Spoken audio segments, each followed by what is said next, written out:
All right, well, we begin with the top four already in progress. Hyun Kim up against Solemn Storm.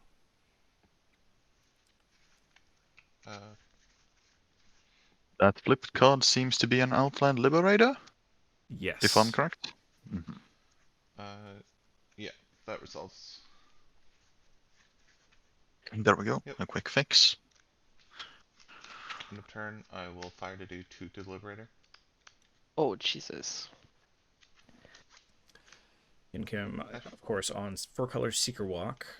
And the Solemn Storm deck is Blue Red Temple. Correct. In this matchup, Blue Red Tempo has a nice game plan of getting all of those Forked Bolt and Arctrail variants against a heavy Dork deck that Hyun Kim's on. We saw earlier a Forked Bolt that got a 2-for-1, dealing 1-2 in, I think, some kind of a Mana Dork, and a Fiend Artisan. Seeker Walk does have the benefit of not really having to stick Mana Dorks to win. Yep, Birds but is good. It does need to hit the right level of mana. Critical 6-point of mana, yeah. And force through or get past whatever permission that Solemn is on to make it happen. The big thing that I'd be worried about right now is Solemn's side of the field, as he doesn't really have any pressure going. Yes. The longer it drags out, the better Hyun Kim's deck has to dig and grind, because he does have a lot of high value, high impact cards in the middle cost section of his deck.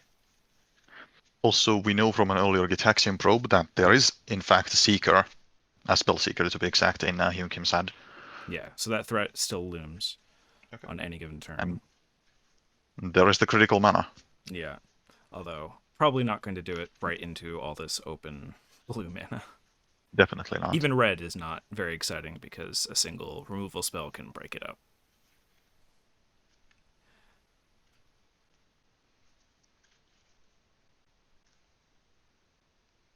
We're tapping out for a threat, it seems. Oh, interesting. Prime Speaker. Okay. We're going to get mana leaked. Okay. If it did resolve, there was a lot of good options to potentially churn birds into over a few turns. Take up. Solomon not seeing any threats. Yeah, wastelanding the volcanic, no lands either. Stripping out another blue source, it's going to be hard. Unless Solomon puts on the pedal real soon. We need to see like a Murktide Regent or something similar from him soon. Yeah, pretty much any threat or card advantage engine would work very well in his favor at this point. Him not doing anything proactive is going to be rough for like the later part of this game. It's also just probably an extra awkward spot because tapping out now to play a threat, or even just tapping down somewhat to play a threat, is putting Solomon in a precarious position. Potentially. Yeah, if Solomon does, like Hyun currently has the combo mana up. We need to see like an end step dig through time or something big here. Need to get another blue mana to be able to put in a threat and then keep up the counterspell mana, or burn even, as Fry Guy said earlier. And end of turn click, end of turn Hull Breacher, just something that can come out and start dealing damage without leaving. Oh, we are going for the Seeker. Interesting. I wonder if this is going to be an actual combo attempt, if it even goes through. Memory Lapse?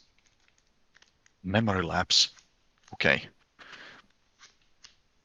Time walking here. Let's see if it pays off. Yeah. I'll take up. Oh no.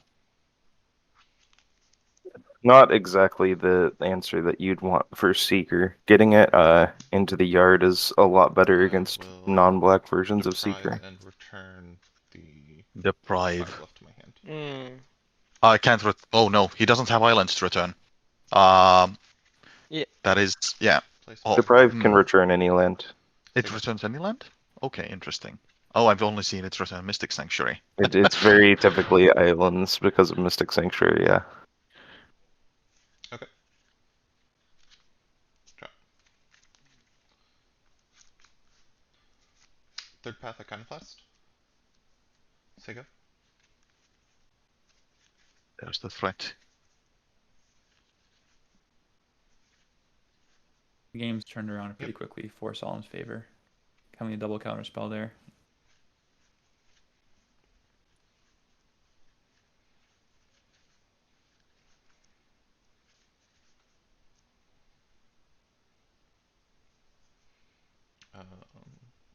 I'll cast Force of Will, pitching Spell Pierce. Oh, there is a force.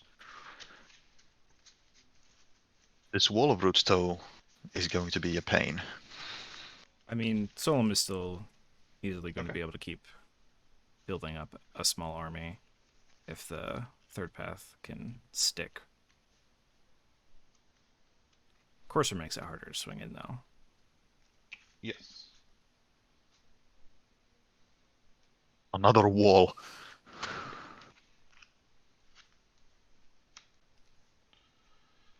I'm sure Solom would really like a flying threat here. Ancestral targeting me, trigger. Oh, yes. There's an A-call.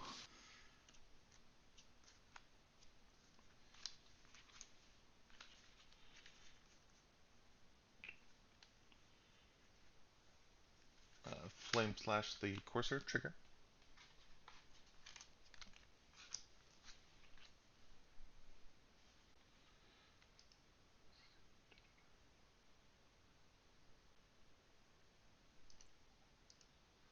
Okay. Notably, Hyunkim isn't off Go to his combat and attack with these two. potential combo, Off but the it's going to have to be the take hard one. way. Okay. Okay. Go ahead. I believe it's daytime now. Oh, it's daytime on my turn, sorry. Cast Wall of Omens. That results. I'll draw a card.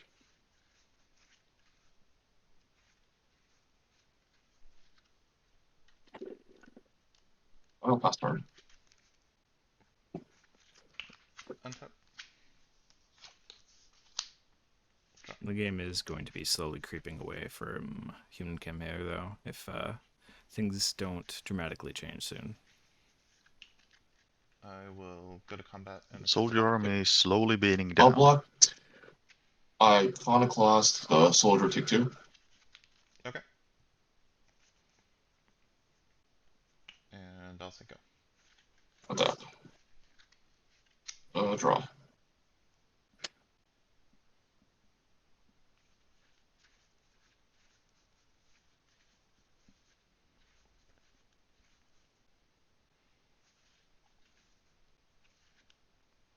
The initiative cards, probably not at their best at the Michael? moment. Dimmer's turn. Cycle? Yeah. Palace Jailer could actually cut off the stream of token creatures, but does risk a potential Monarch steal.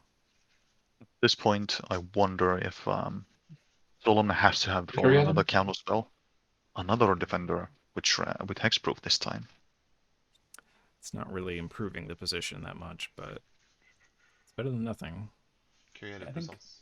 Time with I'll which is go probably a mine really stuff good then. draw for Hyunkim. Each a counter spell, then you can internalize it. I'm gonna go for my whites. Yeah.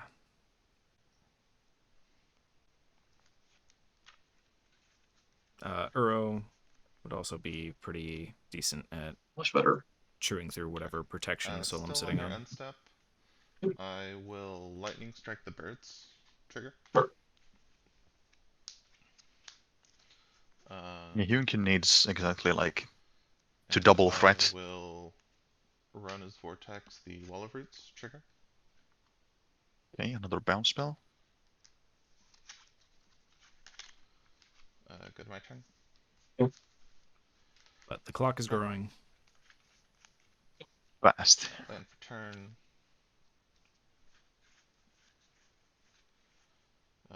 What cards do you have left in hand?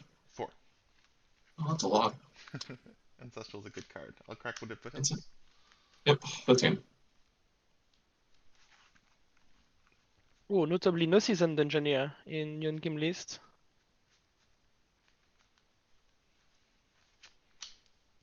Get steam vents. Tap from tops. Untapped. Untapped, Make okay. 13.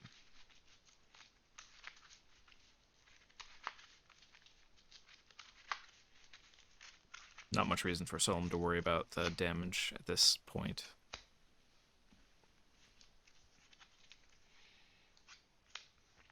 I'll play Electrostatic Infantry.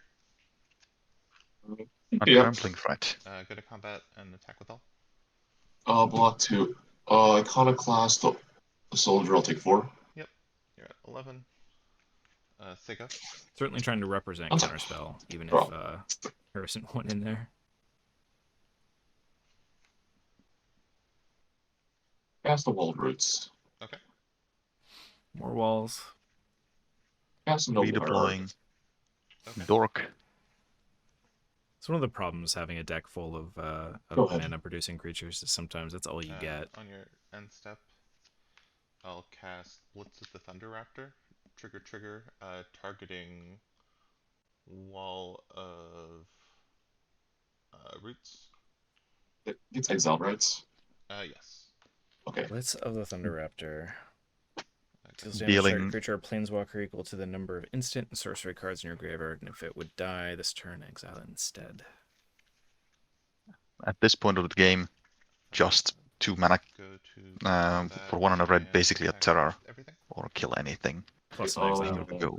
Oh Electrostatic. yeah, it's also in exile. What's it called? Fantastic. Infantry. Yeah. Infantry,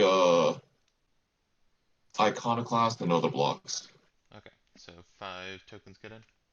Yeah. Okay, down to 6. I'll play Scalding Tarn and pass. Okay. Draw.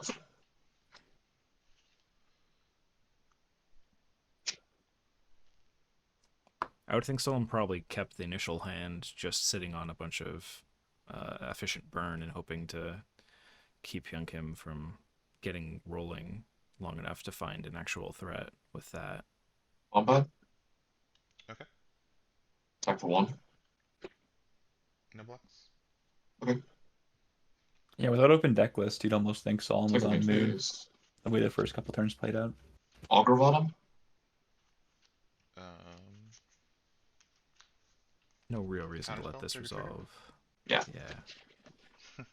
Yeah, especially Man. since attacking gave him Coven. 105 faster. Mm-hmm.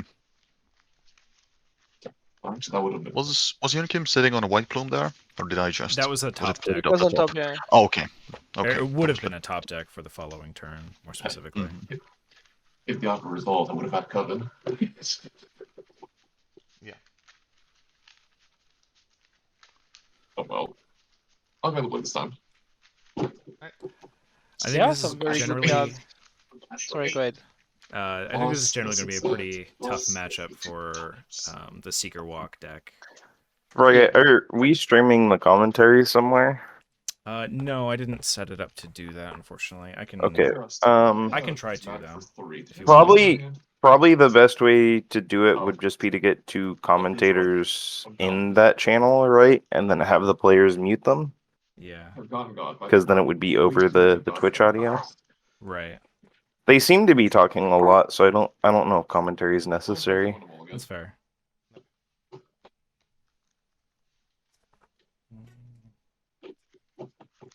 Outside of us talking to each other, which isn't commentary, that's just commenting.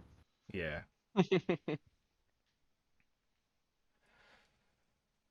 I'll keep. As well. There are some good cards for Hyun Kim though. He's on Voice of Resurgence, which is actually decent. Disrupting the combo is like the easy part. It's like ending the game before Hyun has a chance to grind the game out. At least that's how I feel the matchup goes. Yeah, I agree. But his version is not too mid-rangey, I feel like. Compared to, say, the one of Thunder. Yeah, it's a very, very tempo-oriented list. He wants to slam an early threat and protect it at the same time as he's disrupting the combo. Unlock. No, I was talking of Oh, Yonkim's list. Hyun. Yeah. Yeah. Hyun's is like pretty dedicated to the combo with the dorks and such. See a turn to time Advancement to Relevant walk. Explorer. Yeah.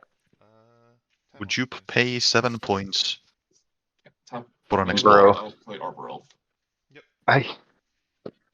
I thought that his forest alt art was a Boseiju.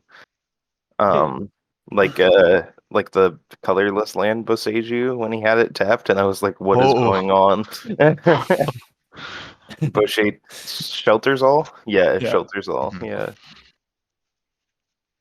I mean, with a dork, with 2 untap and with 5 mana on essentially your opponent, your turn 2, thanks to the time walk, is gonna be pretty disgusting. Let's see what he can do with it. Slam a Minskin Boo. Slam a Comet. Back for. Playing the tap land, but the elf can untap it. No block. Us. Yeah. End of turn, I'll cast Opt. Sure.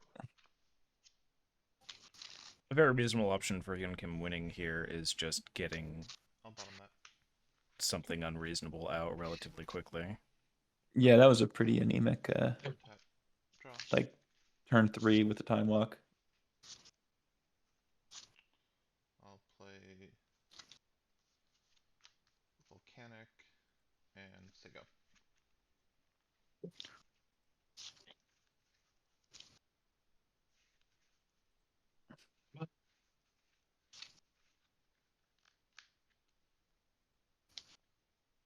Time for 2. Tick tick.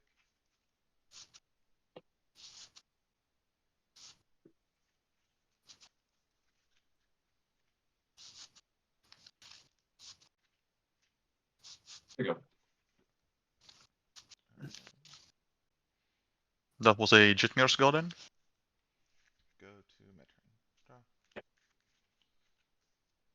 Sulfur Falls. Sleight of hand.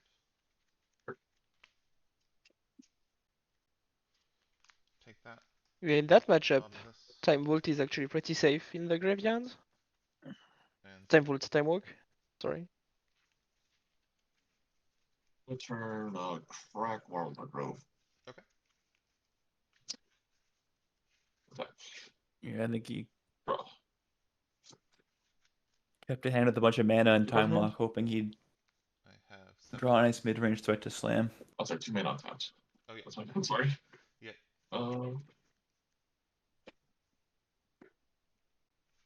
Alan has been playing these games a lot like a Blue Moon list rather than a tempo list.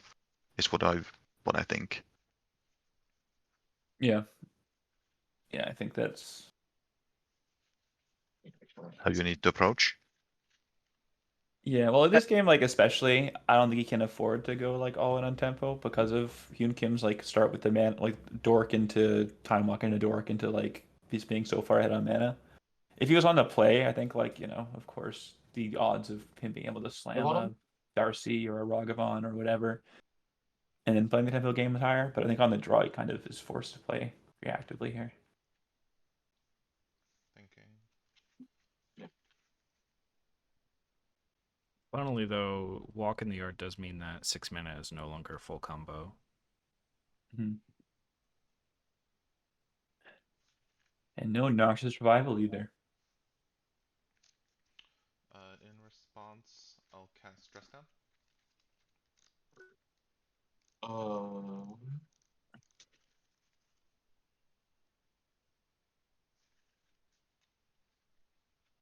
Just down, definitely sweet piece of tech. Mm. It's real cool. In response, untap forest.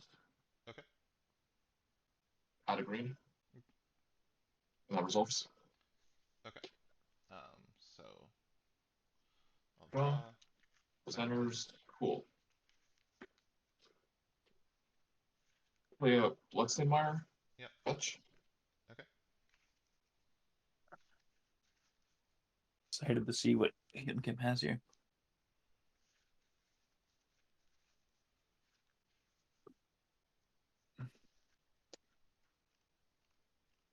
an Uro that won't sacrifice. That would be actually pretty Equals decent, yeah. 2. Um, 2, 3. So X equals 2. thinking. Yeah.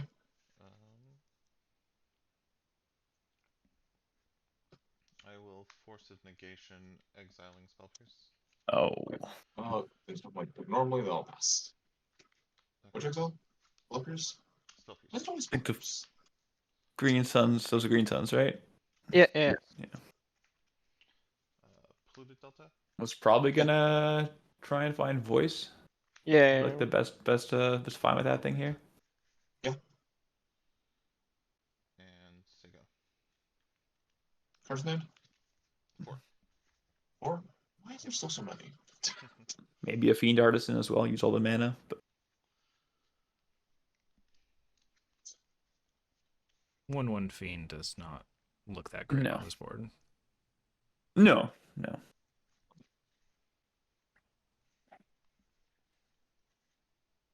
I definitely would have gone for the X equals 3 for no sacrifice Uro.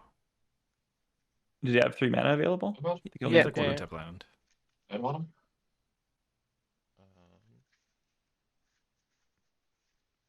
I thought he paid 3 for the Knight of Autumn, untapped the Forest with Arbor Elf, floated with the Fintorn, then he played Blessing Mire and cracked for Volk. 1 6.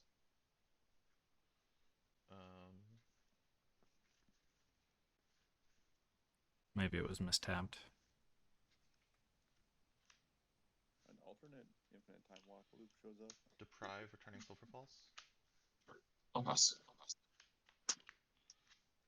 Untap. Draw. Yeah. Play Sulfur Falls.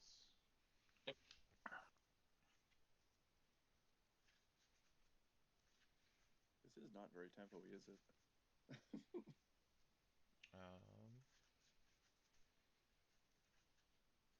Sega. Roll. With the combats? Okay. Swing out.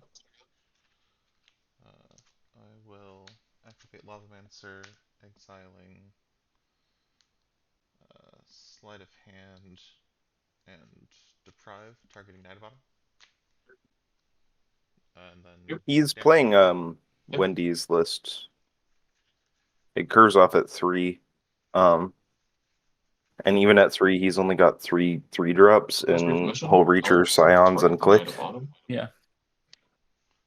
He's just not drawing threats. Yeah. Crack Polluted Delta. How many threats is the list on?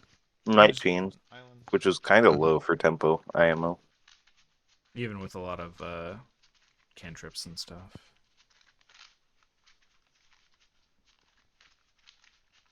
Suspend is a choice.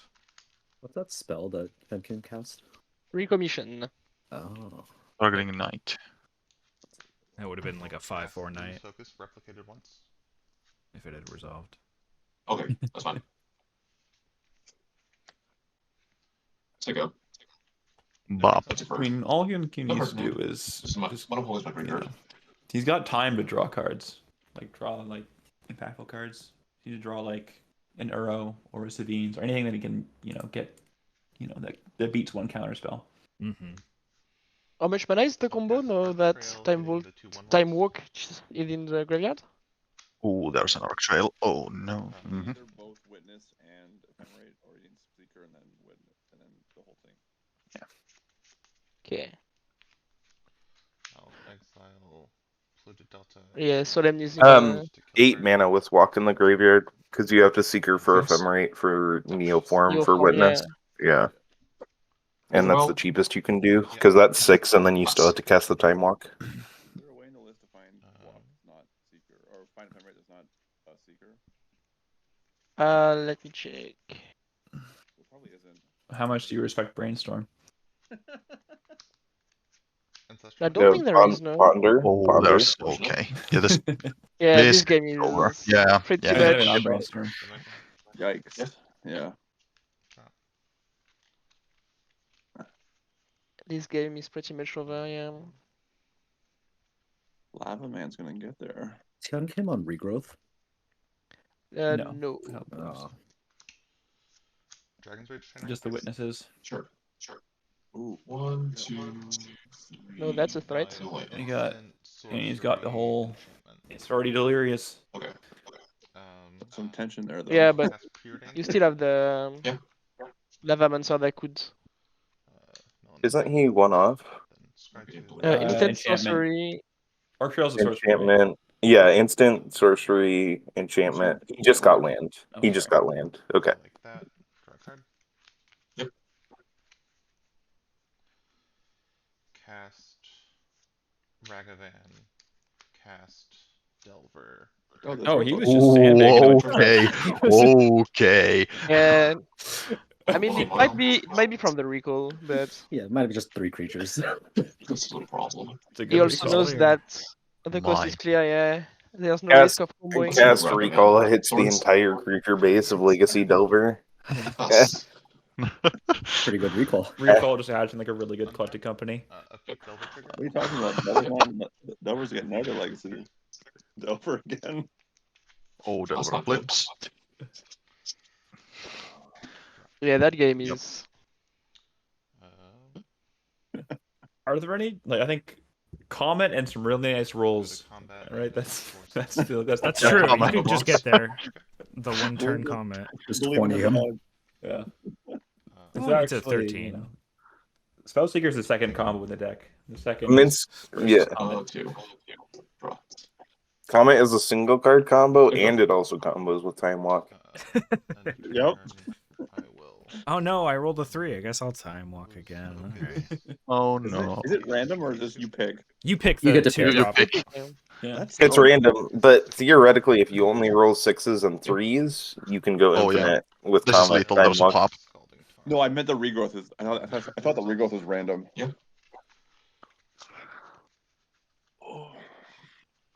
No, it's just limited to 2 or less. Oh, okay. It's We saw restricted all to points in this those game. cheap fair cards like Time Walk. Are there Mhm. any draws? Yeah. you It's like think a that can, flavor fail. Like, can I save feel like Hyun dogs Kim right never here? pick up Common. when you tell them to. Minskin Boo? No, but there's gonna be a pop, Oh, wait. and now everything's Yeah. everything's Oh, mystical game for is- pop. Can I play this control Solomon and saw just make all people of his do points this game. Yeah. Good game. Hyun Kim's on 7 of his Good points. games. Uh, I just ran out of stuff real fast. Cool. Solomon only saw 9. He just mysticaled for the 10th, to be fair. Lots of bolts. Yeah. Uh, Yeah, this is not hard magic for me. I just can't beat it. Okay, I'm supposed to so roll. here's the question. Yeah, showing off some sweet tokens. So this matchup is going to be. This one is Red White Taxes versus 2023 Dog Jeskai. yes. Would you like to go into the intricacies of red white taxes? Sure. So, Death and Taxes, very familiar deck for most people who are involved in the format. Mono white mid range, essentially. Lots of tax effects, plenty of death effects. Fast mana, really powerful 3s that usually restrict what your opponent is doing. Think, White Plume has just a big threat. Stuff like both little and medium-sized Thalia, Archon of Emeria, all these cards that kill your opponent while locking down what they're doing. So what is the appeal of red? What does red actually give you? So the first obvious answer is the classics, right? Lightning Bolt, Chain Lightning, Forked Bolt, all these burn spells that help you remove creatures very efficiently and also let you close the gap a little bit earlier in the game. Don't have to do all your work with attacking. Other things, and probably most notably, not necessarily in this matchup, but in general, is the Blood Moon package. Blood Moon and Magus of the Moon both have a very powerful effect in this format, right? Most people are playing duels, fetch lands, shock lands. So Blood Moon locking people up under one color, and when they're typically, especially in this Discord meta, 3+ color mid-range decks can usually just close the game out on its own. As well as those two more main things I would say that red actually gives Death and Taxes is Winota.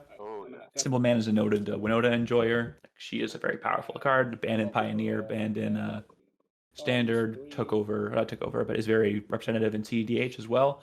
Like the one red-white Boros commander you can run in Commander without like being laughed at a little bit. And then of course like the hasty threats, Lelia, the war bosses. It's just a very powerful package to add to an already consistent deck. Yeah, red-white taxes, very strong deck. Gets to looking sharp forward to seeing it some get played. of Death and Tax's weaknesses into the very powerful sort of high multicolor mid-rangey decks with Blood Moons and such. Yes, yeah. Like Death and Taxes has trouble beating like 4-color on math, Really right? Stupid. That's why I was Like, thinking 4-color gains life, draws cards. This, helps you kill him dead before that happens. And what do you have to think? What do you have to say about Impulse's Jeskai deck? The Jeskai deck is basically a laundry list of the, strongest things you can do for the most efficient cost. Like, there's just a lot of impactful creatures. Very few of them are not significantly changing how the game's going to play out.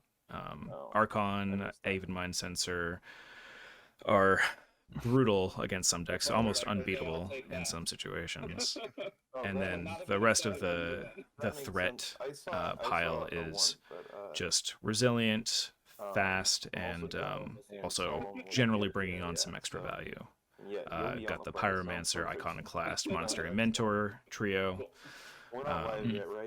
Fury, and no, I guess there's no Solitude.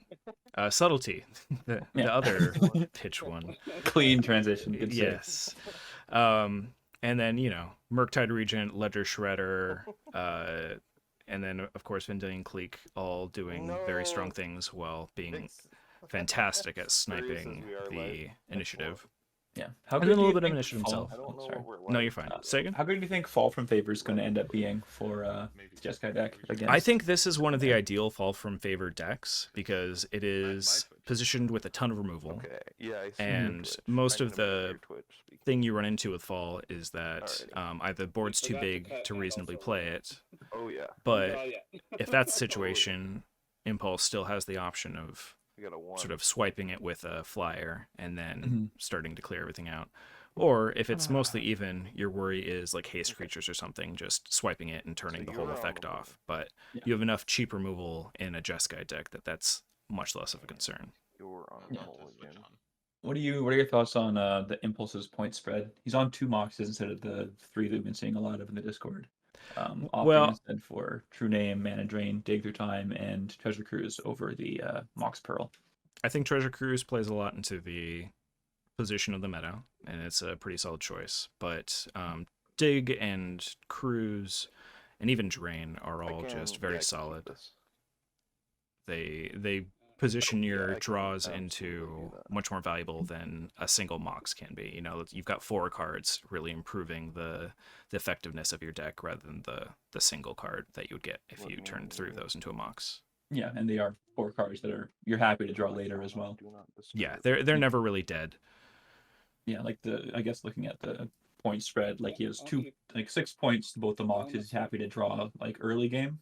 He has 2 points or 2-pointed cards like True Name and Mana Drain that are pretty good mid game, and then Dig Through Time and Treasure Cruise close out the late game. Like even his points are just like well spread out, which is kind of emblematic of Jeskai itself, I guess. Right. But the Blood and Taxes deck is always threatening very quick starts. That's what it wants to do, and that is probably what Impulse doesn't want to see. So yeah, simple opening with a untapped Den of the Bugbear, good land. It might actually come into play this game, knowing how long these games can go. Probably holding up like a Bolt or a Unholy Heat or something, just checking for a into Ancient Tomb. Oh boy. So what was all in on this? Let's go with the Harsh Mentor. Take 2. Okay. Harsh Mentor, not the most powerful use of that start, but still it's not the scariest 3-drop. Potential 3-drop.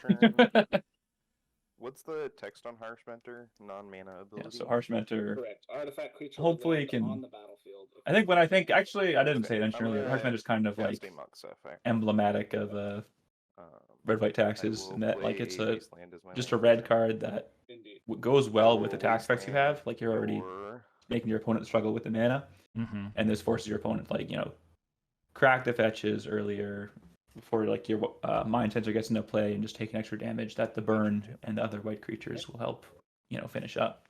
Yeah, it doesn't completely twist the game around unless you're on something like Time Vault, but it does just make everything that much tougher for the opponent. No blocks. Yeah. All right. Wasteland from Impulse. Does Symbol Man? I think Wasteland should have caused a mentor trigger. It Oh no, you waste should have. I'll cast an Do you want to expressive iteration. let them know? Yeah, that's fine. Yeah, I'll DM Impulse. Yeah. But we've got an expressive iteration from the Jeskai deck, one of the very powerful new options in blue-red. Effectively draw 2 for 2 mana in most situations, unless you're casting on turn 2. Hand Yes. exile. Yeah. Or hand bottom exile. Dear Lord. Makes telling time look pretty embarrassing these days. I will play the Ottawa Absolutely. land for turn. All right. Yeah. And I will pass it over to you. Him playing Ottawara there makes it pretty clear that the iteration put a spell in the hand. Yes. I mean, it could have been a triple land Yes. iteration, but the probably Ottawara not. would probably get tucked in the hand. Could do Yeah. things later. Like this. Notably, Ottawara would get hit by It's Harsh a Mentor, mandatory so trigger. maybe that's a True. reason to play it as a land. Okay. Yeah. Okay, I think they just fixed the Okay. Wasteland trigger there. Good deal. But this not looking good for our friend Symbol Man here. Island. Yeah, I mean, ahead in the race right now, but 1 land to 4 and a full grip is not what you want to see. Yeah, winning the sprint for this game is going to be a marathon. Okay. All right. Matches with Mentor. I'd like to flash Notably, I guess I should have caught this earlier, but Impulse is missing white mana. Oh yeah, no, he's depending on what been is- very screwed Yeah. for colors. Although the fetch land will Depending on- help with that. Yes. 17. Fetch resolves. No, So the Impulse- flash in, Hull Impulse Breacher, is well not as well, blocking. though. Like he's made 3 land drops, played a Mox, and he's still low on No, it's colors. opponents. Yeah. Yeah. Okay. So they'll Do you get fine. think So, he's gonna use the Hull Breacher with like DAC or something for some extra value? Not now. You'll go to. You think he We're wanted grabbing to? a plateau and then helixing. I will declare Yeah, that's a no pretty good blocks way to do it, and it also would fix his mana. Yeah. Hull Breacher as your mana fixing spell, probably not its best use case, but still a reasonable card. Alrighty, I will untap and drop. I mean, the red-white taxes deck is not drawing a lot of bonus cards. No. I'll play a Sulfur Falls as my land for turn. Impulse is not hurting for mana this game. Blue red. Although I guess no white yet, which is Yeah. a little awkward. Oh, A lot of Okay, the third path with 3 mana up is dangerous. Could start. Well, he probably doesn't have any cantrips right now, but could Maybe. start chaining stuff.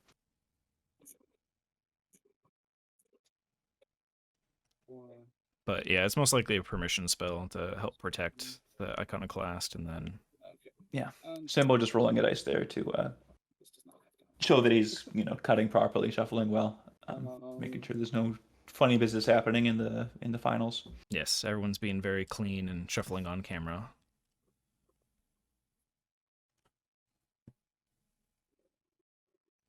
How many cards you got? 5. I can't imagine whatever Symbol's trying to do is going to resolve. No, this is one of those moments where you almost don't want to cast a spell when there's a Pyromancer in play. But if you Yeah. don't cast a spell, it's better for your opponent. Right, they can just do something Move else. to blocks. Yep. No blocks. Move to damage. Yeah. Yep. 10. In reality, a young Pyromancer with counterspell backup is the best browbeat. It's the best Punisher effect in Magic. Yeah. This is definitely an awkward spot for Symbol. Just very tight on mana and facing down a lot of value on the other side. I'm gonna Stoneforge. mana leak trigger third path. Yeah. I do not own 1/1 artifact soldier tokens, so I'm gonna use these pyromancer tokens. Sounds good. It'll be your go after that. Yeah, I did guess make it's a Untap and comment earlier that Den of the Bugbear could come into play.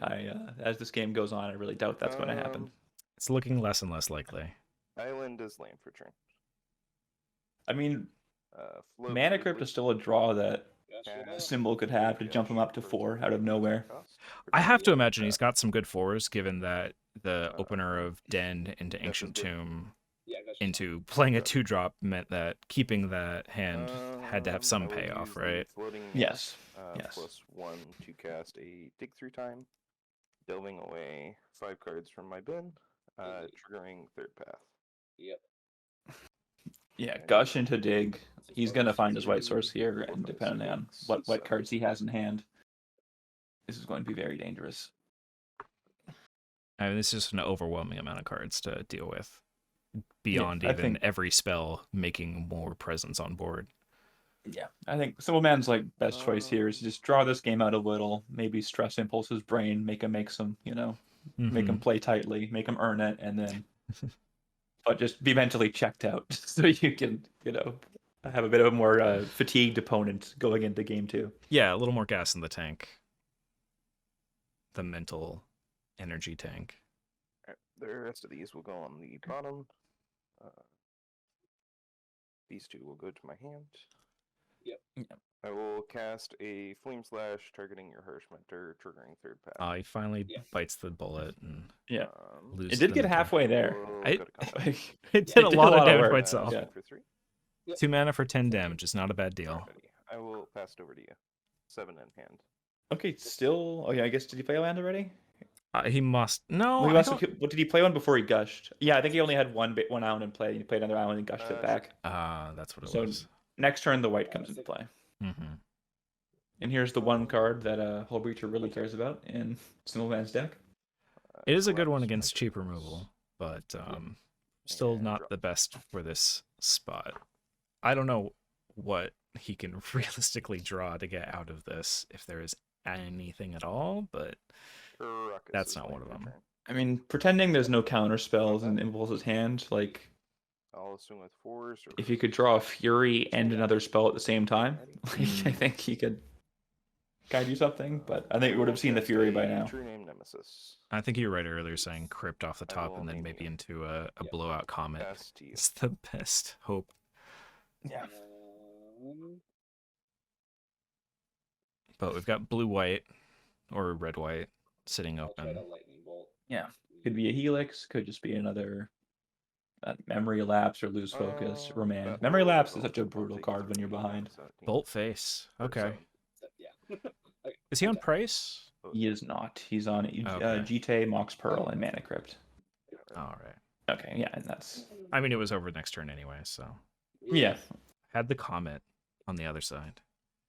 I got my bad. He never found a white source, did he? He had played Caracas. Yeah. That's right. Yeah, Just didn't I think use it. that's probably what the Dig Through Time found. Yeah.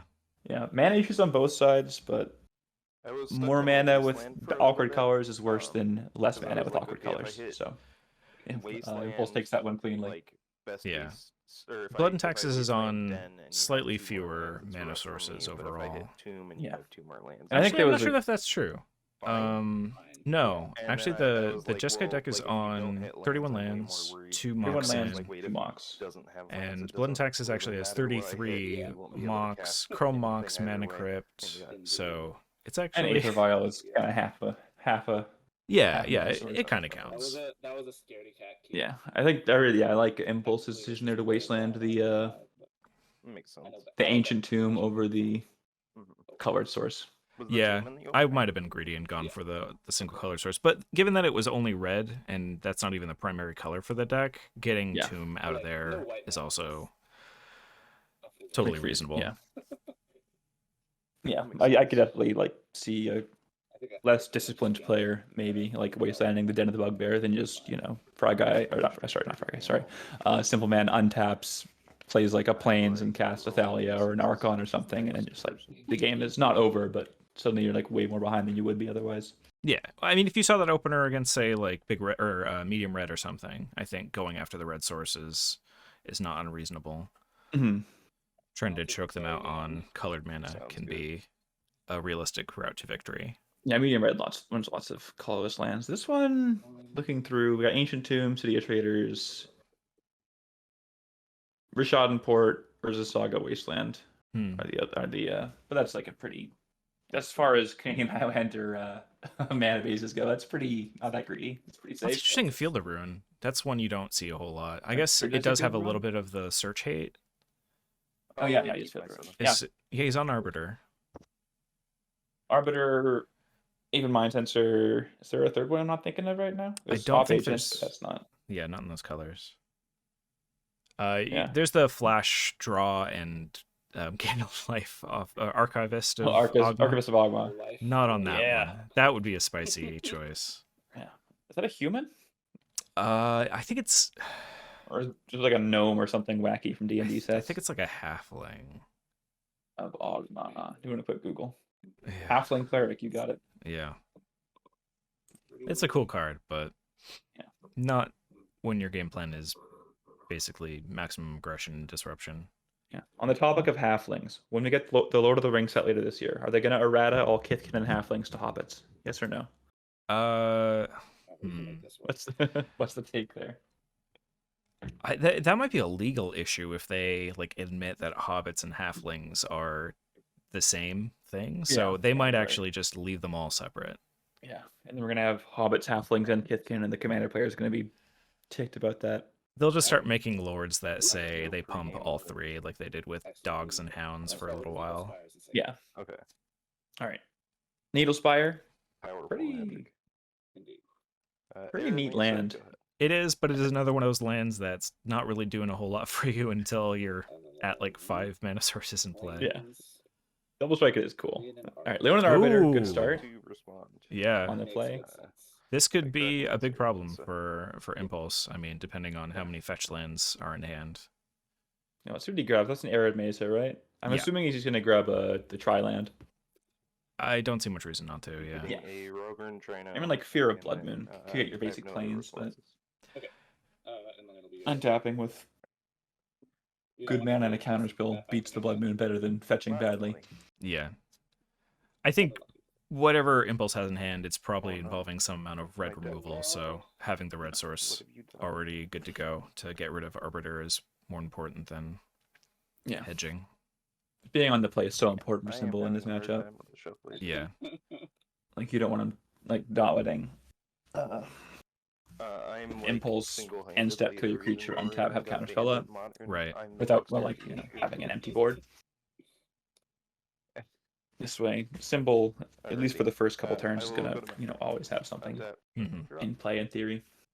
I will play an Odawara, Soaring City. Okay, and so I we have will a pass the turn to you. second actual source, which means the other fetch lands are unlocked if Symbol or if Impulse has no way to yeah. remove the Arbiter. Take two. Yeah, playing Otawara means that Impulse's hand's So either no blocks. full of, like, he needs to have double blue, and he needs to play that, or his hand's full of fetch lands, or End he of has turn. very few lands in I hand. would like to cast a Petty Theft targeting your Arbiter. All right. Resolve. Adventure time. Alright, Yeah, given that brings Symbol our basically one doing nothing adventure. on turn Magic 3, Lantern. that's probably not a great sign for him. Untapping and drop. No, he could be holding up I a will Mind play Sensor. a Sun- It's pretty signaled at this point. Yep. And I It could think- also will be cast saving this removal for the Arcana of first threat Lemuria. dropped here. Yeah. Drain the life off Sunbaked Canyon. Yeah, I I'll pass could it see over. holding up a Mind Sensor, but I think I would just yeah. Okay. Yeah. I you think got- it might be better to just cast that when Impulse is tapped out. True. This also ends up being fine. Doesn't swing through the Archon very well though. All right, what do we got? He's got a 4. He's not Okay. at a 4. Oh yeah. That's pretty good here. Yeah, it's doing what it says in the box. Jeskai is notably pretty light on basics. There's 4 islands, 1 plains. I'll play this Plains as my land for turn. That's the 1 plains. And there's the 1 plains. Tap 4 And oh no, for is it going to be a comet? Stellar Pup. Oh god. Oh, Dog. yeah. For those of you who aren't not in the I know, will roll for Comet has in been the discounts Impulse's outside Dozen, sweet hound for the past. And we have a 6. Oh no, not like It this. begins. I'll Look at feed the- out this card Comet while he's will rolling do dice. 6 loyalty. Um, and Funny have little card from Funfinity. Activation 1. 4 mana. Another 5 loyalty 6. Planeswalker. Oh no, this is going to be the 1 turn kill. 7 loyalty. 0 loyalty. Roll a 6-sided die. Or sorry, 0 loyalty cost. Roll 6-sided die. On a 1 or a 2, you add 2 loyalty, then make 2 1/1 squirrels with 2. haste. Comet will On go a to 3, you 9, lose and 1 I will loyalty, make then return a 3 creature. squirrels. 2 loyalty? Yep. Loyalty. No, 1 loyalty. Sorry, this card's version unlock feels very low Another definition. roll. Um, you return a I will CMC deal to or less card from your graveyard to your hand. On a 4 or 5, it deals damage equal to counters on it. So here we see it 7ing Symbol Man. And on a 6, you get to you get to roll 2 dice. So if you roll a 6 into a 6, that means you get 3 loyalties. Alright, I've got a 4. So Yeah. that did 16 damage by itself. Yeah. As well as make 2 squirrels. So this is actually lethal if Symbol did not have the blocker. Yeah. As we say with Comet, the better player always wins. The better wizard always wins. No skill involved, good game. So Symbol opts to trade with the squirrel instead of chumping the Archon, which I think Makes is sense. totally reasonable, but I think Symbol's best bet here is casting his own Comet and rolling higher. Yeah. I think that's the counterplay. I think that is probably the only draw that's going to do it right now. It wasn't Fury and a red card. Somehow. I mean, if he could have... No. Yeah. That's it. That's it. That's the way the dice rolls. Yeah, he probably felt so good doing that. The Blood Moon into 3 non-basics. Yeah. Planes off the top of the deck. If you can hear the docking, Impulse as he ripped the planes off the top, which means that maybe I'll find you again later. like Symbol was in such a great place until the luck of the top deck and the luck of the beautiful 6s on the Comet. Yeah. And that's it. All right, 2-0 for Impulse going into the second part of the Discord finals year end. Yeah, so that means we have Symbol moving into the losers bracket with Hyunkim, and then the next winners match will be Solom against Impulse. Any thoughts on who's favored in either of those matchups? What do you just go for Symbol and losers bracket first? Hyunkim and Symbol. Any thoughts on who's? I think I would tend to favor the red deck against Seeker Walk, like the Taxes deck, just because Seeker Walk is a little soft to the burn, and then it is it just has a bunch of baked in stuff that makes the main game plan of the deck tougher. But it's pretty close because there's just a lot of decent value cards in there. It's a big question of like, all right, how many mana dorks are you drawing versus how much like Furies or whatever. Rose and Omnaths, right? Yeah, I think it's very draw dependent, but Blood and Taxes just has like way more explosive draws than Seeker Walk can really muster, even if you have the turn 1 mana elf into something else. So I would tend to favor Symbol there. Yeah, I think that's like a pretty safe bet. And for the blue-red tempo, Solemn versus Impulse, which we're shuffling up for as we speak right now, eh? Oh yeah, I guess so. Right into it. I mean, the deck on the extra color, I think, is probably going to have an advantage just because it gets a little bit higher card quality. But being focused in what you're trying to do is also nice.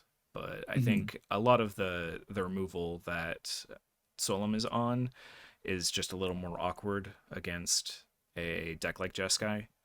Yes. Yeah, Planeswalkers are very hard to answer. Like, I think the deck's one real quote-unquote answer to most Planeswalkers is Blitz of the Thunder Raptor, which only works in the late-ish game. So an early Comet could do some damage. And Rona's Vortex, I guess, technically, if you want to be polite.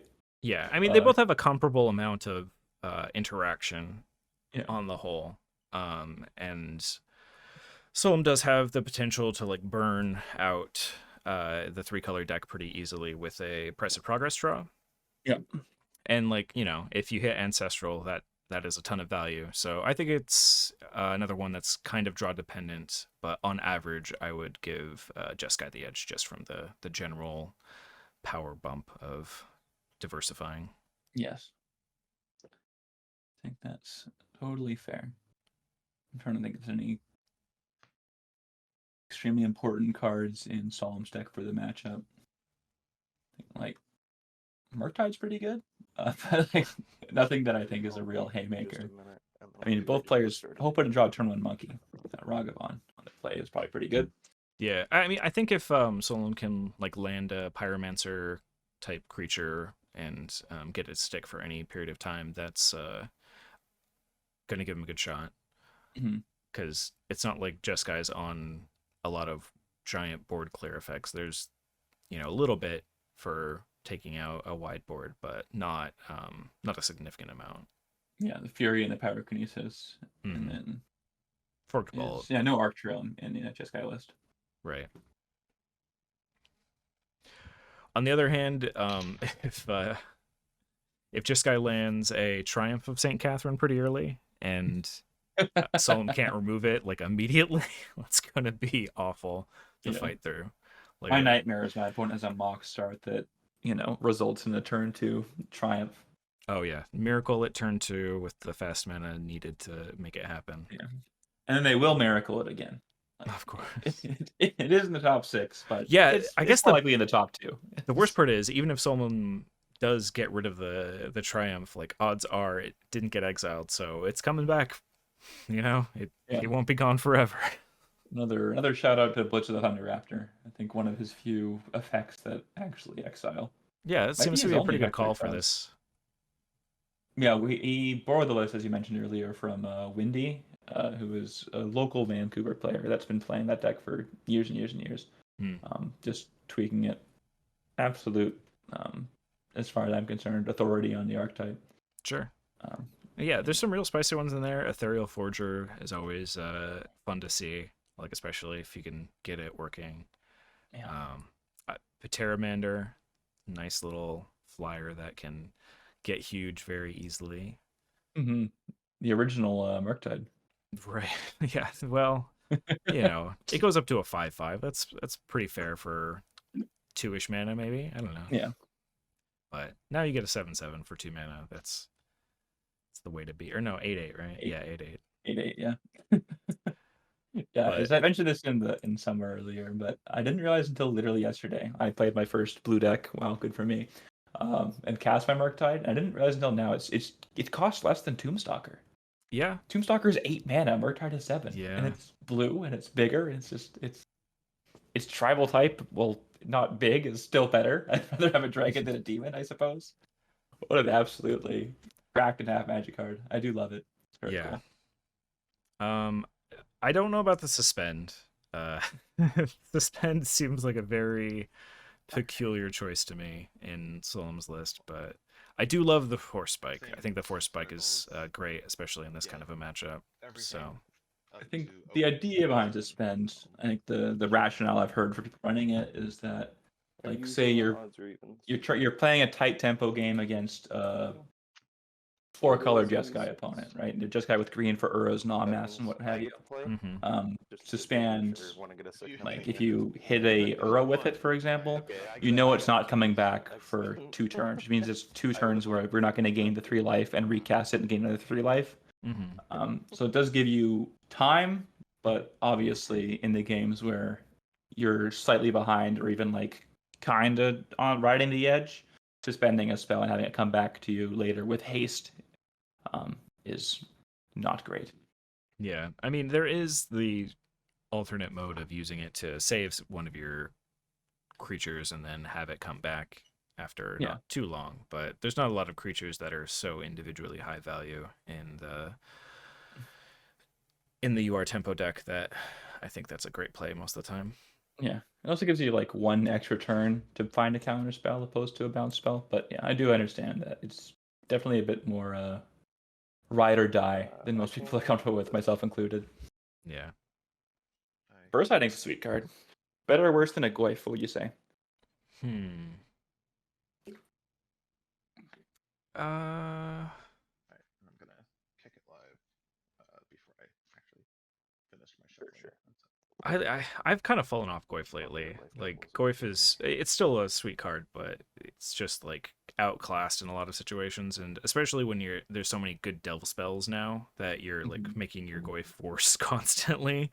It just feels a lot worse than it used to. So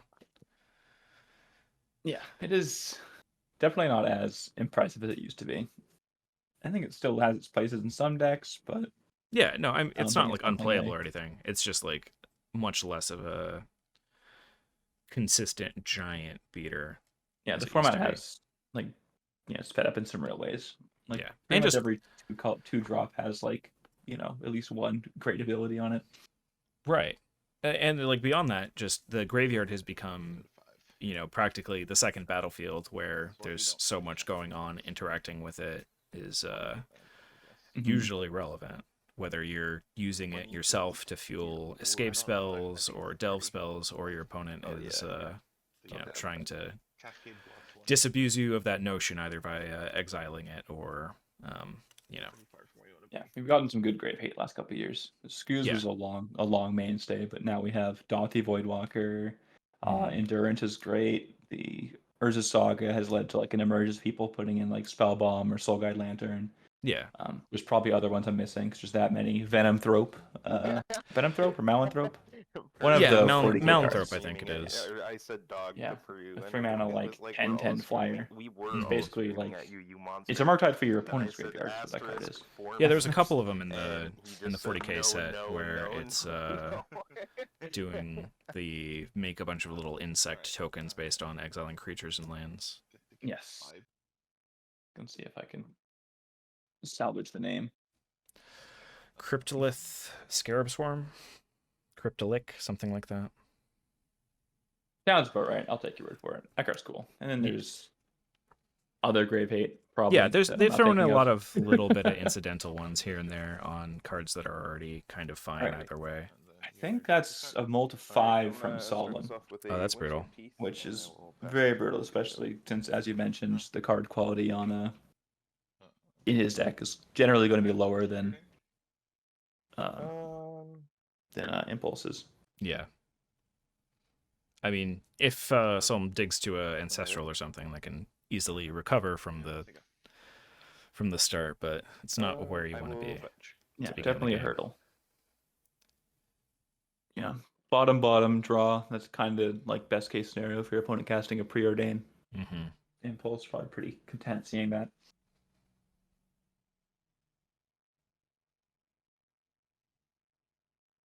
Nice old border preordain. Yeah, that's from the Brothers War Precon, I think. Yeah.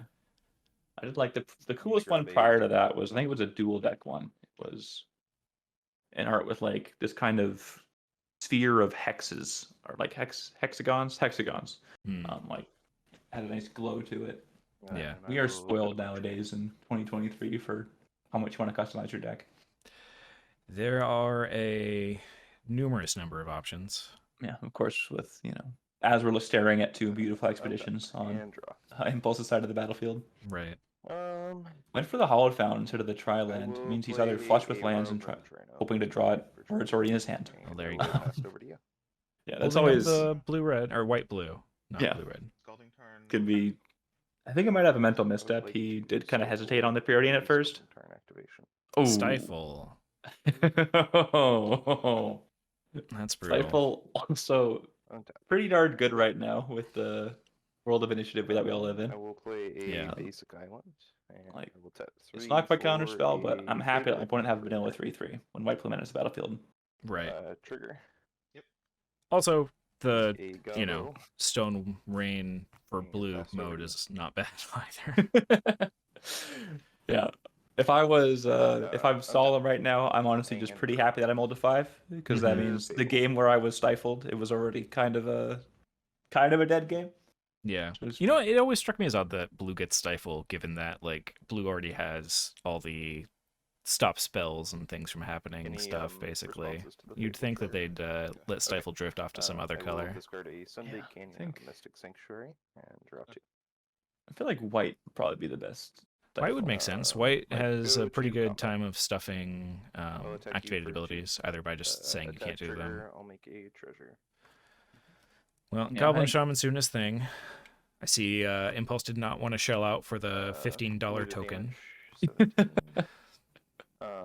I will play. a Can't What If imagine Blood why Devils not. as my land per turn. And I Yeah, will Fable the Mirror cast Breaker. the What Mirror a Breaker. So go. 7 in hand. Oh, surprising card to see. Like, no one had this on their list early when the set was announced, like in any format, and Oh, now my it's I liked it. Untap. And Like I liked it, but like Fable trigger. it's like Legacy, Modern. Is it still games of Modern play? I know he's played Legacy, like the Stompy decks. It's Right it's here. in the modern what do you call it? Basically the polymorph Indomitable decks. Creativity. Yeah. Yeah. Combat. Yes. Yep. Oh, Don't think he's playing Vintage, but who knows? Trigger. That's out of my I purview. I've seen I will it play a volcanic played, island as my land for but turn, not and for cast very a- long. Okay, fair enough. There's just not a lot of valued creatures in Vintage to make use of having it go all the way. Mm-hmm. And the other modes are fine, but not that Yeah. drastic. Yes. Format can be a bit too speedy. Yeah. I mean, you know, Vintage is another format that is now dealing with the initiative in its own ways. Yes. But it is still fundamentally a much faster format than basically everything else. All right. Solemn did find the second land. So and- not out of it yet. Yeah. But I think Impulse is just sitting on a bunch of interaction. Or 6 lands, who knows? Yeah. I do appreciate Solemn for putting in the effort to not just I think scoop up the cards.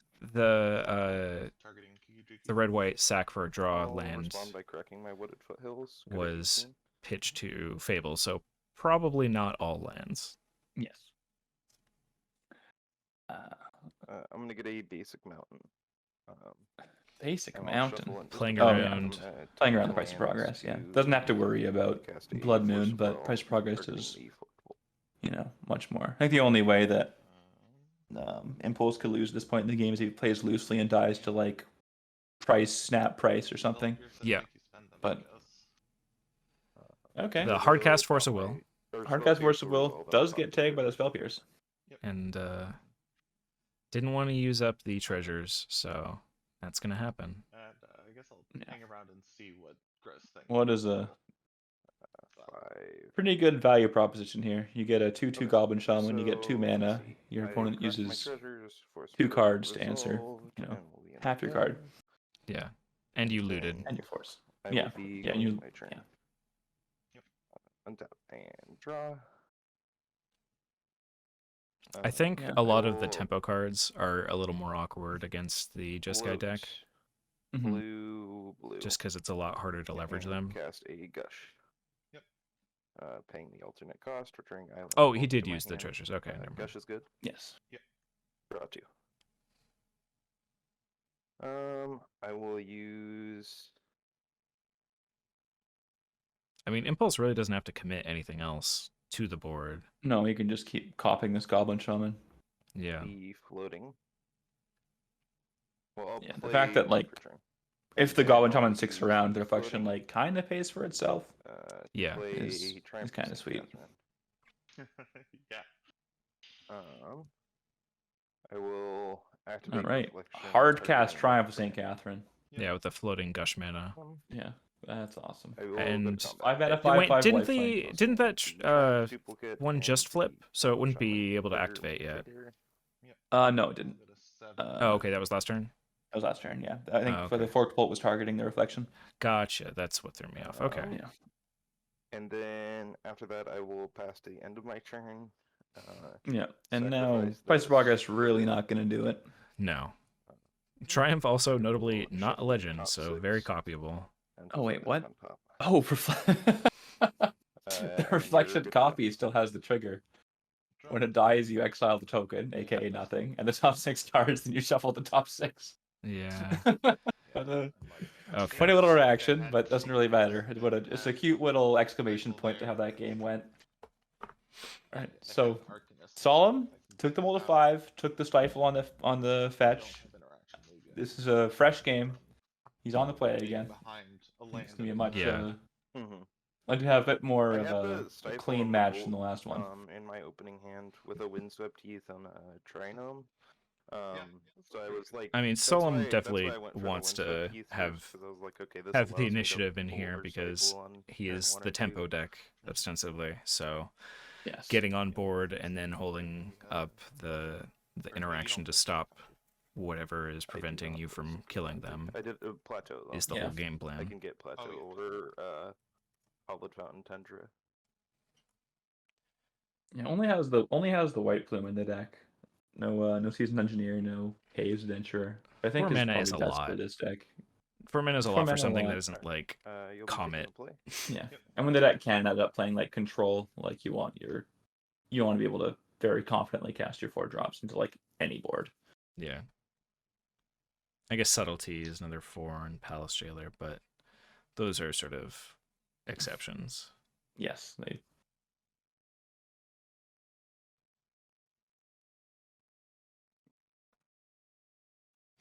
I think it's interesting that the only walker in Tempo is the Scions, the Royal Scions. Yeah, it is feel a little interesting. I guess like the loyalty does go up pretty hard. I think the Royal Scions would get a decent amount of play, but I think it would get more play if it didn't come in the same set as Oko. I think Oko just overshadows it like so hard. Like it's 3 loyalty, 3 mana, 5 loyalty planeswalker. And both modes are good enough in the more aggressive leaning decks. I guess. And like the +2/+0 trample for strike is kind of a tempo increase, so it feels somewhat in line with the deck's game plan. Yeah. It does pair well with Rune Chanter's Pike. Not something that Solom is on, but yes. Little blast from 2017 probably. That was before my time. Yeah, the classic Delver into Pike into. Yeah, like how do I lose? Right. Yeah, I can't. I think that's probably the closest that true blue-red tempo, true blue-red tempo. Pardon my little English tomfoolery. Can get to affording to play a planeswalker. Yeah. You can only think 3 mana planeswalkers that rival it, and I don't think this deck's interested in casting a 4 mana sorcery speed spell like Jace or Chandra.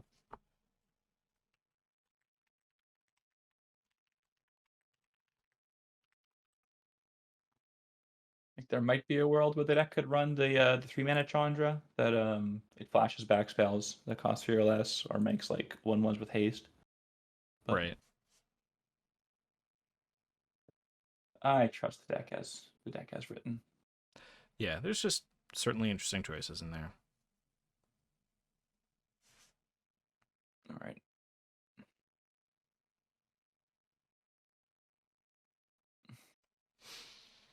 Well, being on the play should certainly help Solom's game plan. Yes, and I'm logging into 5. That also usually beneficial to every game plan. Okay, but his impulses are to 5. Oh, okay. So it is. Trading spaces. I just need to choose when I'm bottom. Yeah. Okay. Although I do like the chances of impulse on a 5 than Solemn on a 5, just like you said earlier, due to card quality. Mm-hmm. Yeah, it feels a little bit better on Impulse's end, I think. Yeah, like a 5 with, I don't know, a bounce spell is more or less just a 4. You're good to so start the bounce off. spell's not doing anything unless you're already far ahead, and it's hard to be ahead with only 5 cards in your opener. Draw. Bloodstainmire. Go. Crack that on your end stuff. Crack in response. Alright. We're gonna have another Stifle? I'll be grabbing a Triumph and no Triumph. Okay. Yeah. Triumph means no Stifle. Yeah. That's like honestly the hardest part of playing this format now. Not hardest, but like one of the smallest like ways to play optimally that you won't really notice if you're not immersed in the format is with Stifle getting around. Op Agent, Ape Mind Sensor both increasing in value recently. Like those first 2 or 3 turns when you both have fetches and you're not sure who should crack first. Yeah. Like, do I want to get my Tri-land, or do I want to be sure? Do I want to crack a response to their fetch or before their fetch to represent my own spell? Do you want to grab basics? Do you want? Yeah, there's a lot of decision trees in there. Yeah, as awful as fetch lands are for like the health of the game, like they are such. Like sometimes they're just such skill testing cards. Yeah, I mean, with them. They definitely lead to some interesting gameplay, but it is a lot of extra time lost to just all that shuffling. Yeah. And you know more than anyone else because you edit videos more than most people. Sure. All right. Turn 2 Shredder is a pretty good start for Solom, I think. Yeah. We'd lovely to have it followed up by a Get Probe, but we can't hit everything, I suppose. All right. No immediate Basic removal Fortress spell. Island. Oh, so could be a counter spell. Yeah. I wonder if we'll see a couple River's cantrips Light here. Pathway, go to combat? No. Yeah. Swing 1. No blocks. Take Okay, 1. 1 damage. Yeah. I Pass think this is going to be a game of chicken. End of Pun turn, I'm gonna not go for really a intended Swords to because Plowshares, the targeting shredder Ledger appears to be some Shredder. other kind of bird, but Hmm. all right. Swords. I will Force of Negation it. Hardcast Do you have the Force. Spell Pierce Negation. or the will Force resolve. Spike? Does he have Force Spike in the Jeskai list? Jeskai's not on Force Be Spike. exiled. No. Go to my turn. That is the Yep. tempo special. Untap and Yeah. drop. Did get I will cast an Solemn to Express tap out on Fury. his own turn. That is not nothing. All right. Expressive. Desperation. Starting to pull him back from to 5, right? Yeah. But so essentially at a 6, and it was on the draw, so he's essentially at 7 I'll cards play the behind on Fleeting mana. Delta. I will.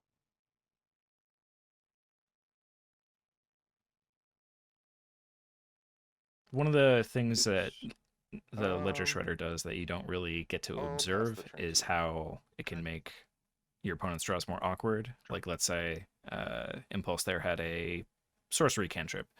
Maybe didn't cast it because he didn't want to have to hand off a trigger, right? Mm-hmm. Yeah, that and like the other card I think of the most cast when I'm Dramatic playing Channel. against it, like across the table from it, is that and Esper Sentinel, Mm-hmm. where you're just your opponent's never sure how much those cards are just Cards. making your plays so awkward. Yeah. I would like Magmatic to Force Channeler, of Will, super pitching cool it back card to from the Bateman. Zendikar set. Ooh. Does 17. get the force. I will respond with Thought Scour targeting me, Ledger Shredder trigger. Ooh, getting the trigger off, That's fine. potentially. Oh, So draw first, then discard.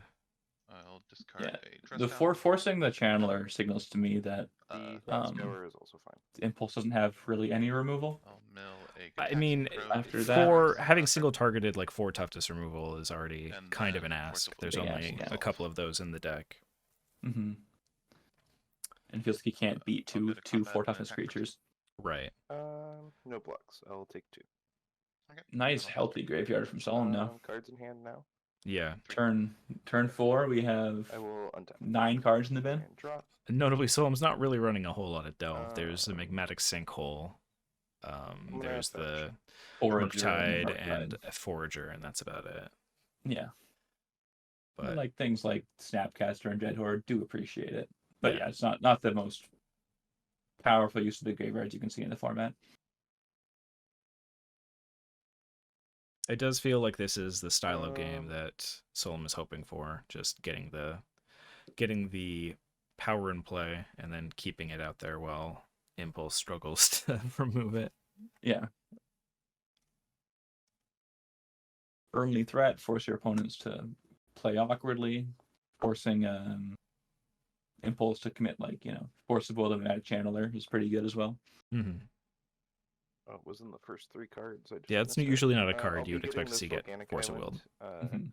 and then I'm going to cast a Teferi Time Reveler. Ooh, We have a Teferi to reset Shredder, Um, though, I assume. yeah. I would like That to is bounce your Shredder. one of the roughest cards for Yep. tempo to beat. Yeah, Um, especially because, like, unless you have something immediately then I hasty, need to which do a is Moxen pretty draw much check, just and then Regavan for Solemn. it'll Sprite be Dragon. your go. Yeah, the Force of Will really makes a lot of sense now. Yes, that Like, definitely. because it goes down to 1 tracks. loyalty, either card could kill it. So Yep. yeah. I guess there's plenty of burn spells as well, but Yes. like it's still a nice reversal Not of a the. Mox. You're good to go. Yeah, like I think one of probably Solemn's best lines here is like Shredder into Forks Bolt. Like, Yeah. Island, Ledger Shredder, go ahead. Oh, Nope, doesn't have it. Yeah, And draw. so nothing else to do with his mana. I would have put him on burn given the not Cards in having hand. anything else to throw at yet. Okay. Yeah, like I'm not sure what he might have. Like if it was a Force- cantrip, he'd cast it to try and dig with the Shredder. Mm-hmm. He did miss a land drop. Could just be sandbagging lands, but Doubt it's it. a little bit Well- early to do that still. Yeah. I don't think you need that many to operate with on the tempo, but it's still nice to be able to deploy things and protect them at the same time. Yeah, I mean, getting like I guess when you're on careful study and looting, I guess the it is kind of a nice little treat to get to sandbag some lands. True. Pass to you. He's only on how many? Only on a clean 30. Sure. Beautiful number. 30 lands. But reroll counts as 3, so. There's There's the Sprite Fairy Dragon we Sprite. mentioned, but Oh, yeah, Sprite can't protect it with a counter spell. Indeed. But presenting multiple threats that can cast kill Teferi Ice Progress, is trigger, trigger. what he wants to do. I will respond. Nice of to progress. What order are you putting the triggers in? Solemn having 3 non-basics I'll and put the Impulse having Ledger 1. Shredder on top. Or sorry, Impulse having 2 is kind of I funny. will Not what you'd respond expect to see if you, both you know, triggers looked at the with matchup a on paper. Pyrokinesis, Yeah. pitching a Oh. Fable of the Mirror Breaker. Deal 3 to Shredder and 1 to Sprite Dragon. Yeesh. Yep. Pyrokinesis making its Then I'll comeback. take 6, you'll take 4. First from the Wheeler hot takes that I saw on Twitter, and now right here streamed to all of you. I mean, I think it You started get your picking up Ledger steam Shredder after trigger people Oh, yeah. began playing with Theory again. Yeah, Discarded Underground Sea. Sprite it is Dragon really good deals rolled initiative, Fizzle, like free and then we're spells, back like to Price of Snuff Out's Progress, picked up and, value. The Mental Missteps picked up value. I find yeah, card was that's always fine. good, but card I'll is take a lot 4, better now. you take 6. Yeah. Like being able to develop your own board and answer things Take 'em. is absolutely great. I've definitely Go to started my turn. pondering Untap mental and misstep in draw. decks that I probably never would have, you know, Plus last Teferi. year. Mm-hmm. I'll play a Mystic Sanctuary as my land for turn. Okay. Target Exchange for bringing expensive. back expressive iteration. We are playing Legacy now. Yes. And then Yeah, The I think classic. if Impulse gets to untap and cast that, then I'd say he's very comfortably stabilized. Yeah, This well, is I the mean, last turn Solemn has to make a real. if No. Teferi didn't draw the burn, no, or untap for and didn't draw the burn for Plus Teferi. Teferi. Yeah. Pass to you. Oh, I guess yeah. Teferi means he End of doesn't even have turn. to cast it main phase. Yeah. I'll cast He an can just Expressive end the Iteration. turn. Although you can't do the land drop For Twitch chat, trick. I uptick Teferi. I'm aware this is a sorcery. Yeah, I think Solemn's not only hope, but his best chance there was to Dash Monkey, steal the expressive Play iteration off the those cards top. until the end of this That turn. was That's yeah. probably the that- coolest line there. right. You may play the exiled cards this turn. That is the wording. And I will cast that prayer. But I think this might be it for our intrepid blue-red hero. Yeah. Which means we're gonna have, well, not to speak too early, but we might have the red-white taxes versus the blue-red tempo. Top. I think that'll be an interesting matchup. Yeah. Like the tension of. I think those decks are very much in Go to my turn. an interesting spot facing off against each other. Untap and draw. Plus Teferi. Pass I to you. mean, basically, it's always going to be a pretty back and forth game unless the red and taxes deck sure. gets a ridiculous start. Mm-hmm. Leave on top, draw. Cast Ponder. I can't imagine that Teferi's going to tick down I for a very will long time. Memory lapse. No. Okay. Memory lapse in the ponder. Play Island and Sicko. Yeah, I end would of go- turn, I will cast a Treasure Cruise. So one of the things that Instant speed treasure cruise Oh, with Teferi. Yeah. Sorry, you were saying? one of the things that does strike me as a little unfortunate for the blue-red tempo deck is just it seems a little light on threats. Yep. There's Mhm. like 19 creatures, so like maybe 1 in 5 cards is a real threat. Yeah, That I doesn't think seem great. once your first threat gets answered, and once your second threat gets answered, especially. Yep. Like And I will pass Solemn looking at his hand, graveyard, Cast Ponder. like he's drawn Ponder resolves. probably a fifth of his deck, I'd say. Yeah. And, And we've like seen the 3 threats. blue-red tempo Sure. can draw a fair amount of cards, but still, if you're not finding something to kill your opponent with, Yeah. you're just Something a like blad. throw out the suspend. Shame that Mercurial Spelldancer came out after this event after the deck lists were locked in, because that card sounds absolutely beautiful in this deck. Yeah, I'm sure it would play. I both decks I would imagine would be on it. Yeah. Since like the Dreadhorde Arcanist restriction is not anywhere to be seen for the Spelldancer. Yeah. You can just double up on anything. Yeah, copying your cruise, copy your price of progress. God, double That is the way to price. end a game. Yeah. End of turn. Alright. I'll cast a mental note, triggering Darcy. Yeah. Surveil. I'll Playing put with the Darcy fairy in does feel like there, cheating.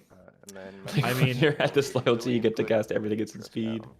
Your opponent never gets to cast things at instant Your speed. opponent can never answer. Like, Go Like once your opponent like passes turn untap with main Teferi drop. out, it feels like you're playing with 20 moves telepathy. combat. Like, Yeah. like, Swing for 3. Yep, no blocks.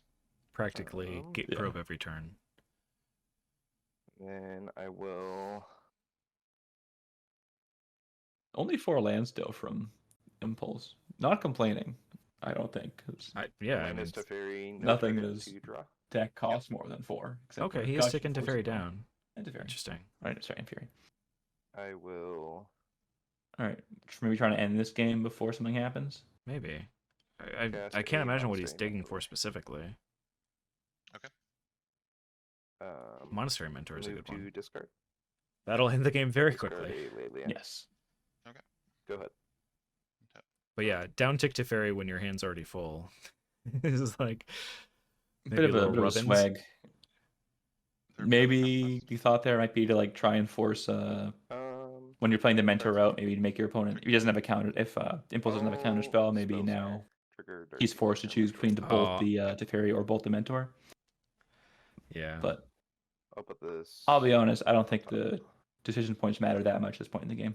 Try to It's just It's try first. not over until it's over, but it doesn't look great. I have 4 counter spells in hand. Good game. yeah, Yeah. that is. That is the Teferi The, issue in double this force matchup. into 10 Yeah. was pretty good. I think that's why the deck is on Rona's Vortex. I think Yeah. it used to be on Vapor Snag prior to that, but having a chance. I think some versions of the deck, not this one. No, this version is on Underground City. It just has like Good games. maybe you get to kick it once in every 10 games. Yeah. Um, No, it's a cool one. It's neat that there is something that can interact with Planeswalkers. Yeah, I do love like the free splash that some cards get to do. Right. Well played, both of them. Yeah.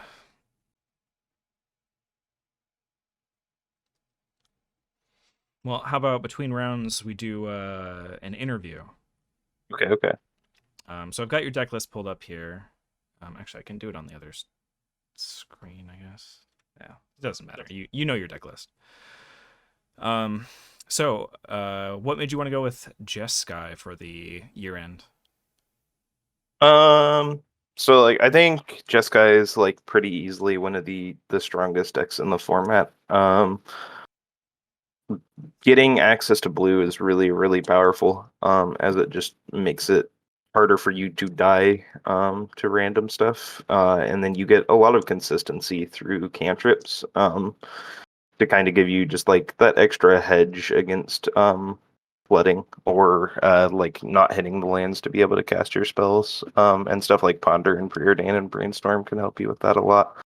I think blue is incredibly powerful, and that's in Eternal formats, and that's not really a hot take.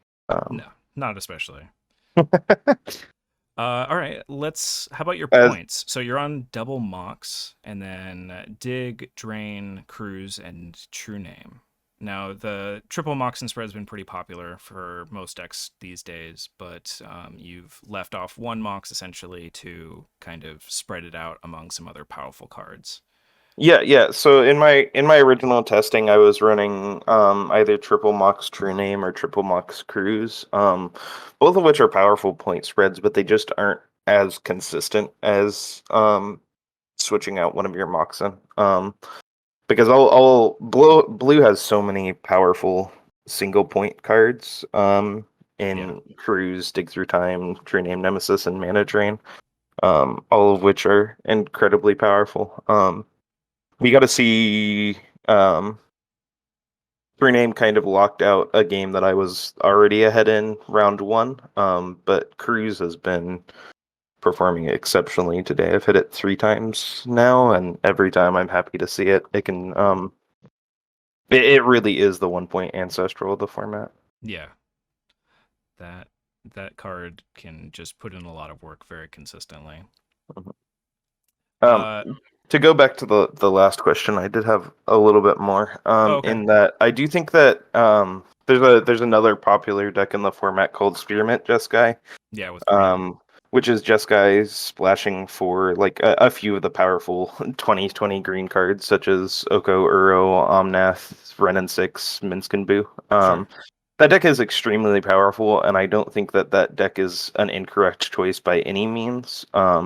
but I think you gain a lot from being able to play Jeskai, in that you get access to a lot more basics, which really helps you, considering I played against both a Blood Moon deck and a Price of Progress deck today. Sure. Yeah, it's a lot trickier to have that many basics when you're trying to do 4 colors.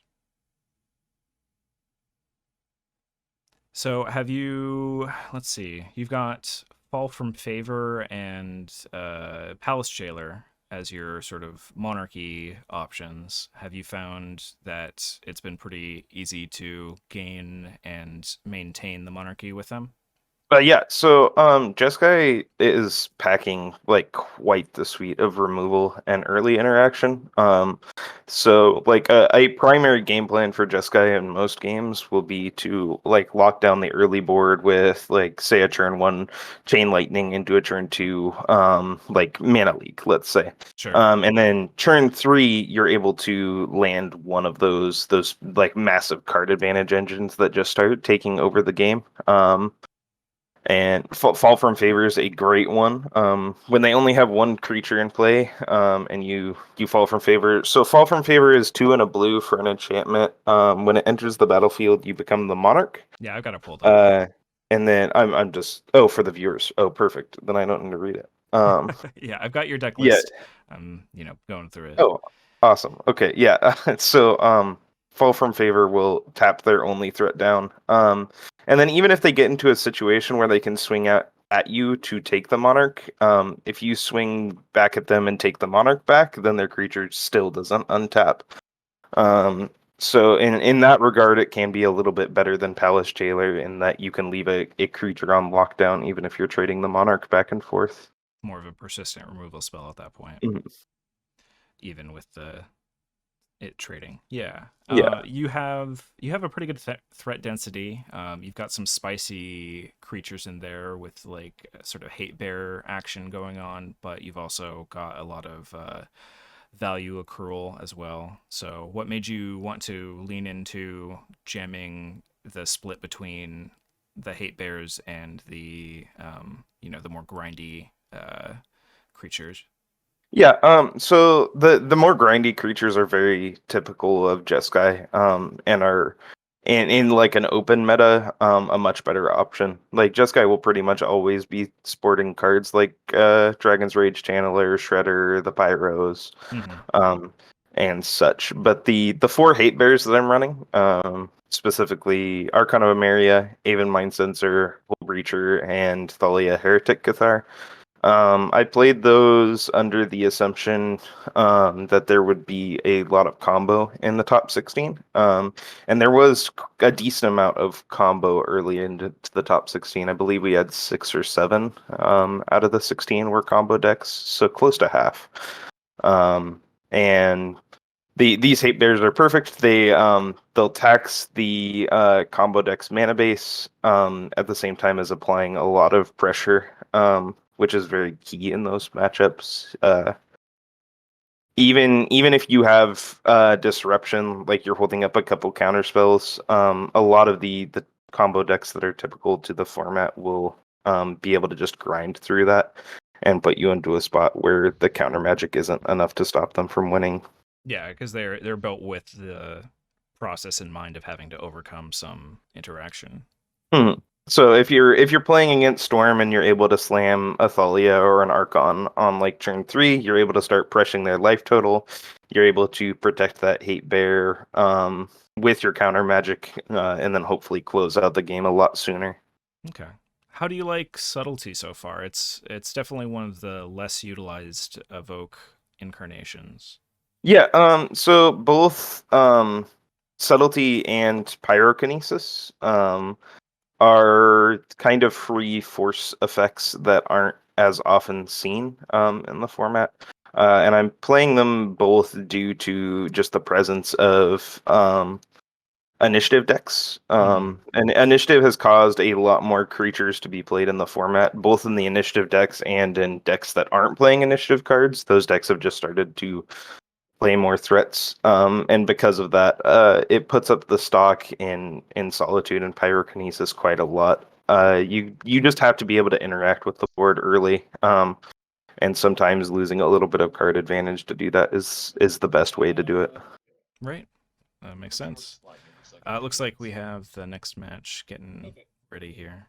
But Alrighty. any little final thoughts you want to throw in before that gets going? No, I don't think so. Okay. Well, thank you. Oh yeah. You can just restart it, your computer real quick if you want. No, it takes about 10 minutes for my computer to restart, so I'm not doing that. Oh lord. Oh, there we go. It's matched up. Okay.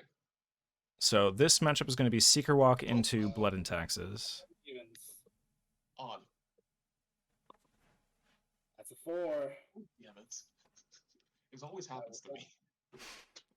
Yeah, this is going to be a really interesting and kind of classical matchup in the pressure disruption deck versus the combo deck. Yeah, I think Seeker Walk is probably not going to have a great time of it. The the route to its victory is pretty easy for a Death and Tax deck splashing red to muck up. So it's going to be an uphill battle for sure. And depending on the Taxes draw, it could be almost insurmountable. There's some ridiculous openings. And now it's going back to O2. The red splash in Texas here definitely benefits it a lot in this matchup. Absolutely. Whether it's the instant speed removal, the increased pressure that the deck is able to create early, and then the Blood Moon effects are going to be incredible against the 4-color deck, even with dorks. Yeah. Okay, nice. I mean, just looking at a deck that's on Forked Vault, it's on Fury and stuff is just not a happy place for someone jamming that many mana dorks. Stop when you've got your 7, and then. But yeah, Blood Moon also Let us know when to very hard to win through for a 4-color deck. But it's not impossible. It is entirely viable that we can see Hyun Kim get a pretty solid start and overwhelm the Death and Taxes deck. Yeah. There's some big effects in there. Like, even if they're a little mid-rangey, they can certainly overwhelm what the Death and Taxes, Blood and Taxes deck is presenting. It is certainly still a deck that is playing Teferi and Oko, Minsk and Boo, and Comet, as well as lots of mid-range threats in the creature suite. Yeah. Which can kind of just stabilize the board fully for the Seeker Walk deck. So I would expect that Hyun Kim is not really going to be going for it too often unless the coast is basically entirely clear, but it'll be more of a fighting over the board kind of matchup. Mm-hmm.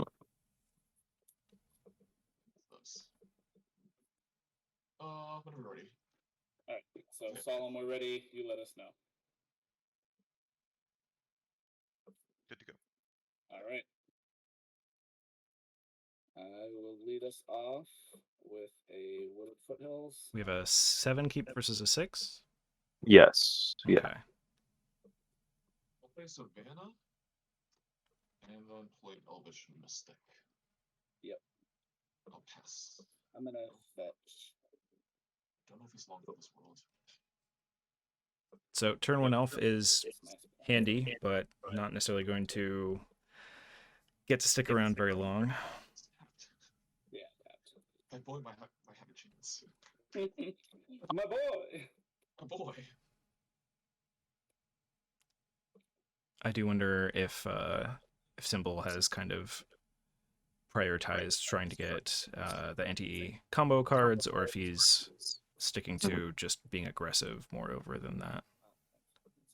You can kind of do both, but Simpleman keeping a 7 here is a sign that he has to have some good stuff in hand, especially not playing a 1-drop on turn 1.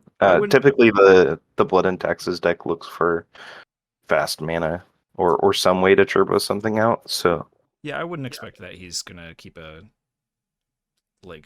just sort of middling, hope I do okay with a 2-drop and a 3-drop over time kind of thing, but you never know.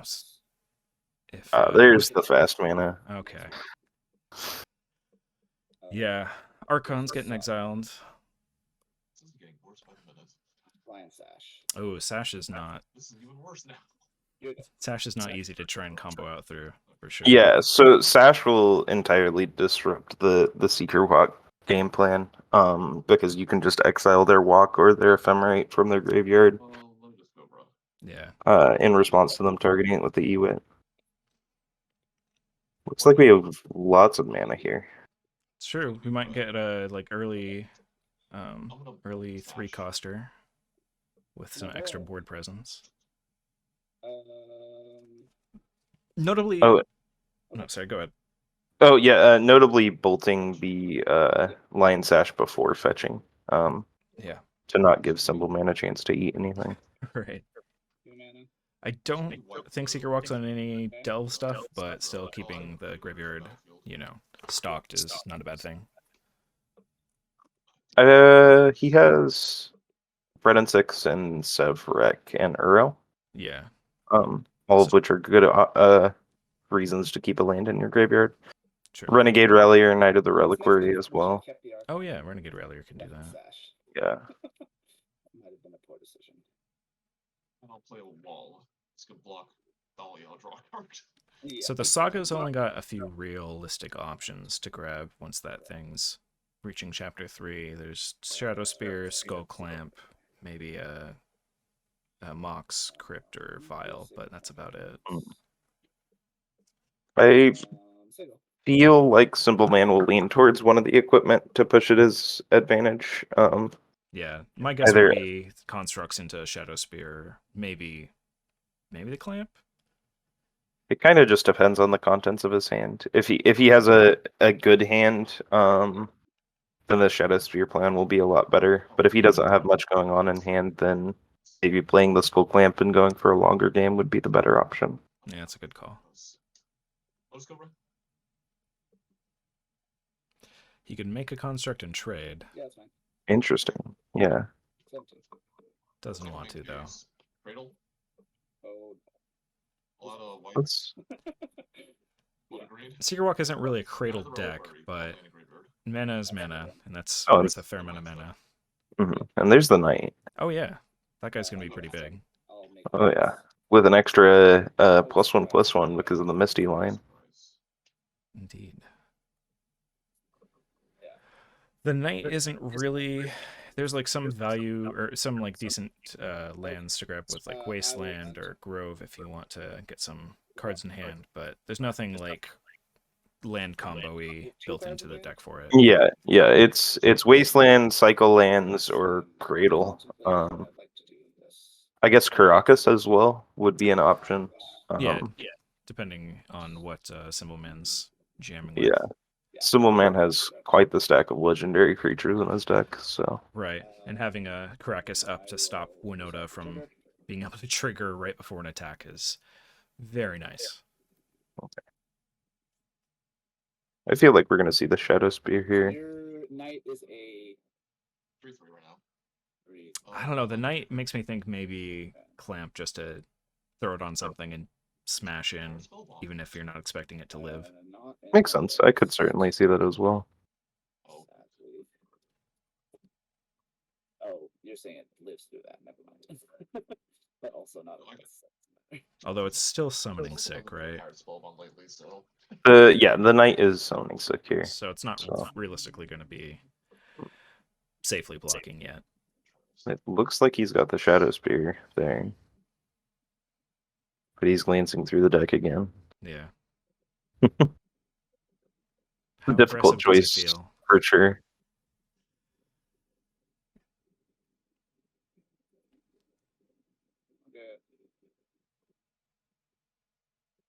Shadow Spear's activation is not really relevant here, as it. Oh, Clamp. Oh. The bait. The bait switch on the casters. Yeah. I think Clamp is a good call here, just because it is going to be pretty tough to swing through. So, trading off a construct for a couple cards. Could find swords or something. Sure. Oh, I want a mana crypt. I forgot I have a mana crypt. Okay, he's going for mana crypt. Oh. That card is really good. Oh. I guess he was stuck on some mana, so crypt is going to be the plan. This stupid Skull Clamp if I could get a mana Okay. The constructs are currently 4/4s, so he's able to swing the non-summoning sick one into the knight freely. So these Mhm. are 4/4s. Yes. Could jump with wall, but probably won't. One of them is sick though, unfortunately. So let's do about all. But Symbol is pretty much obligated to leave a mana Unfortunately, open do that. Okay. all the time to represent a mana burn could be spell or a removal spell Cavern on humans. against the combo. Cool. Yeah, girl. Winota? Oh, okay. Well done. I guess the plan So, is No, don't do that. Don't do it. we're pathing. No. Oh, Wow. interesting. My boy. You don't understand how many times I got people. Interesting. I think there I actually would have gone for the line of pathing the construct. Yeah. And then getting a Caracas. I agree. I think getting rid of the construct so there's no attack trigger to start with, and then having Caracas to just keep Winota from ever mattering is. I'm so sad. Mm-hmm. You can always bounce the Winota when he goes to combat, but before he attacks. Mm-hmm. But maybe he saw something that we didn't. Maybe just really doesn't want to have to turn something into Caracas and commit the knight like that.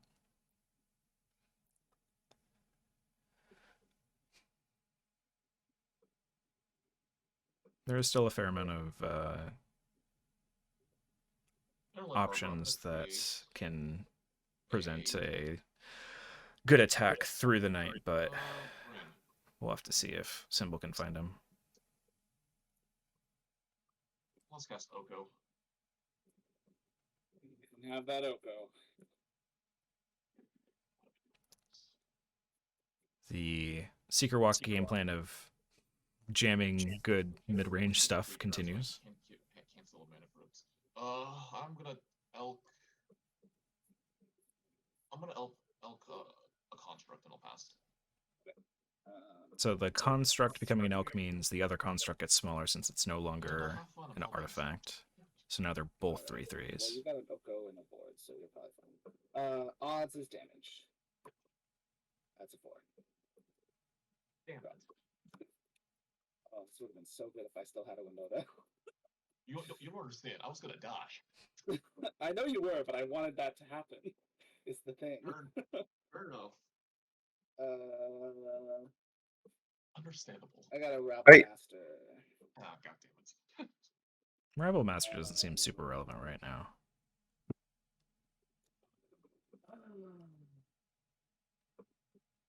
I see. I wonder what Knight's gonna get. Okay, so Probably you've just a got fetch. A 3/3 that could be a 4/4. Yes. It could be a 5/5 actually if you do certain things. You've got a 1/1. You've got another 1/1. You've got no 4.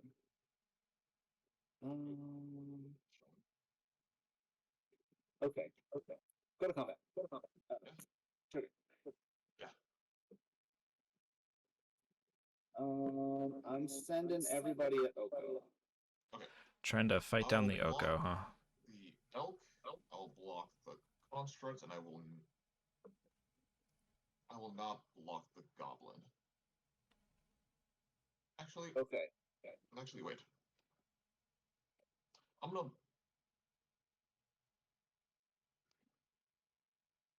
Interesting. Yeah, no, I'm gonna block the goblin with an elf. Okay, I so don't- blocking all 3. Yes, and before damage. Activate sacrificing. I mean, keeping Oko at 5s at 5 leaves up some options that you wouldn't otherwise have. Your knight. Mm-hmm. Ooh, Iganjo. I'm gonna keep the land though. Yep. Yeah, that keeps Knight from presenting And then a our wall from here on out. elf and Still before damage. So I just checked, and our commentary is not going through to Twitch. I know. The Twitch stream is just so that other folks can watch. Okay. I'll add a mana, I'll correct. So this is for the YouTube. Yeah, this is just a recording I'll post up later. Okay. I would have had to had multiple stream accounts set up, and I couldn't get it done in time. For sure. The quality of the YouTube video is much greater than the Twitch stream. Yeah.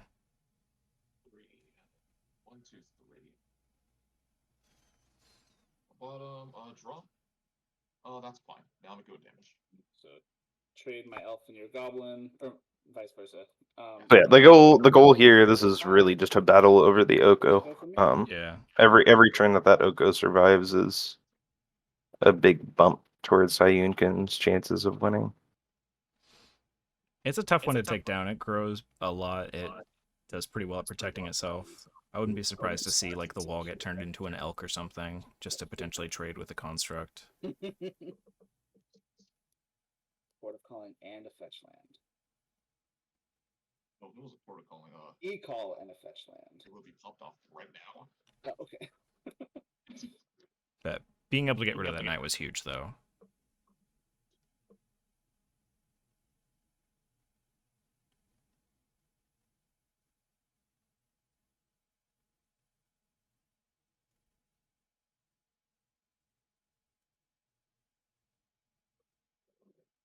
And the escalating army of Rebel Master is much more relevant as well. Thinking, right? Yeah. Okay, no worries. Is that what I do? First land? One. One? Okay.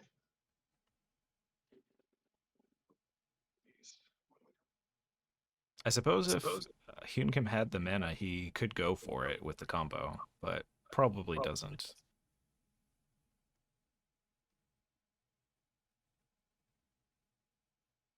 But that's what? Cradle for 2, 2 lands.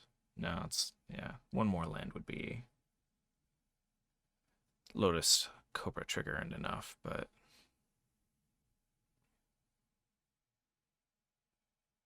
probably not sitting on land. Spellseeker. Is Simple Man out of cards in hand? He has one. One, okay. Yeah, they're both pretty low on gas.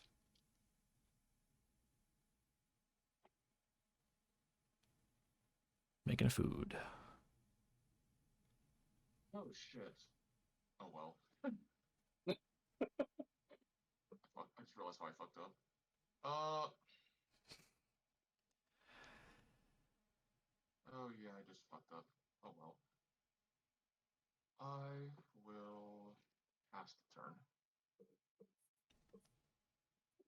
Odds is damage. Oko is at 7 loyalty, which is a fair amount, even with the significant force that Symbol Man is presenting. It's not going to be an instant takeout from a swing. Making a food is interesting. I feel like I would have bilked the War Boss there. Rebel because you Master? can't, or yeah, the Realm Master. Because I feel like it's hard to block that profitably.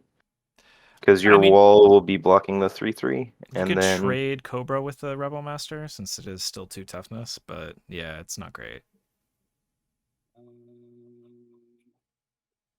I'm curious whether Symbol Man will swing with the 3/2 Rebel Master or not. If you're trying to take out Oko, I would expect it, but maybe not. Squatted Oko. Okay. Hyun does have to be worried about his mana a little bit too.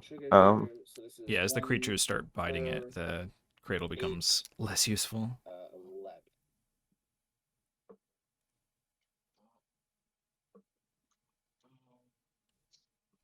So there's an easy wall block.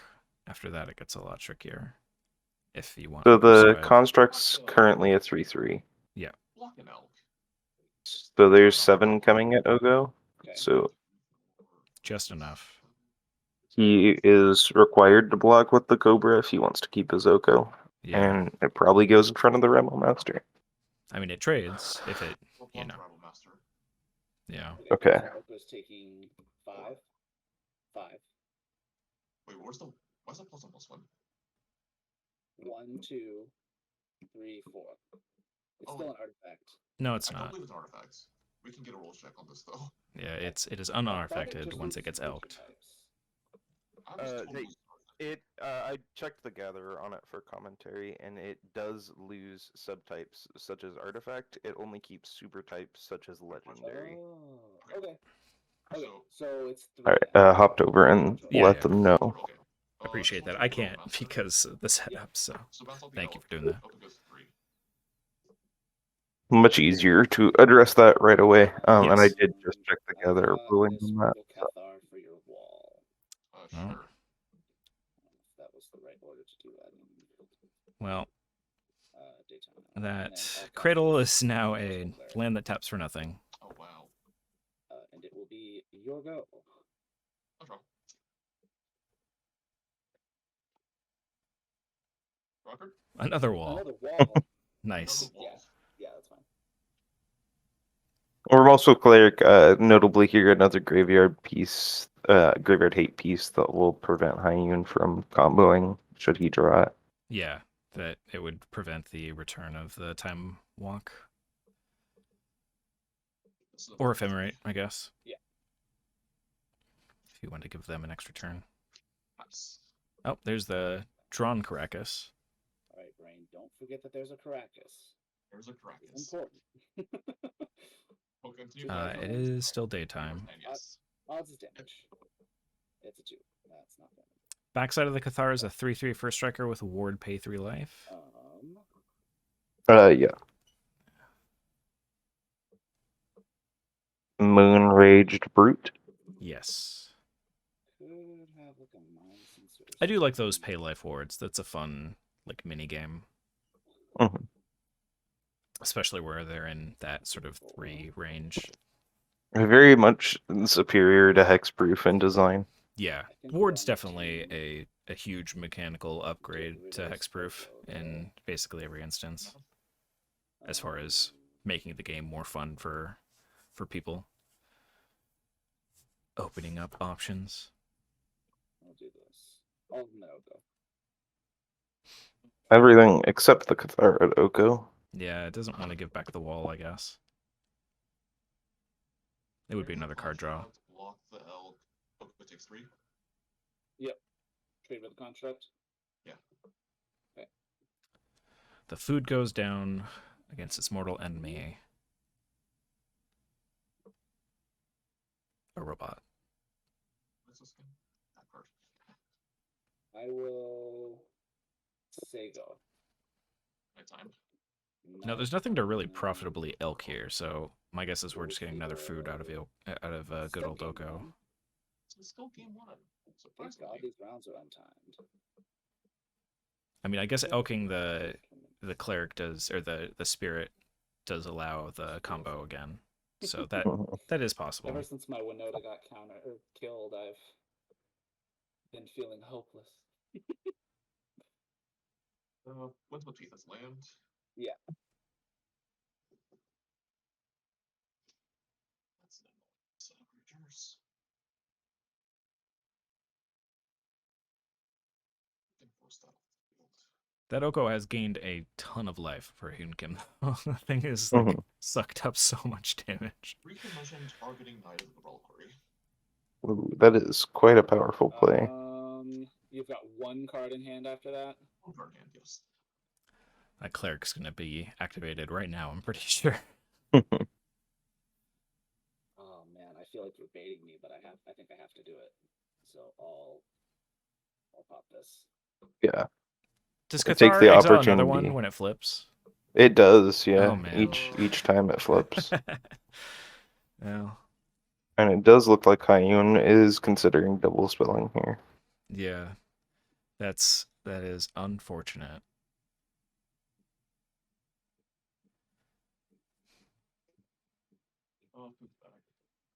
Yep.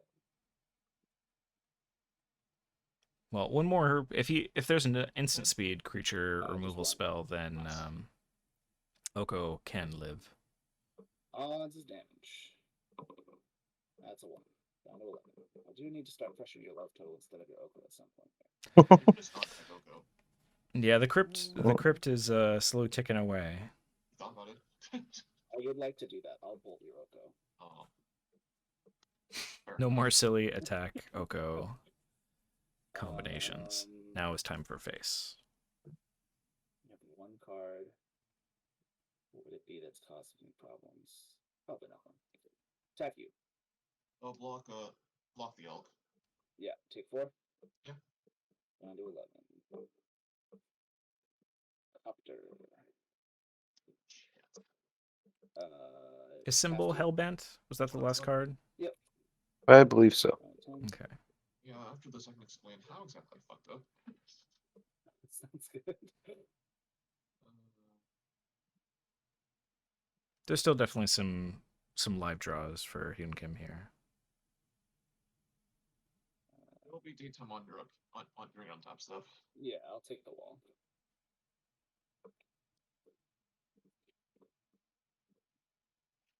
But hey, if you kill this, you just draw 2 cards. Yeah, So the that's problem cool. is I need to kill it.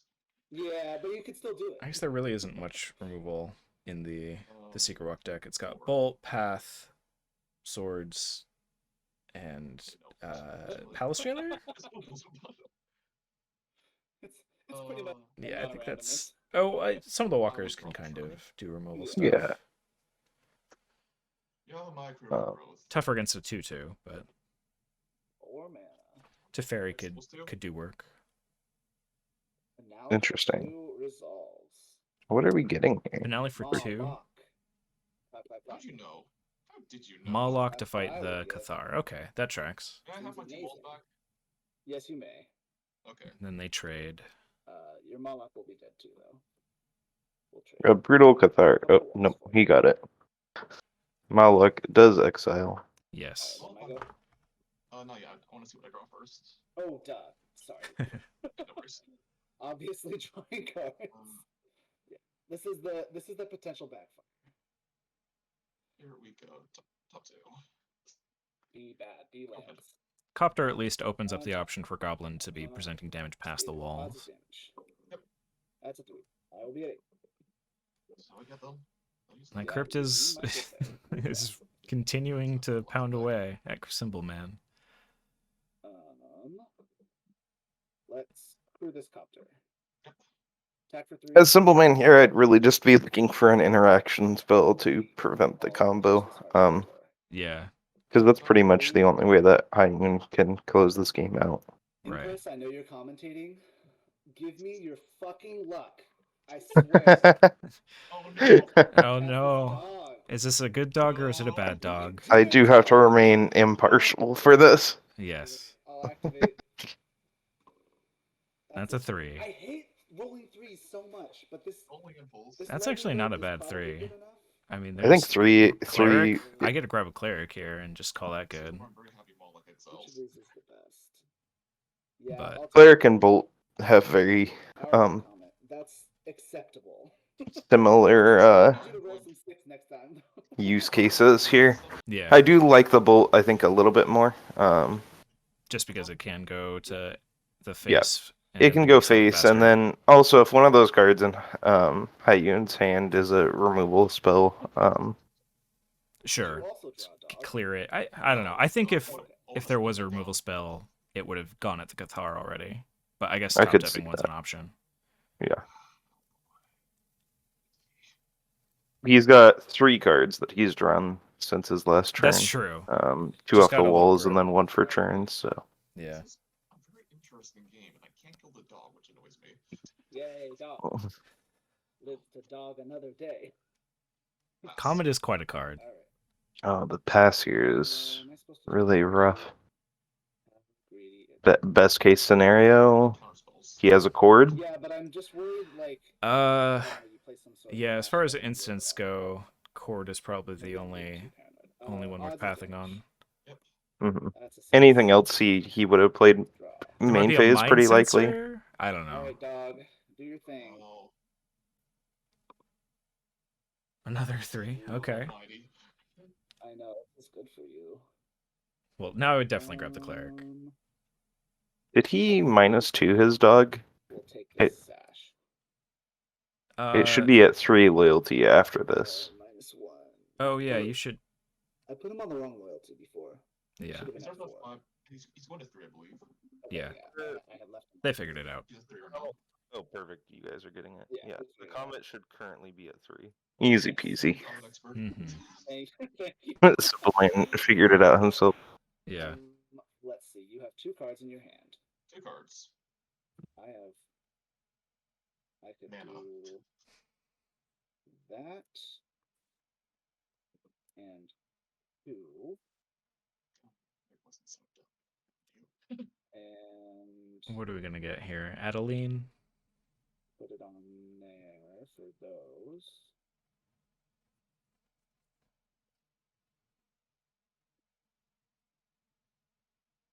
I guess maybe cast the sash. Not really going to be able to activate it much, but could get a little extra damage in. I will cast Lion Sash floating 1. Yeah. Resolves. Cool. I will attempt to reconfigure the sash. Oh, I should probably make this a creature first. I'll make this a creature. Yeah. Oh, actually, let's do it like this. I'll make this a creature. Oh, that's funny. And then Yeah, I'll attempt to crew with reconfigure the your sash. equipment creature you're about to attach. Okay. Now that Oko. These are my permanents. You have one colorless in the pool currently. I think he used it to. Oh no, you're right. He spent fresh mana. I will eat your Oko. Sure. I will eat your Moloch. Sure. I will attack you for 5. And trigger? Trigger Business Planes. No blocks. Cool. Take 5.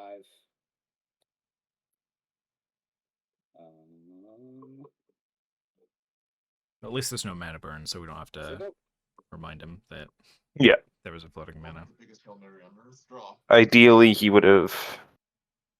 Regardless, it doesn't really matter because it just means he would have a mountain that was untapped right now. Which isn't that big of an effect. No. Especially since we know what's in hand, and Hinkim's not on any counterspell effects. No mana leaks or anything. Entirely illegal play to just let floating mana leave your pool. I wonder if we're going to see Bolt roll Comet just in case Comet does another 3.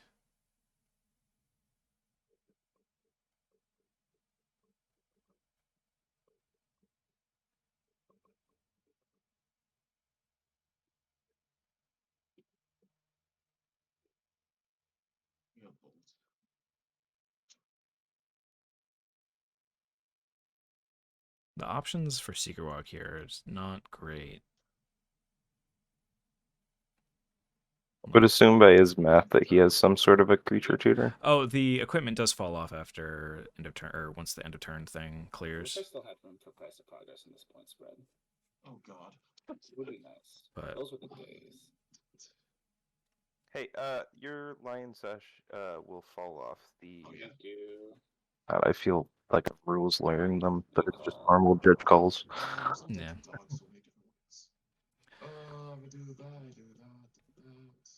Good to do it before he untaps and then is like, oh yeah, it's already there.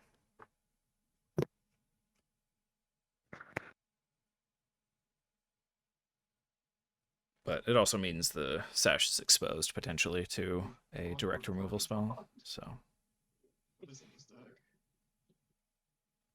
He can also now use the sash to crew once again before equipping. that is, yeah.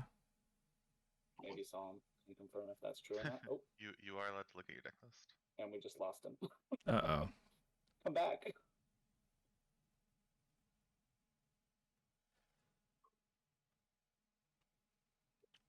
Some technical difficulties.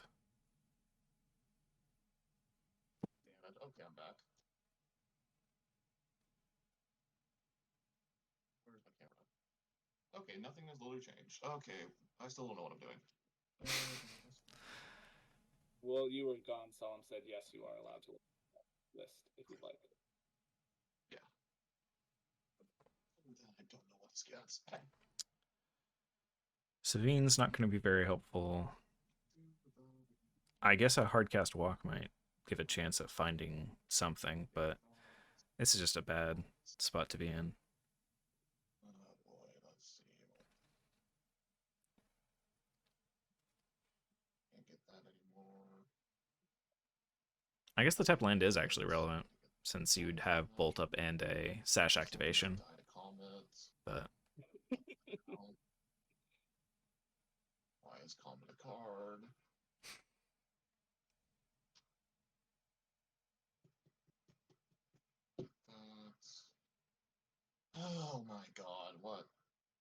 really ironic.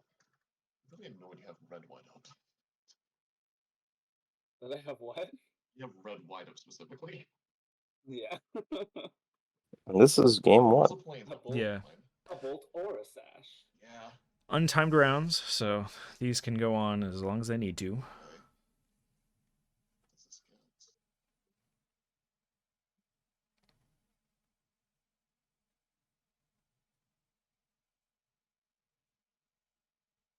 Now you want to tap out, so. Does he have enough, or does he have enough mana that he could Uro and then immediately escape Uro before Sash could activate? I don't think he has the triple blue currently. Okay.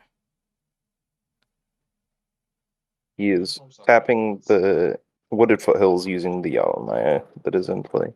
Yeah, it doesn't want to fetch and lose the life. So we got a Neoform for a 3. So there's really no point in me deliberating this much. I mean, Knight of Ottoman clears the Sash.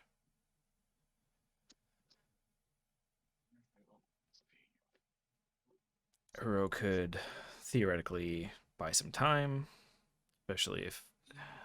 I think he's still short of blue, though, to do the escape.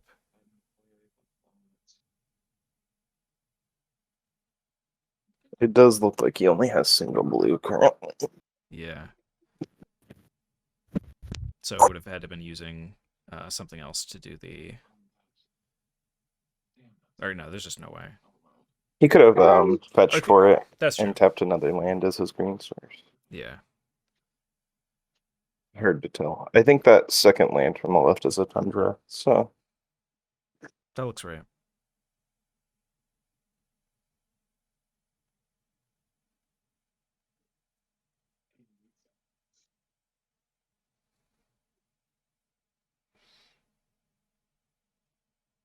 Could Rallier... No, that doesn't help. I guess Endurance? That can block the Copter, but it's going to be bigger from the Sash, most likely, so that's just a chump block.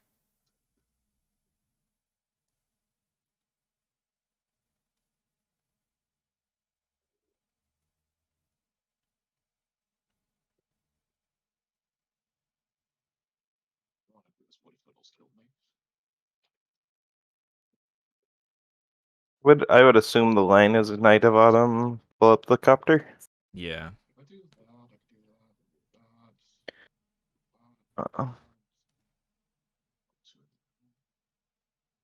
Though, like, even there, you're still facing down basically any activation of common is lethal. Mm-hmm. Yep. But you gotta do what you gotta do. Targets the smuggler's copter. Okay. You go. Yeah, so... Squirrels is lethal with the bolt in hand, and... Spicy. And then you're empty-handed? A 4 or 5 is lethal with a bolt in hand, and if Symbolman bolts before he activates Comet, it's just guaranteed. Yeah.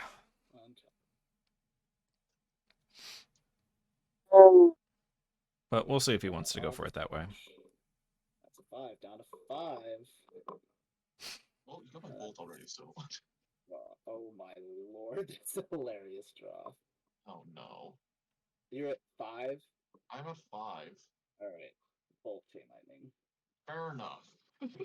Well, did do the pre-Comet activation bolt, so nice and clean. But then I was afraid I'd get a green-blue land, which... Yeah, I would have chain lightninged and then let the Comet activation finish it there. Yeah. I could have won when you were tapped out. Yeah, when you made a food or something? Yeah, instead of creating the... No, instead of, creating the food because I didn't think I had enough mana. Instead of the finale in hand, I had 7, not 8. But I didn't realize the fact that, I could have traded the wall for your, Rabble Master, create the Golem attack, then that's the 8th mana from Cradled. I fucked up on. As soon as I created the food, I'm like, well, shit. Wow. This is why this deck's hard. That was a tight game. I mean, I. To be fair, most of that damage was your own doing. True, but I just felt like not necessarily life totals. I just mean like your deck is always kind of on the verge of comboing off, and I was just kind of like keeping you off balance just enough. That was the one turn you had all shields down. Okay. Yeah. Oh, I forgot that Simpleman actually is on Containment Priest, which is another good shutdown for the Spellseeker combo, because generally you're doing Neoform into... You said you keep him? Ephemerate. Okay. Yeah. God, if I only realized that. Yeah, like damn. 10 seconds earlier. I know. That was the brutalness of it, was you like made a food and you were like, oh no. Immediately. I knew like, oh, that just cost me the game, I think. Jeez. It's always rough when you go in the tank for a while and then like just okay, now I really can't go on. hunt immediately afterwards. Cast the next game? Remorseful Cleric. Oh yeah. Like, okay, now I really can't. Like, okay, let's Well, try. and I had the cleric that turn before I cast it, so I could have cast it instead of I did something else that turn. Yeah. So we both made pivotal choices there. God, yeah. And I guess I would have been punished. Oh wait, I have to do that thing. How do you like Spellseeker? I forgot to do it at this point. Yeah, whatever. It happened. If you natural me on like turn 3, then I'll let you shoot it. I'm just kidding. I'll be honest. I've goldfish many times. I've naturaled 3 like once maybe. Yeah, it's not a huge concern. Very unlikely odds. You're on the play.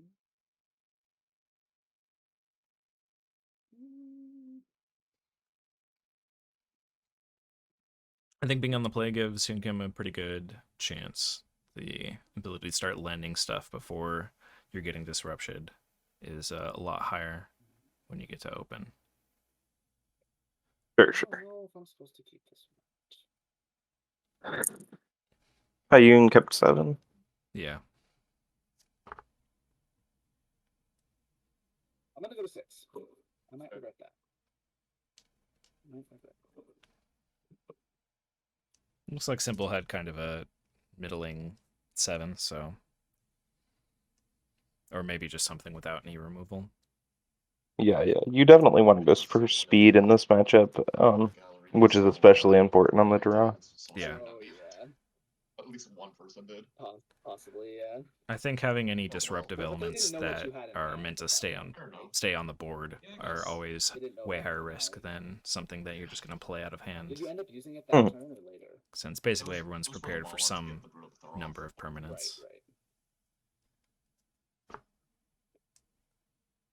So I'm sure Symbol really, really wants a burn spell that he can hold up. Even if it's just Stomp. Or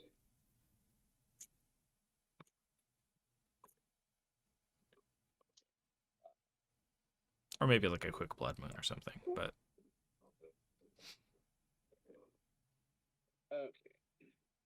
See what we got here.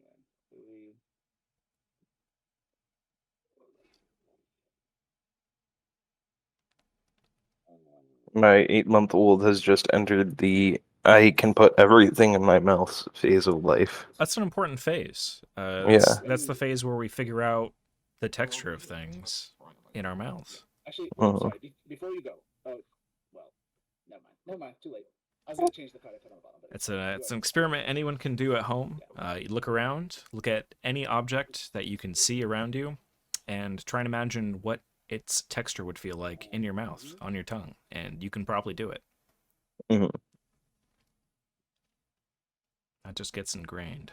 It's honestly a superior hobby to Magic because it's almost entirely free. Yeah, it's very true.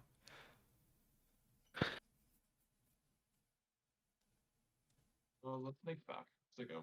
Another Lotus Cobra. Good old snake. Good snake. I'll fetch my Sacred Foundry.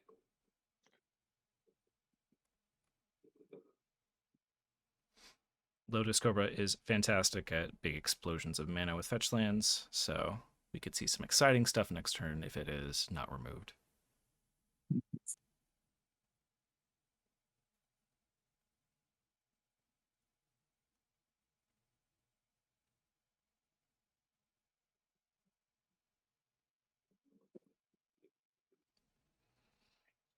Is that the Infinity Sacred Foundry, or is that just a certain proxy Yeah, one? yeah, it is the Infinity Sacred Foundry. Okay, I haven't seen that one very much yet.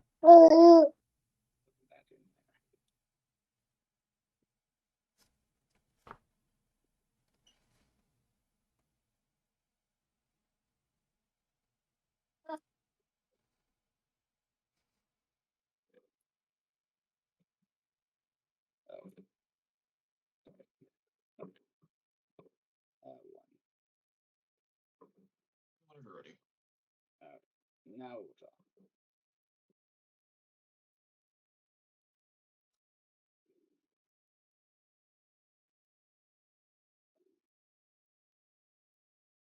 Ancient Tomb.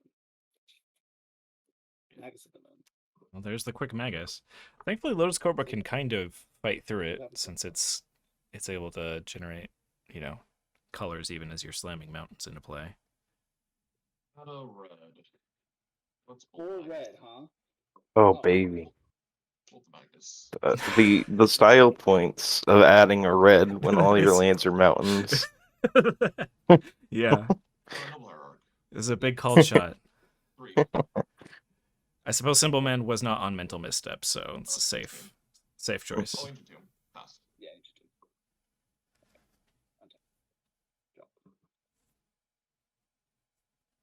Turn 2 Magus, quite the strong play against Secret Walk normally. Yeah, Hyun Kim is only on a light suite of removal. Got Bullet Path swords for the very efficient stuff, and then there's other ones built into some of the creatures, but that's not a lot. Bolt is one of the only answers for Magus. Without Lotus Cobra in play, yeah. Wait, yeah.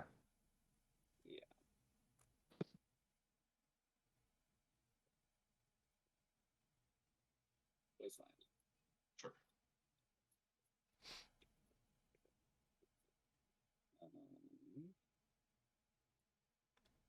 Fable. 10.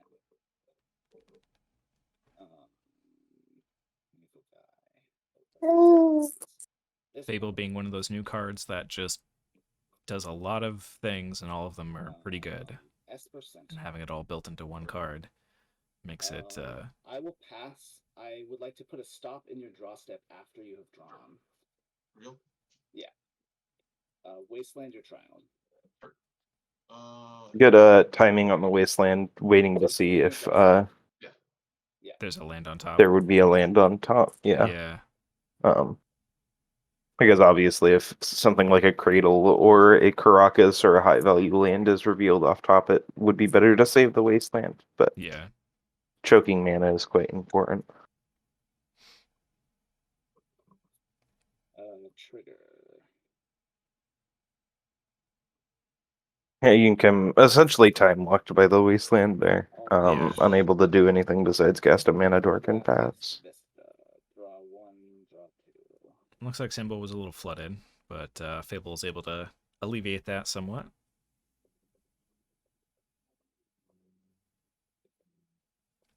Shaman doesn't really have a great attack since it kind of just gets eaten by the Courser. I'll play this Sunbig Canyon. Yep.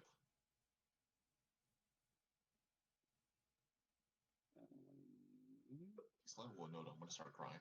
Oh, I wish. It'd be so good.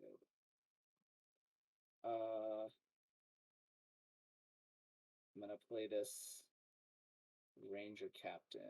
Ranger Captain actually is another one of the ones that breaks up the Seeker Walk combo, because you can sacrifice him in response to the rebound and just leave Ephemerate exiled forever. We'll flood a colors. Of Ephemerate. Go searching. How many cards do you have in hand? 3. Okay. I have 1 plus the one I'm about to get. Whoever that ends up. It has to be 1 CMC? Correct. Must be a 1 drop. 1 or less. Must be a 1 drop.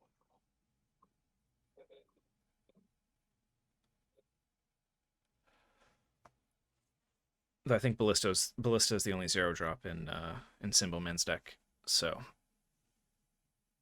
Dried Militant's a good one drop that disrupts the combo. Mother of Runes is just generically very, very good. So there's definitely more than one option for what to grab here. Oh, Recruitment Officer, if you've got a bunch of spare mana. we'll get this Dryad Militant. Militant Really don't makes want sense. nonsense, do you? And then I'll use the floating mana and I'll pay one more life down to 7 and I'll cast the copter that's in my hand. Simple hand down to 7 entirely through Self-damage. self-harm, yeah. Yep. Elf.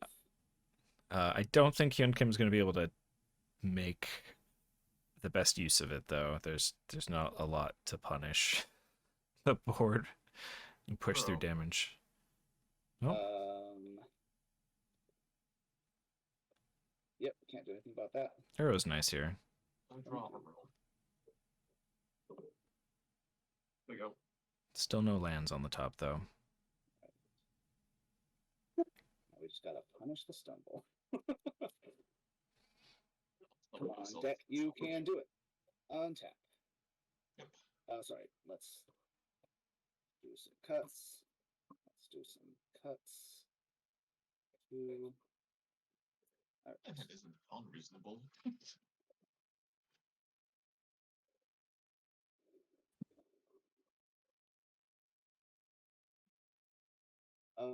Let's. Oh, this flips.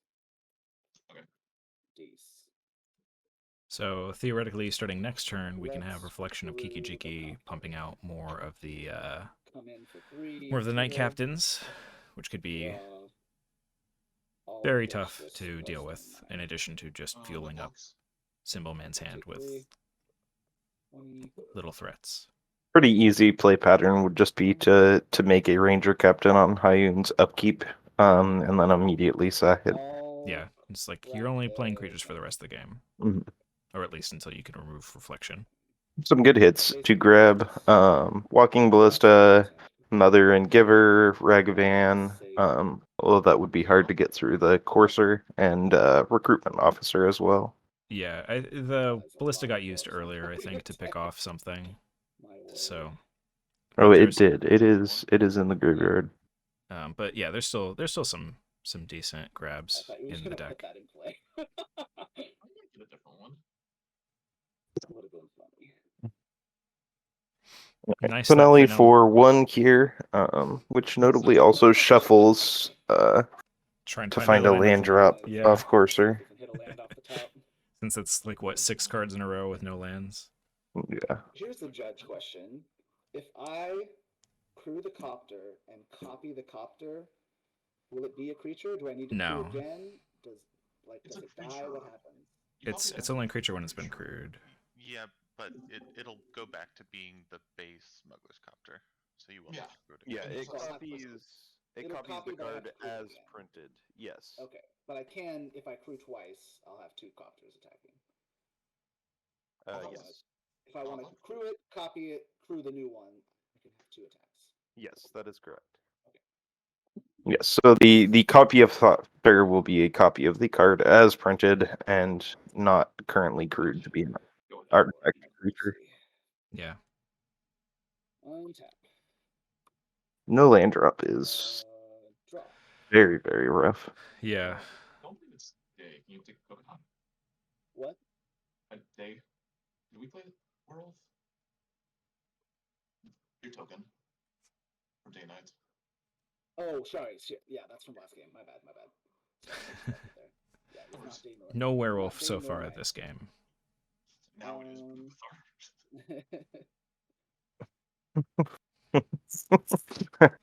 Immediately slams Brutal Cathar. Excellent. Crew this bad boy.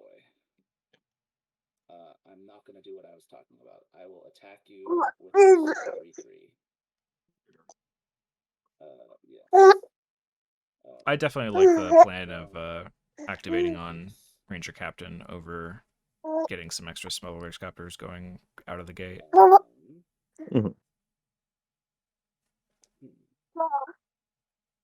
Preventing the Eldritch Evolution that's on top from being cast will be very important as well.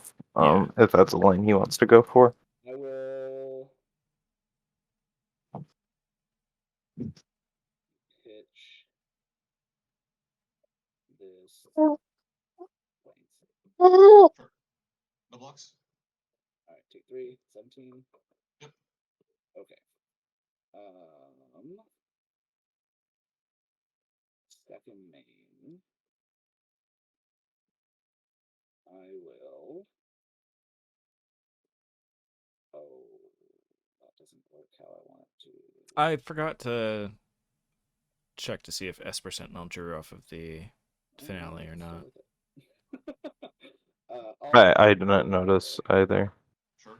Lean Arbiter makes evolution a lot worse. That's for sure. That's pretty brutal. Yeah. I'm going to go to my end step. You can also make a copy of the Arbiter in response to someone cracking their fetch. Yeah. Copy this guy and pay to be allowed to serve. So I'll go to 5. Taking the more painful route of still doing Ranger Captain, but This is on the end step. Yeah, so the token will last through the turn. Yeah. I want to check. It's just non-creature spells, right? Yeah. So you can still cast creatures, but I'd prefer you don't cast that. For example, that Eldritch Evolution. Well, that's just neat. Just a thing. I mean, it's kind of bad now, but like. Well, we'll see if there is finally another land on top for Hyunkim. Preferably not a fetch. Let's get. Yeah. Well, I mean, there'll be mana up theoretically. And then in your upkeep, I will sacrifice the copy so that you cannot. Search, or cannot. No, amazing targets for the Ranger Captain. And there's more lands. Is a Bayou? That was a polluted delta. Okay. And there's Bayou on top now. One of the classic foiled duels.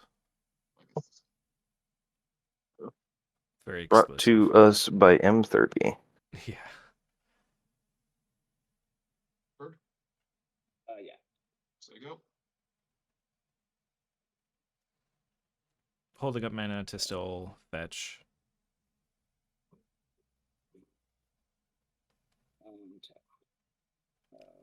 Do the cut.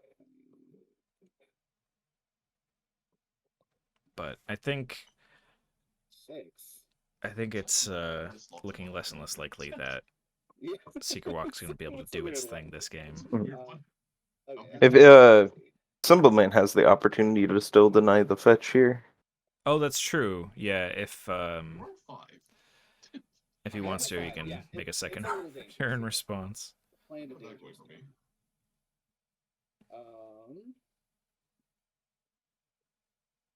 I will crew the copter. Well, he might wait until Symbol's done the Ranger Captain copy if he's going to do that again. I'll pitch this.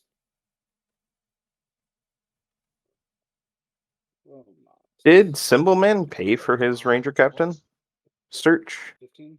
Yes, he did. He took 2 from the Ancient Tomb to pay for it. Okay. That's why he's down to 5.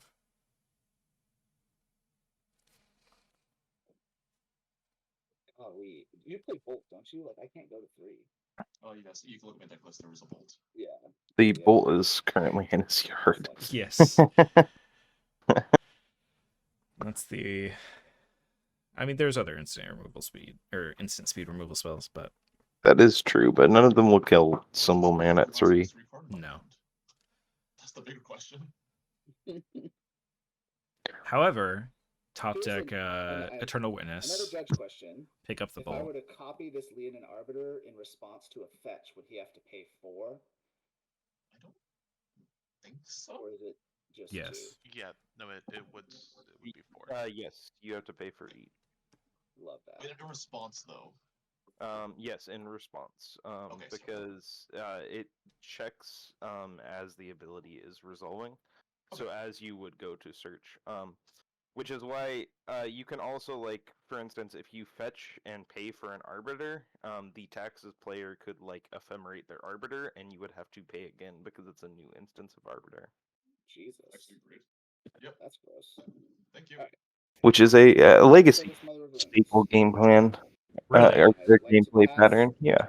I don't think I've ever run into that one. But it sounds brutal. Here's a bird. Ah, Ooh, both mind got sensor. birds. Actually, I did. Hold up. Nobody's searching. Not their whole Your deck mind sensor. anymore. Mind sensor is, and this is sorry. This is my end step. Yes. Okay.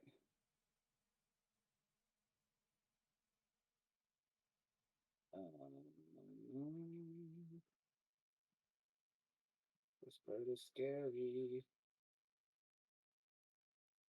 Stupid bird is I will let the bird resolve. not And go to- blockable currently with his board, although he could crew, copy the copter, and then crew the copied copter to generate a blocker.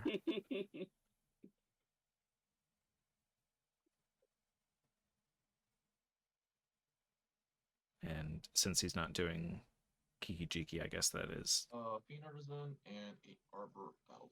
I the game plan. Go to my stuff.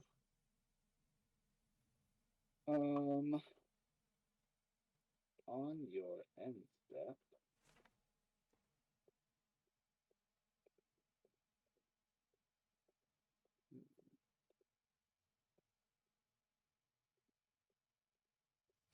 Yeah, on your end step. Yeah. I'll crew the copter. Sure. I'll copy the copter. Okay.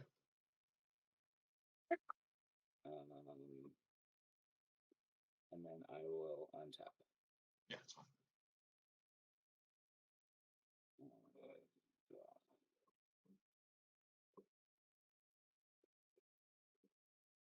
So Fiend Artisan does It's like got lands now. kind of present a problem.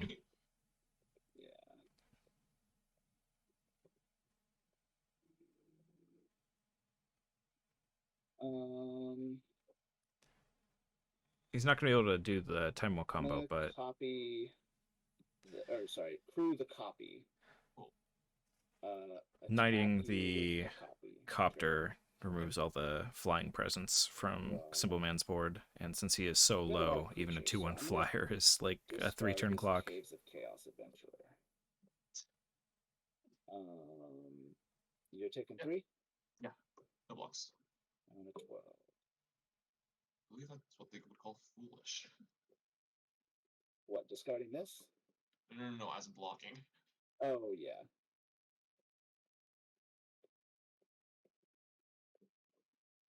Although I guess Knight would cost, what, 1 plus 3 plus 2 plus potentially another 2 with the Kiki Jiki, so that's I'm now the villain of the story.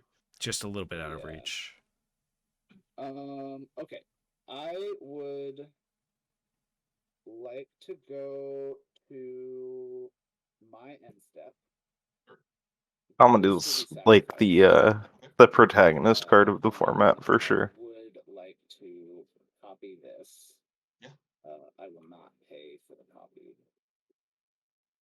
To search. I won't pay to search. Then sure. I will say go.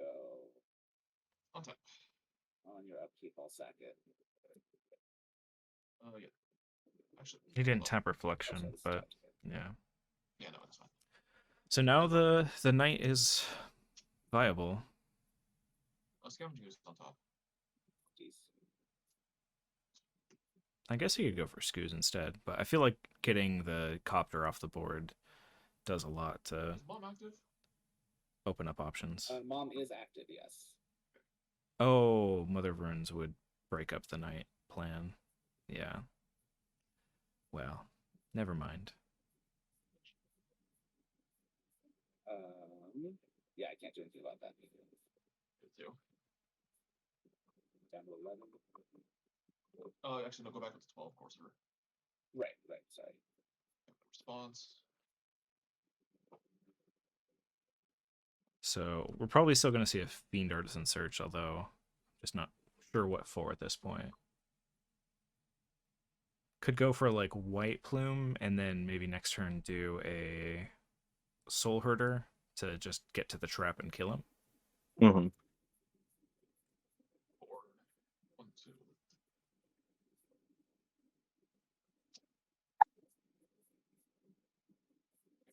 I wouldn't hate that. Or could slam Uro at this stage. There's enough mana and fuel. Actually, you could go for a Witness and pick up the bolt.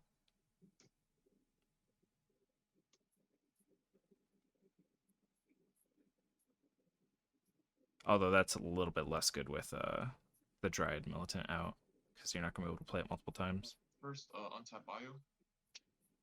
Okay. Okay. Tap for green.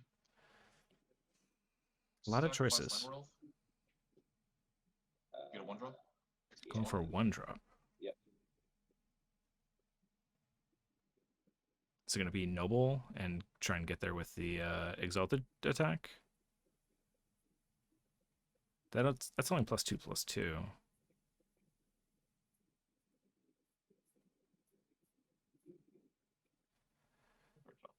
Deathrite. There is a black mana. So yeah, Deathrite. Okay. Oh, you're at 5. Maybe kill you somehow. So. How many? I don't think there's that many instants and sorceries in the graveyard though, and there's not going to be any new ones while Dryad's out. That's true. Land. So there's Bolt. There's was Neil from this game? I'm gonna skip Row. Yep. Everything but Bolt and graveyard. Yeah, there's like almost no instants and sorceries. Draw. Yep. Put Waterlogged River into play. Go to 17. Okay. Go ahead. It's interesting.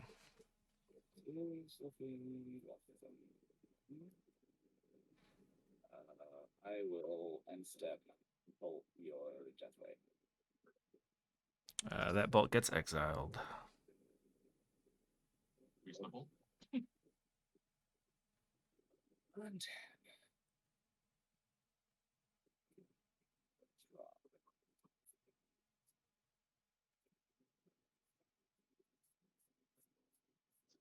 Here's the wild games we're playing.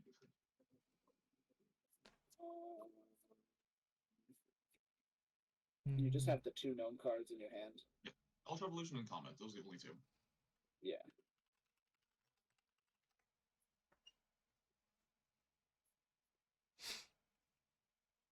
Having her out's pretty good though. Who the copter? Yep. Coming in with the copter. Trigger. Yep. Ooh.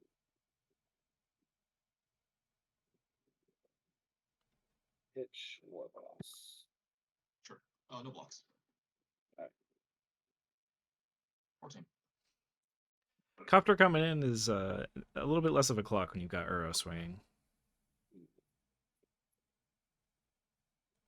That is very true.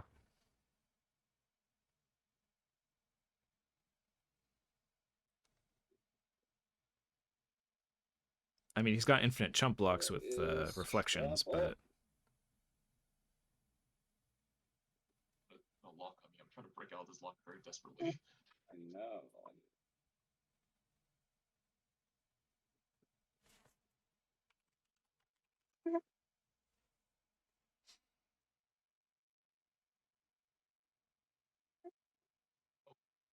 Sorry, thinking.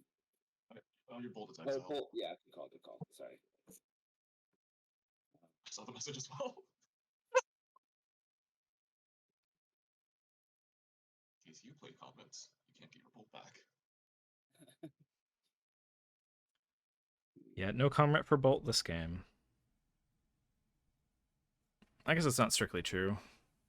That's where I'm at. I'm basically like, I have to copy this because I cannot let you have Comet and Eldritch Evo. There is a comment threatening to potentially get back Bolt. So now that Deathrite's out of the way, I think the next Fiend Artisan target One Hierarch or 2 Hierarchs in play? Oh, one Hierarch. The other Hierarch's exiled. almost certainly has to be White Plume.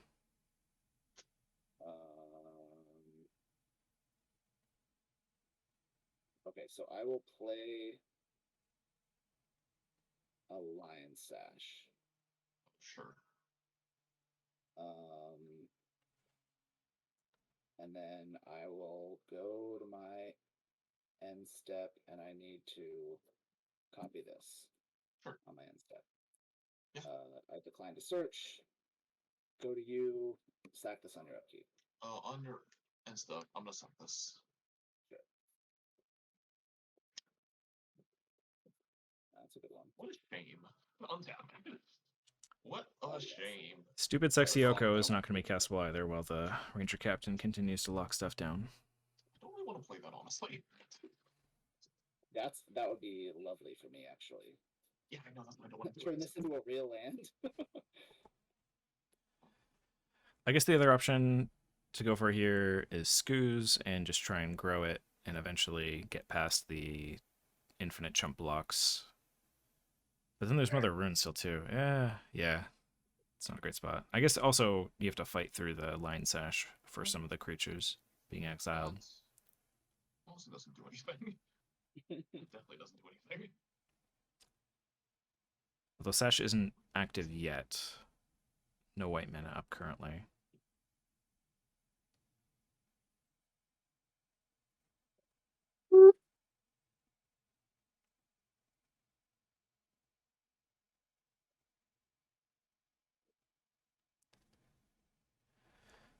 But given the state of the game, I think White Plume into Soul Herder for trap action is probably the best way to go to try and close it out. Yeah, life. Yep. My life for a Shadow Spear right now. Your shots were fucked. That'd be so helpful.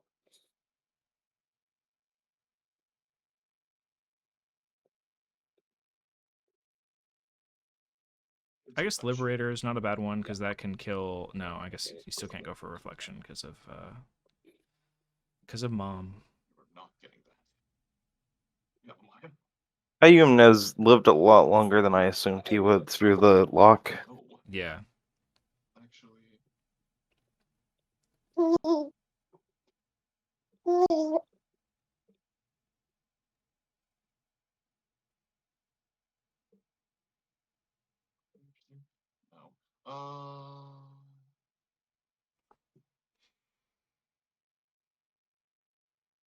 Wine Sensor does have a swing here. If you want to. And a pretty effective one, too. Putting Symbolman down to 3.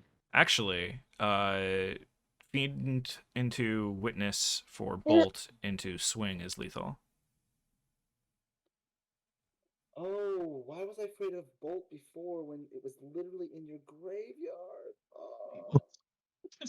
That, Let's see if he sees it. when I was worried about, I was like, Why was the Bolt supposed to be exiled? And then it was the new Bolt was played after Dried Militant. Should have been attacking so much more aggressively. So the one that's currently in his graveyard shouldn't be? No, that one was played before Militant.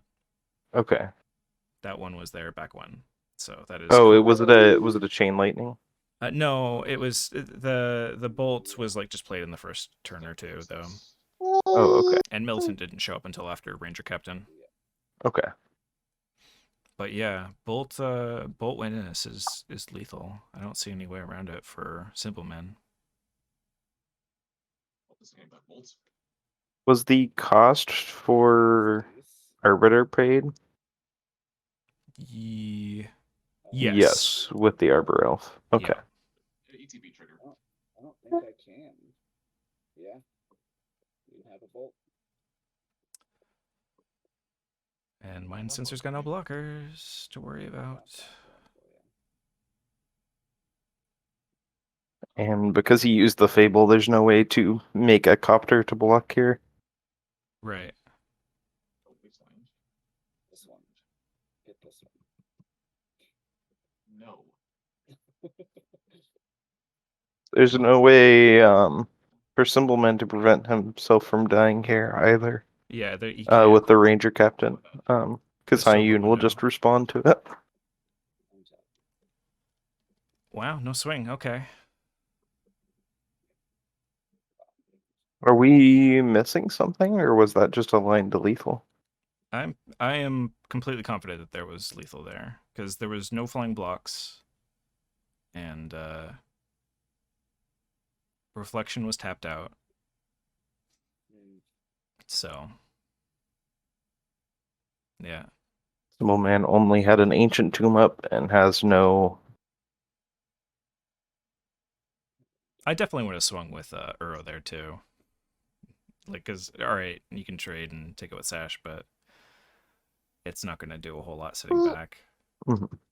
Gaining a life and digging into cards is a lot better, especially with that wasteland on top. You can yeah, clear it really off. choked Symbolman's colored mana options here. Yeah, so I don't know. It looks like it cuts him off red entirely, actually. Yeah, and it's another white source that Sash can't use.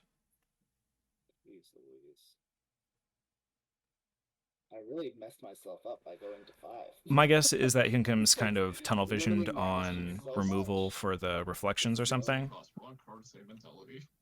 I'm sure there's some fatigue involved as well. It has been a long day. Yeah, these haven't been short games either, so. Oh man, sorry, I'm thinking.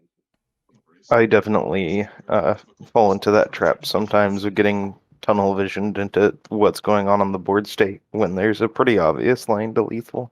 Yeah, it's always good to look for lethal if you can, but sometimes the board state's just so full, it's easy to lose focus. I remember when I was in high school, I played a lot of chess.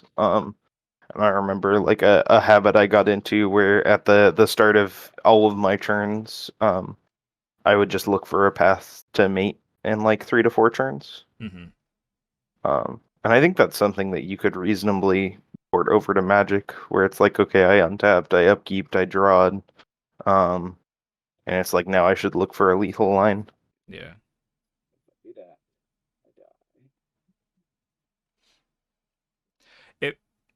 Yeah, I don't know. I suppose having to figure out navigating around the captain ability and like all that means that it's not actually winning this turn, and that also makes it harder to see immediately. But so we know Hyun's hand top to bottom. We've got Oko, Eldritch Evolution, Bolt, and I think it's Augur of Autumn. Augur? Okay. Hasn't mattered enough to slam, I think. No really exciting creatures on top. So far, it's just been like walkers. I can't really pressure you anymore, because I'll die. And I'm basically priced into copying this. And you either bolt it or me in response to either the copy or the activation. I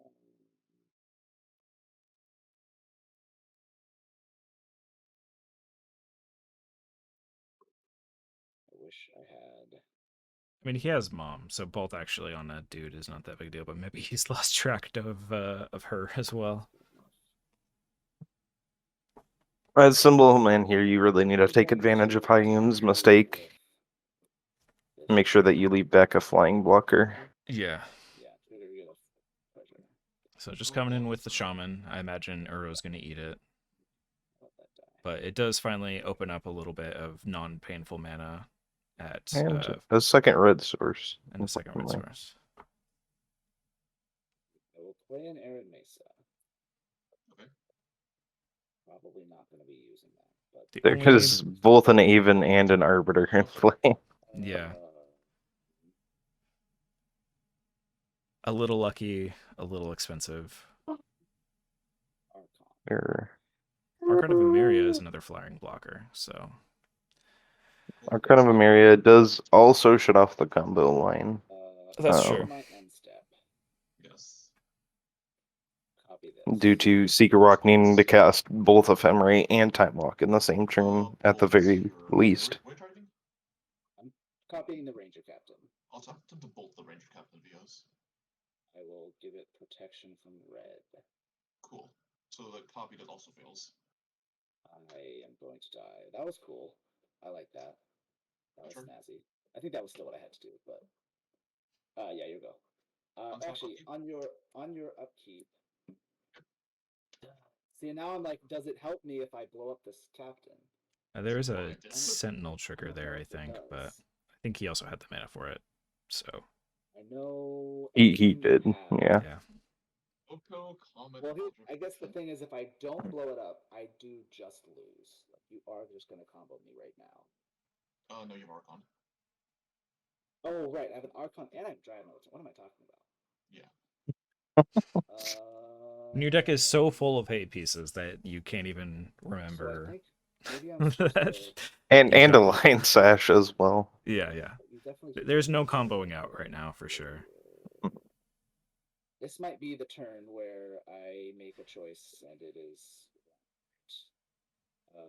I am going to pop it this turn. I'll draw. I do think that's the correct choice. Yeah, keeping him off Comet is pretty vital. I would like to move to combat. Yes. For 7 with also trigger. Oh, is that Comet Oko Eldritch Evolution? Oh yes, yeah, just Comet. Okay. But would have built into like tapped. Wipe them on top. Well, there's the card that I think the game plan wants to go with. I'm going to block with this Sentinel. I still would go for the Fiend into grabbing White Plume here, but if you're about to draw it, it's maybe a little bit less pressing.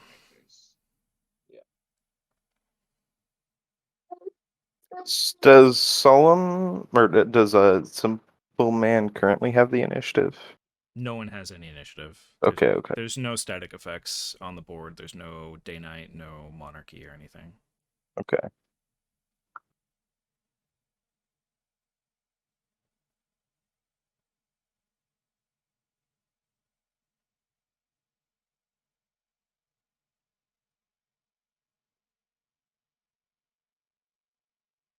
So you have to remember to pay the 2 for Arbiter.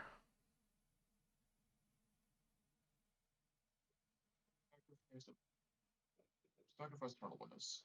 X equals 4. It's going for a 4. Oh, I should just lay in the Arbiter. Yeah, that's fine. Yep, I will pay the 2 extra. Yep, that happens. So Prime Speaker.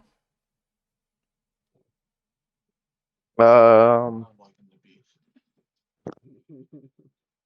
mean, going for 4 specifically. That's Palace Jailer. Okay. Gonna send the reflections to jail. He is not on Seasoned Engineer, interestingly. No, it's just White Plume is the only initiative target. Okay. Archon's I was wondering if he missed the line of get Dungeoneer, make my thing unwalkable. Oh, the Aven Mind Sensor is a wizard, so God, these games are so grindy. This is like way different than our Swiss matchup. Swiss matchup in like a couple turns. I'll do the Green Sun. I'll play in Wastelander Secret Foundry. Yeah. Very good line. Yeah. Definitely needed to happen. Go to my end step, draw for the Monarchy. Yep. Pass turn. Volcanic on top. Still no good flying blocks, but it's game 2, what the hell? Yeah. That's a magic card that I'm allowed to cast. Does that get me there? Maybe. God, it's sketchy though. My lord, it's sketchy. Oh, this is untapped. But I can't stop your Comet anymore, which honestly probably just kills me next turn. I'm really enjoying all the matches being ended by Comet today. It's a very, very good dog. 1-1 with +3/+3 with a 4/4. Solum, I think, is the only top 4 player without a comment. That is correct. Yeah. Yeah.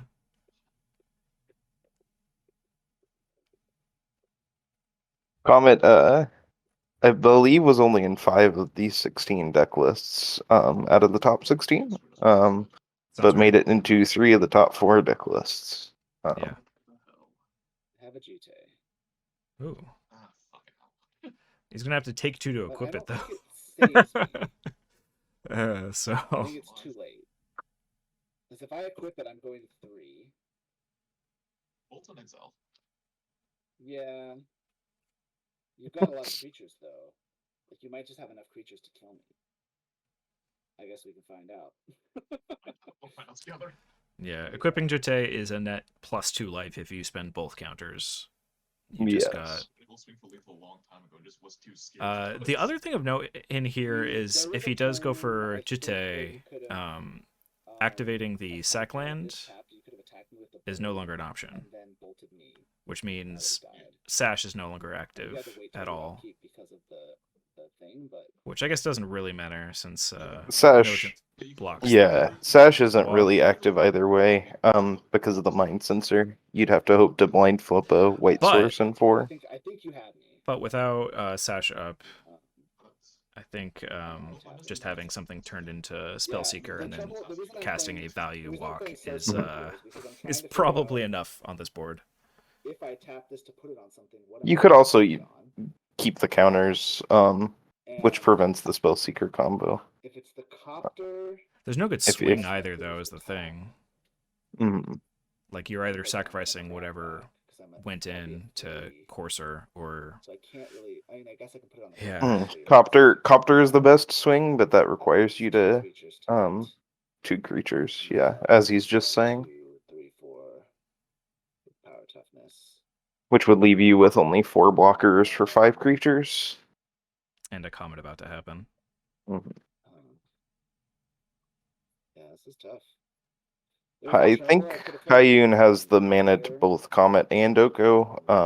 You turn a bird into a elk or something? Yeah, or just the option of playing one of those walkers and activating Artisan again. Mm-hmm.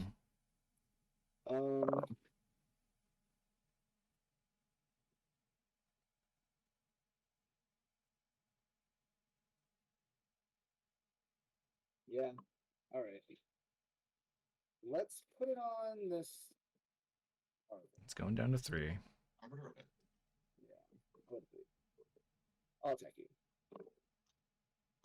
I guess blocking with Courser means it could eat Courser, but then you're just at 3, and that's terrible. Seeker Walk is actually kind of a vulnerable combo. It is. Yeah, I mean... Removal, Graveyard Hate, Search Hate, Double Spell Hate. Yeah. It is very lots easy of effects to interact that hit with. it. Yeah. But it is also pretty resilient. Like, you can just do it off of 1 card, and that card is a creature, which is probably the easiest thing to find. And that's also like a big part of the power level of the deck is just that the combo is only like 6 cards total. And none of them are really bad by themselves. The witnesses aren't great, but they aren't like horrible in a long game either. Yeah. Sometimes you draw Witness plus Ephemerate and then get to do silly things with that too. Two of you guys don't have power. Oh, but one of them could. Only sneaks for 1 by Okay, so he spent 1 token on, or 1 counter on the Mind Sensor.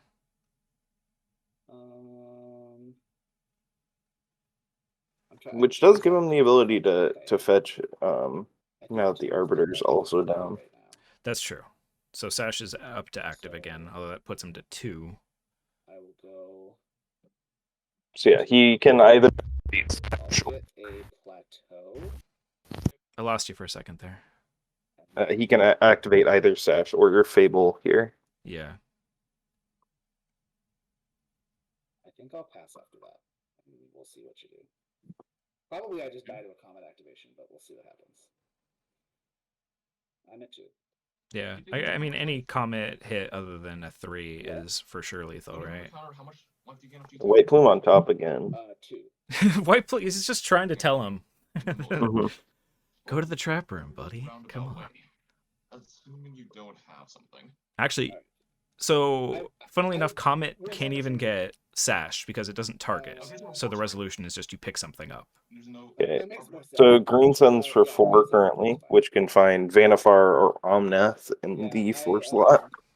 Or Timeless Witness. I feel like I'm dead 6 ways from Sunday, but might as well make you figure it out.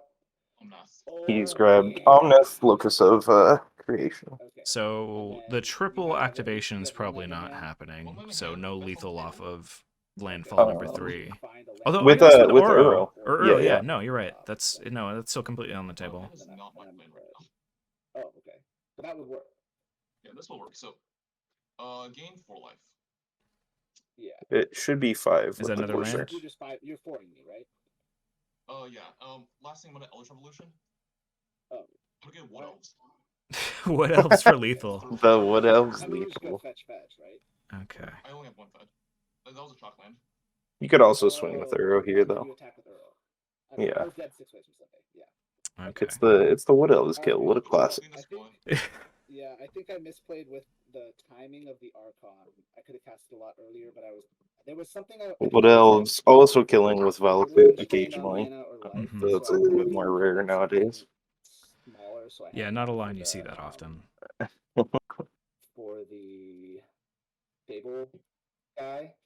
Yeah. I'm sure how I feel But about Wood maybe Elves and should've, like, Seeker. attacked with to make an extra mana and then still done it. I see it. I see it in a lot of lists, along with I don't really remember the whole board. Sylvan Ranger, and they're both just kind of cards that perplex me. Well played though. That, I mean, Compared to other effects like Ren and 6 and Uro, it just seems weird. Ranger at least only costs 2, right?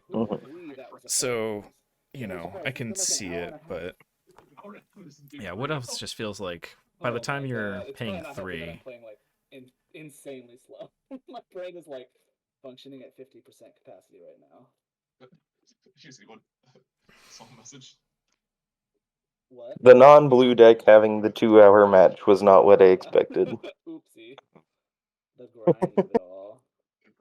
Okay. Yeah, you got to commentate the real barn burner here. Oh yeah. Thank goodness for untimed magic. Thank God.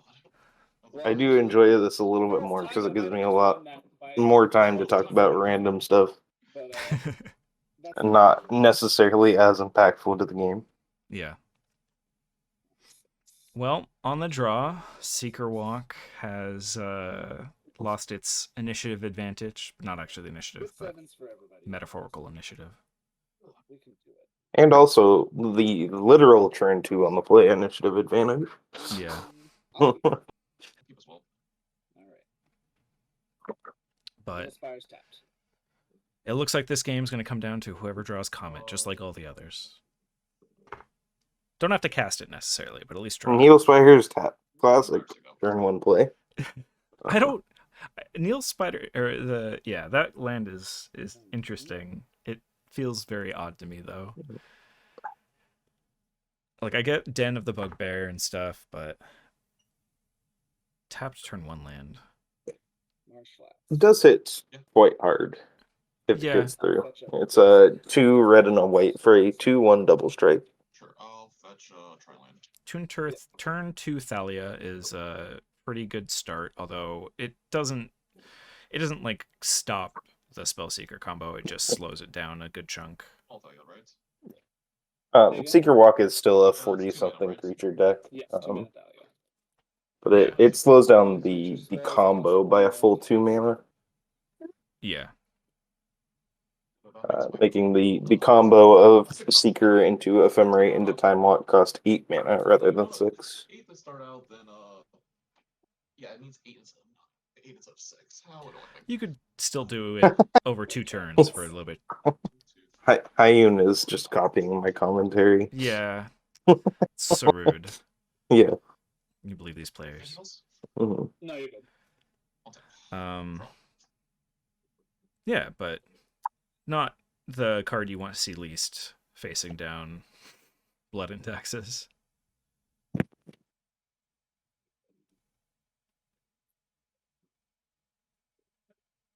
More fetching. Or into a plains, a basic plains, and I'll make it daytime with an outlet liberator. What is that? Oh, Outland Liberator. Cool. Okay. I will pass after that. And a basic plains. That's interesting. I wonder if Hyun Kim's trying to play around the Blood Moons and has like maybe some white removal that he wants to make sure he has access to. Probably an indication that he has something along the lines of Pending or Knight of Autumn in hand. Although the Outland Liberator would also be a very effective answer to a Blood Moon. Not Magus, though. Yeah. That is true. Exile Inspiring. Lelia putting on the pressure and getting some cards. Alright, you go. Yeah. Well, this is definitely not No profitable blocks there for R22.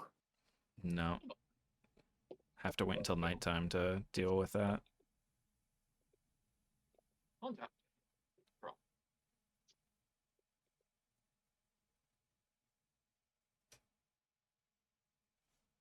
I'm excited to watch the Twitch stream and find out how badly I messed up last game. There were just like so many decision points that I was like borderline paralyzed. What are we casting for 3? I think I was a neither reliquary. Okay. It's currently a 5/5. Knight is a nice one to get here. Can block either of them without much issue.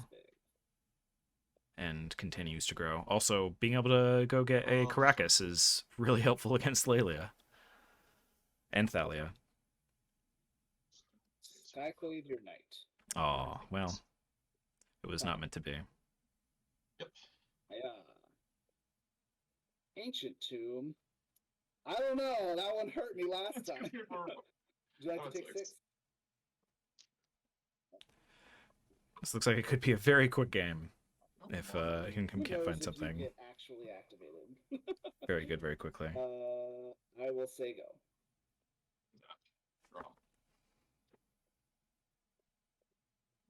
The Lethal Comet, maybe. Courser at least stops Skyclave and ooh, and 2 Caracas. That was ideal. That's what we needed to fade. Caracas incredibly powerful against Lelia specifically, but also Thalia. Yeah, I mean, getting to go into combat and then make her bounce before she can even trigger is very helpful. Solemn does have Hyun down to a very low life total already, though. Courser can kind of mitigate that, but that is true. Yeah, Caracas is neither Thalia nor Skyclave is able to swing into the Courser profitably. So Solemn's looking for some sort of reach or evasion to be able to cut through this. Mm-hmm. Or not Solemn, Symbol Man. Right. Symbol needs some kind of something to get rid of the Courser, something to maybe remove the Caracas. We gotta do this.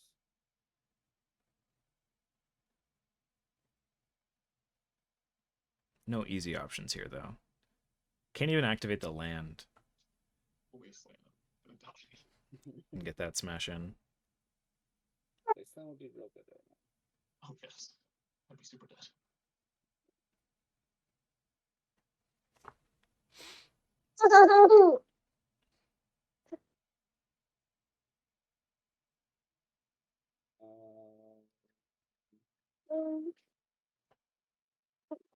Man, I thought this game was going to be nice and fast and straightforward, and now I'm like...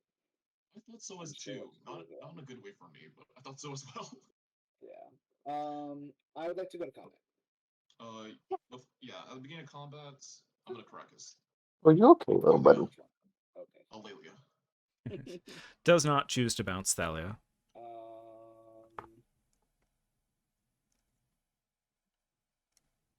No second red source here to get those Needle Spire beats in. Yeah, Needle Spires would trade with the Courser. that's true. Hit for 2, hit for 2, and normal damage.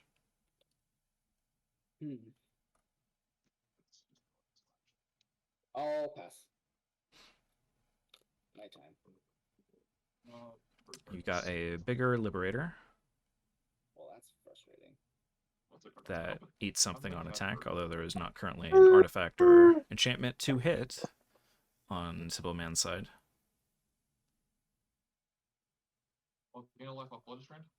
Yeah. Someone should remind him that the werewolf. I added them. Pass the turn. Oh yeah, it's night. Oh shit, it's night. It was already night. Would you like to do things knowing that it's night? No. I don't think I would. Oh wait. No, if you have like a shot. Now the werewolf could attack into Thalia. And technically trade with both of them if there was a double block. Oh no, I'll pass. Simple Man has to have like a Solitude or something here. Yeah, there's definitely something. It seems. I guess it could be something like a Mind Sensor or just a removal spell as well. Yeah, Thalia does make it a little bit harder to cast multiple spells when you're, you know, hoping to. A extra for this stomp. It is going at. Stomp the birds? Let's go at your face. Go into the dome. Then I'll flash out this Contained Priest. Oh, how annoying. Another prevent the Seeker Walk combo. Dude. That's a draw.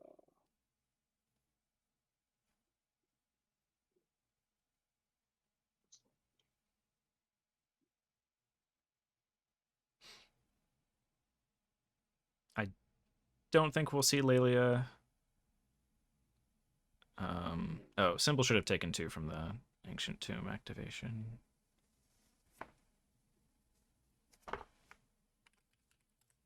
Oh, math.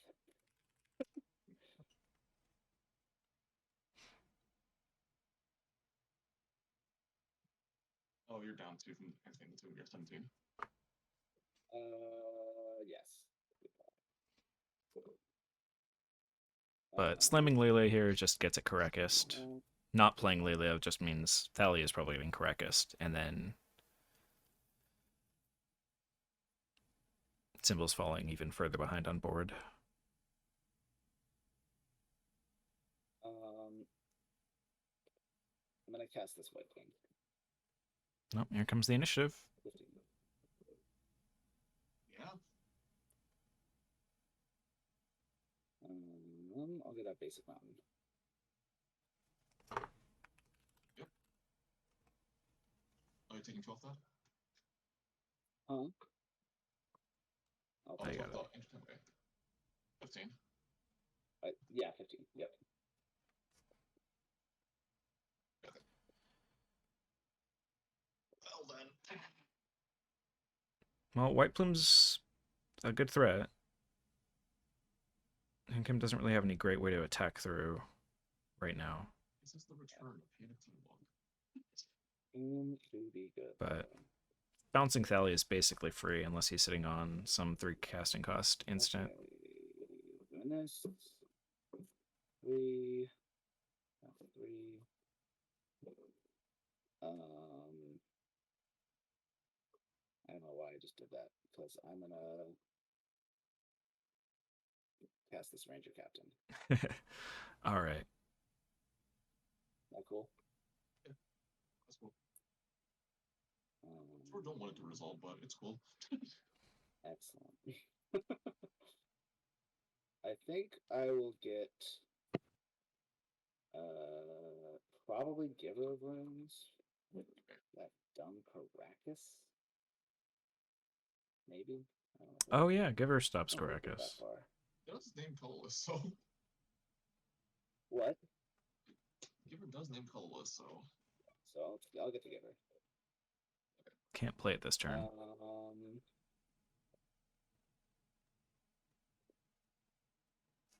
And then I will the turn. It's and daytime. Untap Bounce nothing. Dahlia. Yeah. Understood. You're still good to go. Yeah, I'm trying to think about how to navigate this with a containment priest. Yeah, there's a lot of things going on. Well, that's something. Something hard. There's a time walk on top. Yep, daytime. Oh yeah, daytime. Yep. Sorry, I did that on purpose and then I forgot to mention it. So this had a 3. This is 6. I mean, I keep rolling 6s. I love to roll those when I'm. Oops. So combo is still not currently viable. Knight Captain can still lock out the Ephemerate, and on top of that, Containment Priest also makes Ephemerate not work. So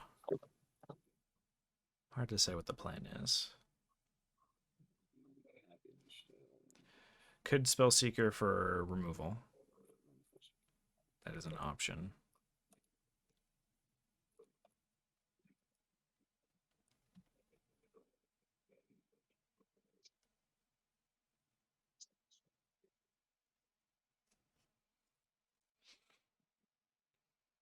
We find ourselves in another grindy game. Yes. Would have liked it. Keeps on happening to us. Yep.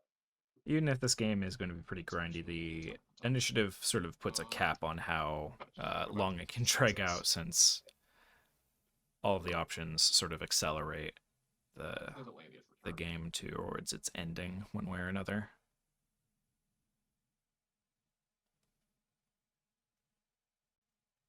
Especially the trap.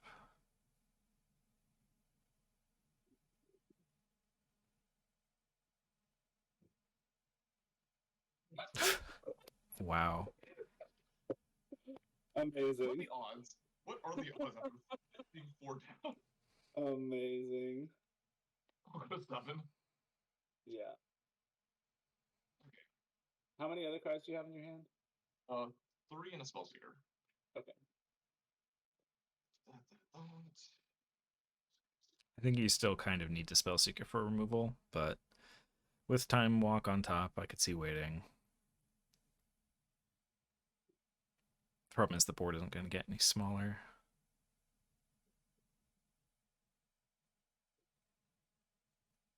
Spellseeker.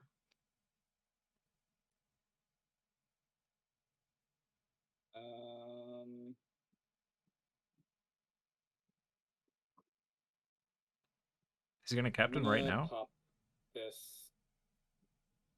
Interesting.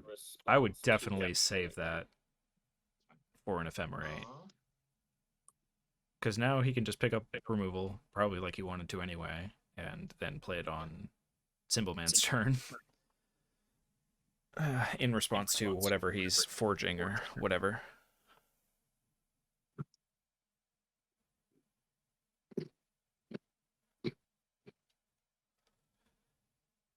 Or I guess at this point, he could even grab the Ephemerate and go for the combo itself. Well, no, because Containment's Priest still there. But, like, yeah, regardless, I don't really get that Captain. I'm gonna speed move on and fetch in response. I'll go back fetch as well. Yep. I'm just not sure what he's, like, worried about. I'll also my land return. Okay. I'll also play my own White Plume. He's taking the initiative away the easy way. Yep. I would have almost let it ride just to... go to my end step. Well, I guess he's probably going to go on the scry side with the sword sitting face up like that. I'm going to turn Birds of Paradise. One tap? One tap. Yeah. Okay. Oh, this is a disaster. Draw. A bloodbath. This is also time lock. I'm going to shuffle again.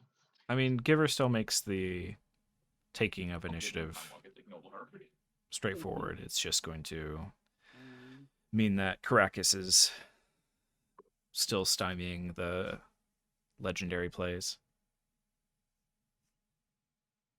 I don't even really like using Giver to stuff the Caracas because they can just activate again on their turn or whatever. It's a very low cost. So Givering to push through is probably better. Although there's a bunch of different color types, so there's no like guaranteed easy swing. Oh, this is so bad. Very true. I wonder if there's any like there's no cheap one or there's no like one cost flash flyers or like utility flyers, are there? Not in these lists. Yeah. I know Front Guy was messing around with Spectral Sailor a lot.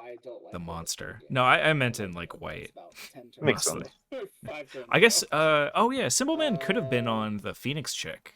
Yeah, Phoenix Chick is quite the tech. That would have been pretty sick. I would have yeah. The thing about the anti-initiative tech is you just never draw it when your opponent has the initiative. I just like Phoenix Chick in general. It's That's sweet fair. little card. That's fair. It also carries equipment great, right?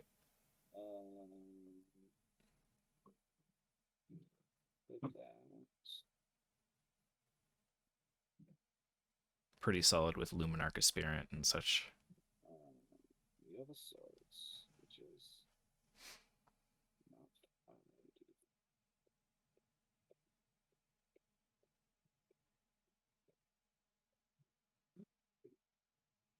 you might just like have the ephemerate in your hand. It's kind of brutal. Yeah, I suppose if Income is on Ephemerate already, that Containment Priest is going to be the sword's target. I'm going to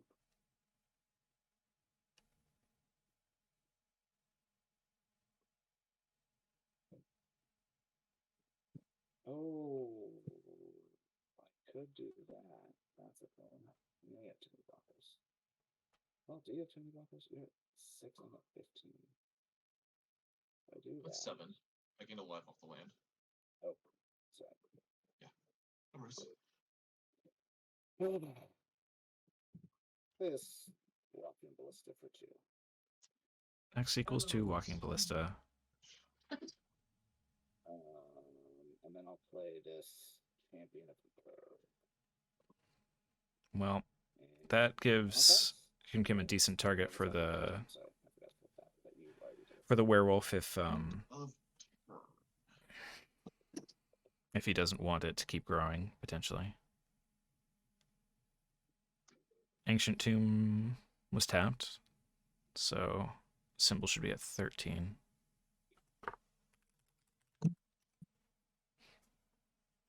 We'll target Containment Priest. Oh, another tomb. We'll target Containment Priest. Okay. Containment Priest, swords. Opening up the combo avenue. Yeah. Would still have to blow up Ballista, or at least hold up Ephemerate to... No, the Ballista can ping twice. I'm going to try to shoot your Spellseeker. Yeah, have to let it go. Alright, I'll gain 2, back up to 15. Yeah, so, okay. Yep. Upkeep, I will like to...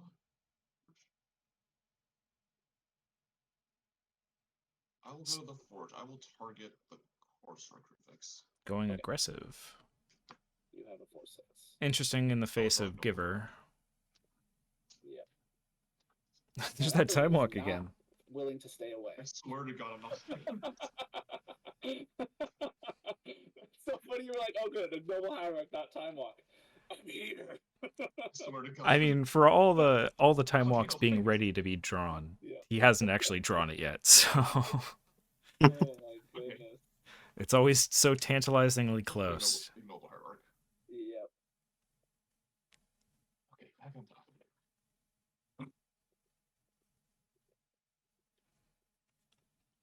So I would suspect that Himkim's holding up the Oko.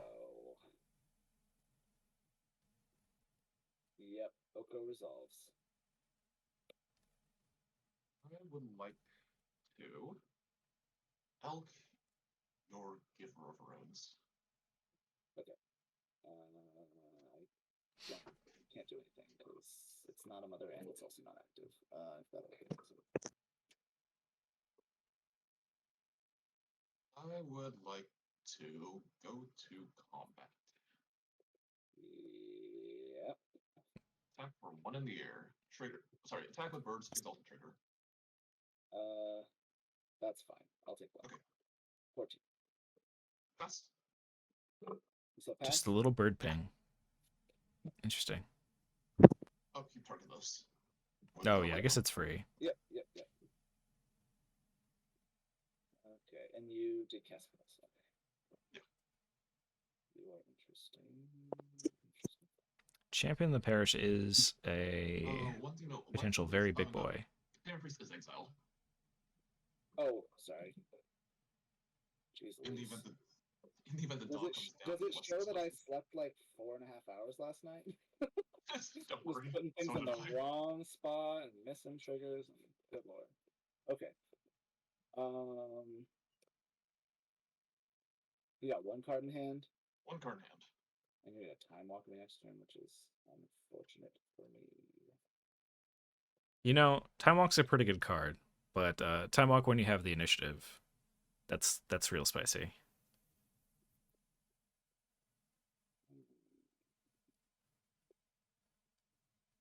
That's a real combo.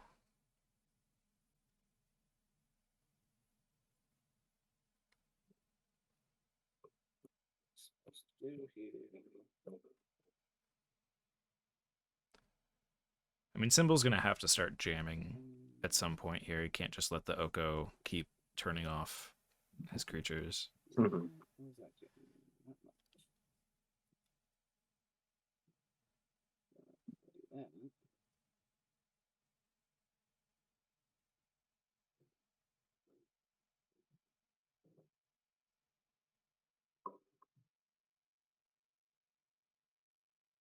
Can't quite threaten the double Walker or Walking Ballista activation either. That's not the worst. Yeah. Alright.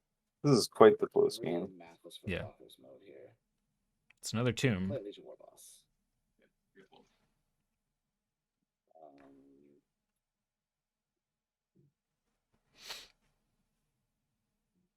I mean, Blood and Texas is a deck that can go very aggressive if it needs to. Okay. And I think he is in that Go position. to combat. Yes. Make a goblin. Yep. 1, 2, 3, 4, 5, 6. I think he has to go face, though. You gotta ignore Oko. Are any of those legendary? Nope. Interesting. Surprisingly, I've been holding my legendary creatures in hand. Oh, and I'm at 12. Yeah. I will block White Plume with Courser. Yep. I will block your Skyclave Operation with White Plume. Yep. I will block your Outland. I'll block Outland Liberator on Champion of the Parish. Okay. And I will block your Goblin with Ignoble Hierarch.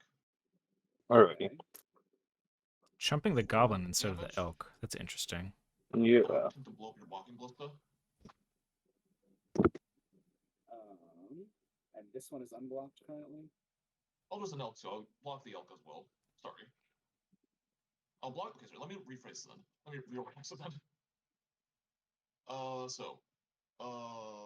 was it? So, White Plume, Skyclave. Skyclave. The Elk. Okay. Okay, that makes more sense. And your 2 1/1s. Doesn't even want to take a single point. 4 damage. I'm gonna attempt to blow up the Walking Ballista. Yeah, the Walking Ballista is going to. I guess stopping the initiative from going back is nice. In your White Plume. So White Plume will die, as well as these ones. So I'll trade. I will get a 3/3. Yep. The illusion token. My elk is alive and well. There you go. Still sitting on an Oko. Do you want me for 5? Yep. Draw Down time lock? to 7. Yep. Nothing to animate right now, unfortunately. But he can set up a food for next turn. Mhm. Probably just dead, right? Because that's swing for 4, 5, 6, 7. He could trade with the illusion, one of his guys. But then he's 4, going 6, to 3, 3. yeah, that's lethal.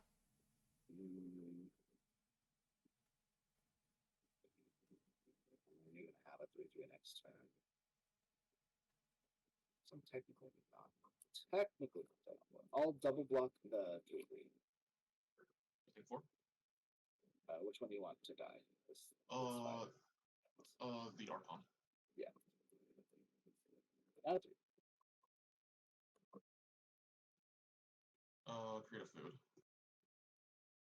Yep. Yeah, that is lethal. Yeah, you got it. Oh my. Okay. Lord have mercy, that was grinded. Oh my. Good games, well played. My brain is so tired. That was the longest game ever. I'll be honest. It's 5. I have not eaten anything today, so. Yeah. No, now I need to play Solemn again. God damn it. Yeah, you just have to go right into it. Well, you probably can take a break. I don't know. 2 hour match, thanks, Bri. I think we gained enough time on all the other matches. So this one was literally 2 hours long. We might be back on time now. Yeah, no, we gained an hour on the first 3 and then lost an hour on that one. Hey, good job, us. Well, here's a rematch. Okay. This is my grudge match. Oh,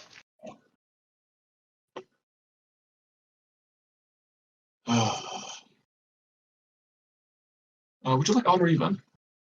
I'll take Say it again? I'll take odds.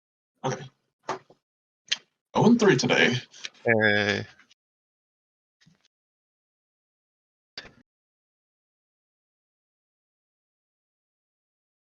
Discord.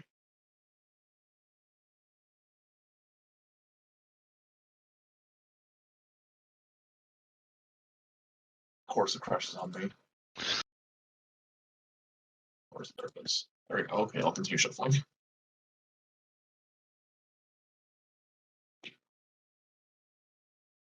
So this time, you just don't draw your counter spells. Yeah, I got a pretty good mix of burn and counter spells in all of our games. Yeah. I guess that Ancestrals, those are decent as well. Yeah. When you draw your 7-point card, you get to do a lot of more stuff than when I draw my 7-point card. Yeah, your 7-point card doesn't do so much in the hand. Yeah. And it's spores. More spores out there. Could just be flying then. Okay. Well, good luck. Yeah, you too. We'll give. I think Frag I've said 4 more minutes. So. I'll just get an opening hand. Yeah. That's gonna work.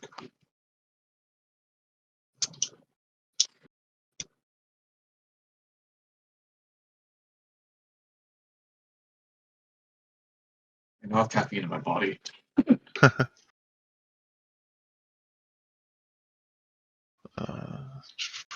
Is this capable? What's the worst that'll happen?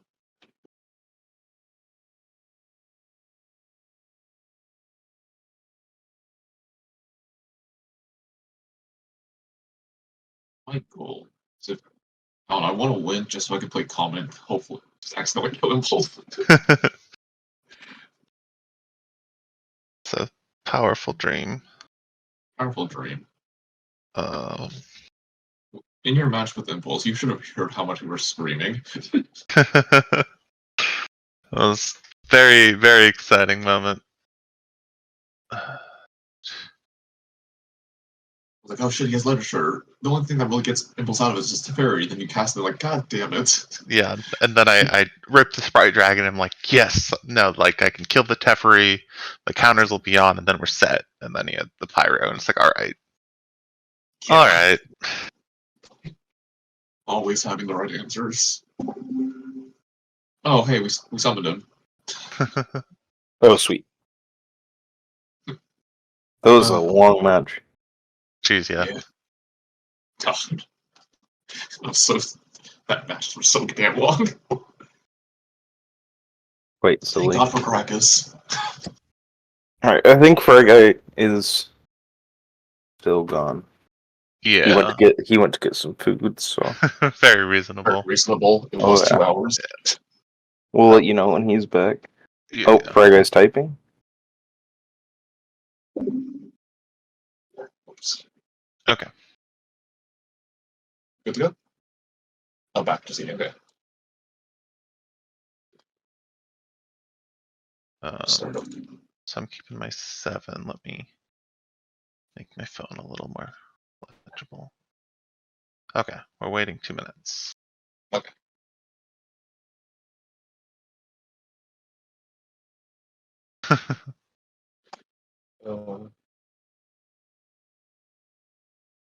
Not a month thing. Let's see.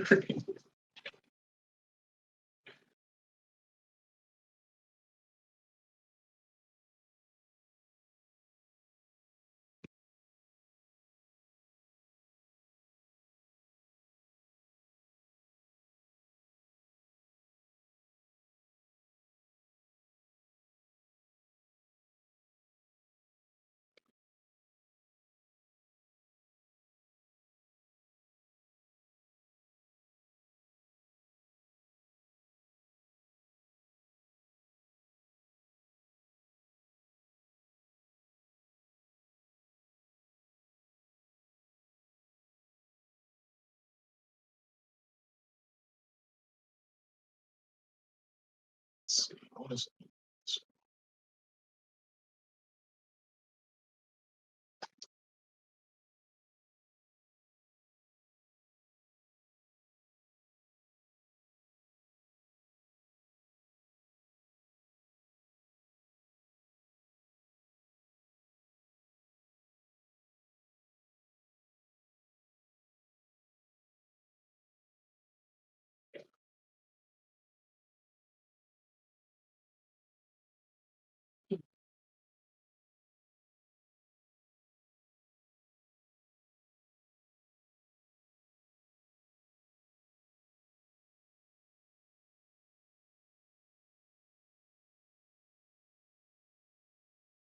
Wait, time walk showed up on the top 3 times in a row. That was very funny. That's where I rolled. Don't stack over here. And then finally ended up being lethal. It was great. Yeah. Okay. Franco looks good. Alright, let me get the stream shifted over. Yeah, just organize a token. Don't mind me.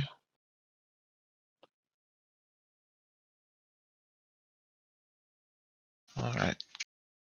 This is where I flourish. I'm always down. I entered to the top 8 at the 8th seed, managed to win. Let's see if I can do it again.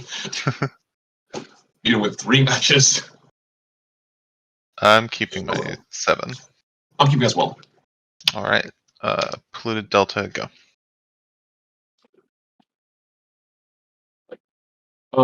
When to a Heath go? Crack. And fetch the responsible. Yeah. I will get. Oh. I'll get a breeding pool tab, and then. Yeah. Okay. I will get. Actually, no, I'm actually gonna get a plateau. A plateau. Alright. Get a bulk.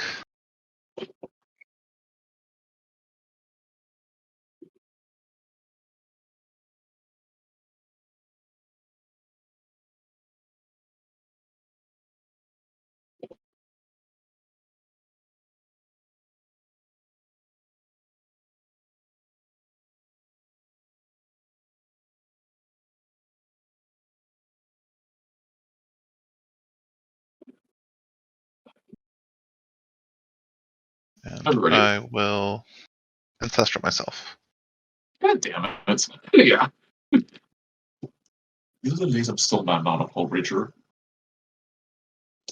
I'll play Island Ledger Shredder Sure. and Sega. End of turn. Path.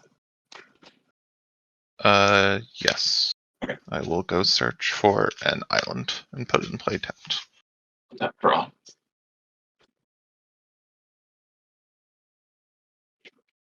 Tropical. Red and 6.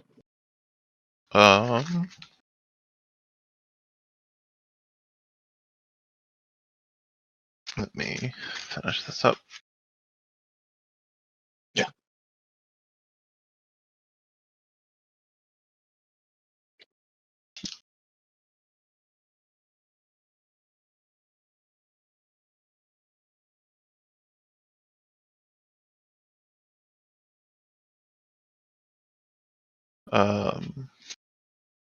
Force of negation, pitching snap.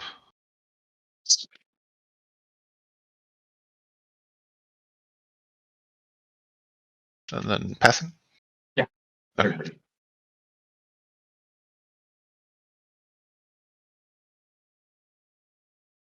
Expressive?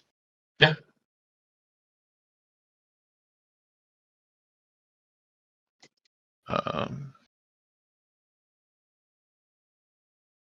Exile to hand to bottom. Play Bloodstained Mire. Crack. Yep. How much does this he cost now? I forget the storm again. Just, It costs 1 and a blue to. Okay, if you cast something, okay. Yeah. So it costs 2 blue less. Okay. That's what I was thinking.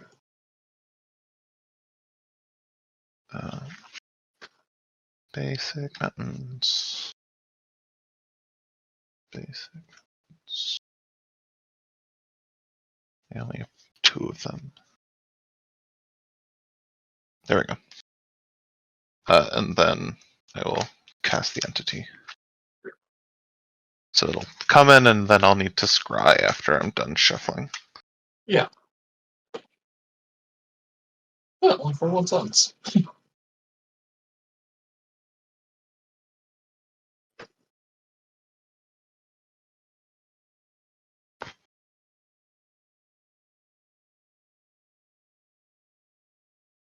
Scry 2. Yep.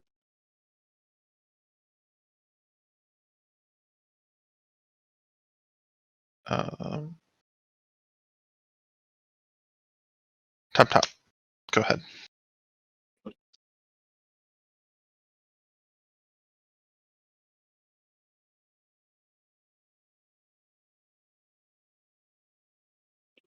Fuck this one. Eternal Witness. Yes. I'm gonna try to path things out. Okay. Go ahead. Tap, draw.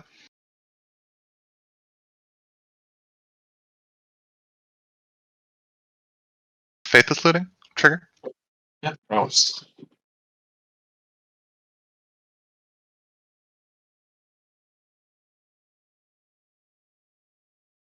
I'll discard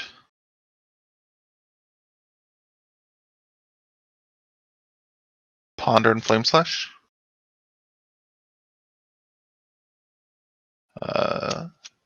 Cast Odawara. Yep. Or play Odawara. Attack for 4 in the air. No blocks. Alright. Go to 13. Play Magmatic Channeler. Oh god, what's a good card? How many? I have 1, 2, 3, 4, 5, 6. Okay. And then I'll take a draw.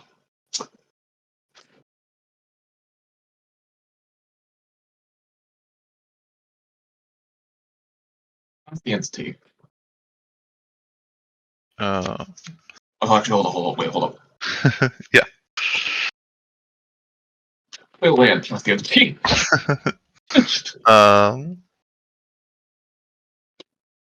Play the Tundra.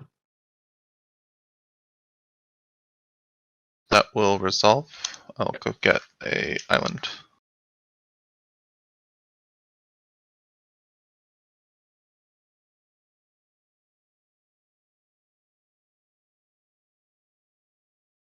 Wall of Blossoms.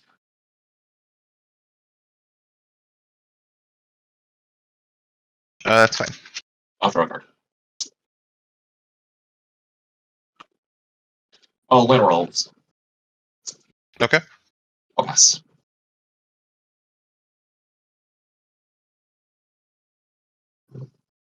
Draw. God, I rank you so much. Go to Oh. combat and attack for 4. No blocks. Okay. You're at 9. Ah, shit, I should have blocked. Oh well. Second main charter course. Yeah. Draw 2.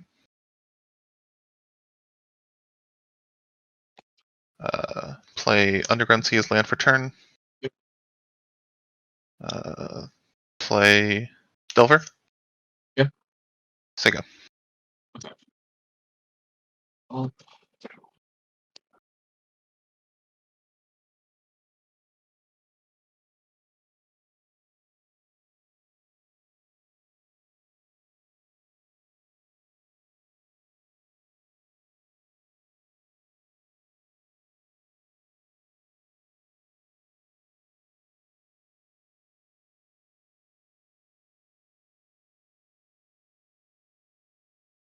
Mostly her.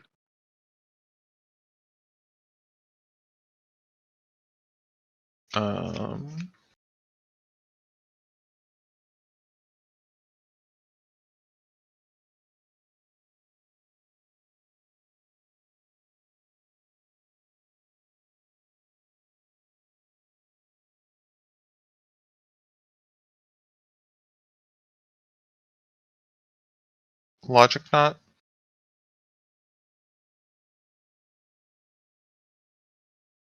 X is 4.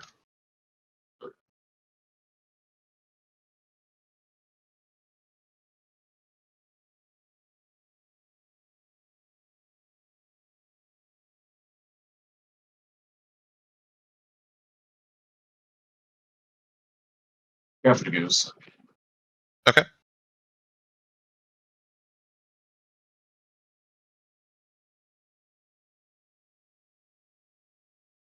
Pass the turn. Tap.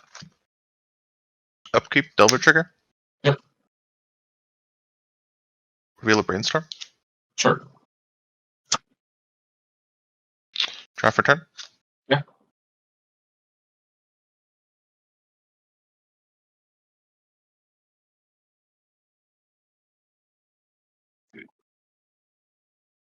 I can Cast Brainstorm. Yeah.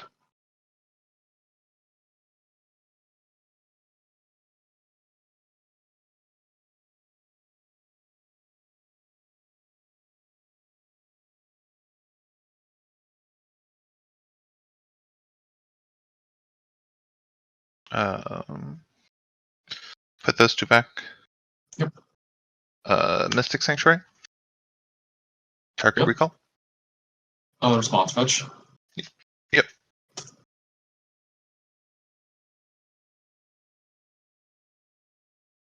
Get a Savannah and attempt to exile it. Yep. Combat. Yeah.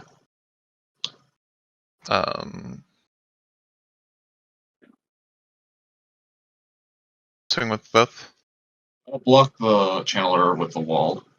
Okay. You go to 5. Yeah. And sing up.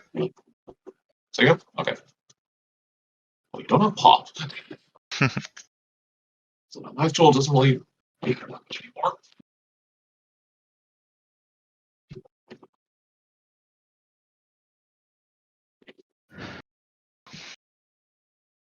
Okay.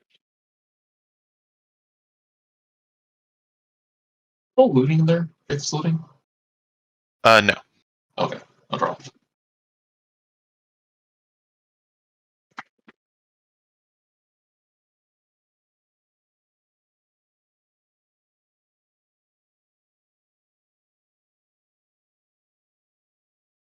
Auger bottom.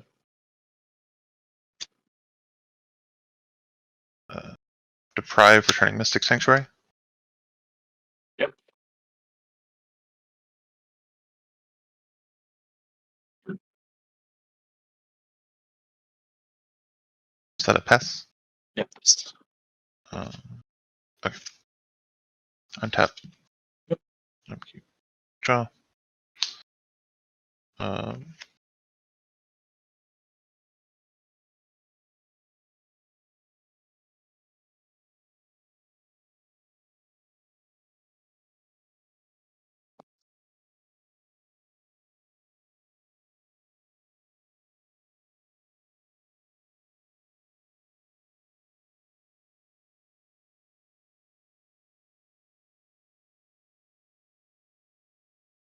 Combat?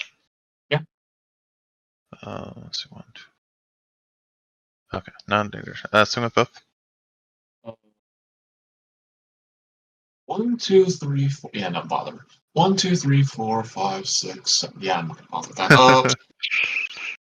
Block the Chandler. With. Eternal Witness, sorry. Okay. So you'll take 3. Oh, before that. Oh, yeah. I'm gonna eat my wall. Okay. I'm also gonna eat my Auger bottom. Okay. And now damage resolves. Alright. I go to 4. Yep. I'll play Mystic Sanctuary. Target Expressive Iteration.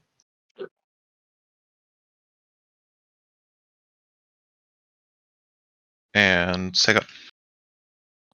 First hand. 2. Draw.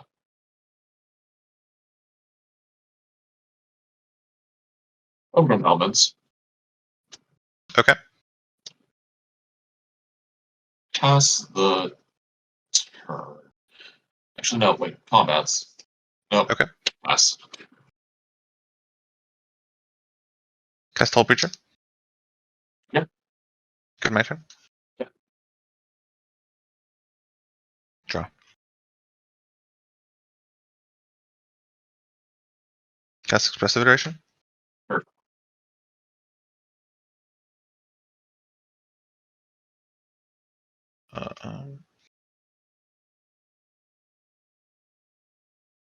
That into hand. Riverglide Pathway into exile. Bottomless card.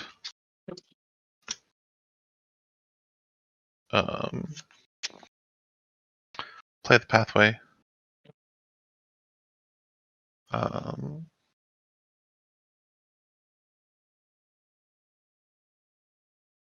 Go to combat. Yep.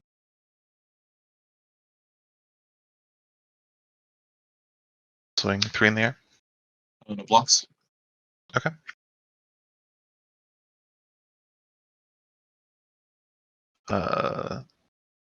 Sego. Eat. Deprive. Okay. And that's it. On that. Come on.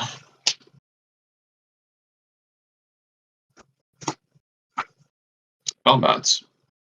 Okay. How many creatures do you have in your graveyard? 2. Eternal Witness and Spellseeker. Okay.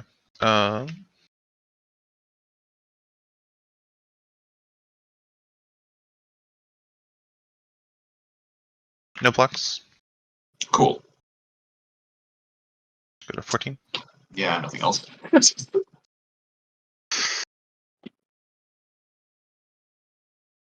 Damn Delver.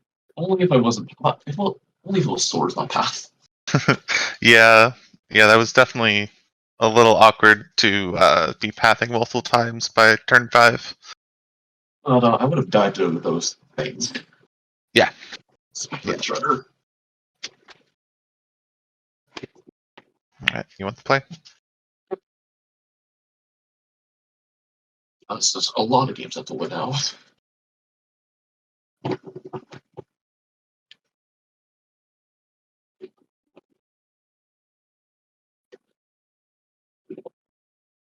Bitch.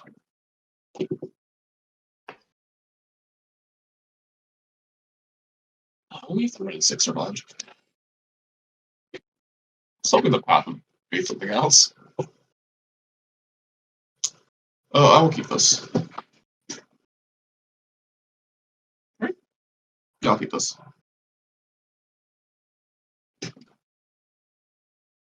I'll keep. Ready? Yep. Bitch for a Taiga. To go. Alright. Draw. Volk Forkbolt.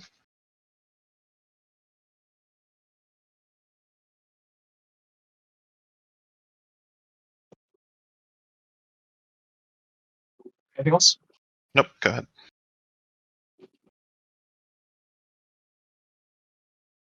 Let me check something real fast. Okay. Draw.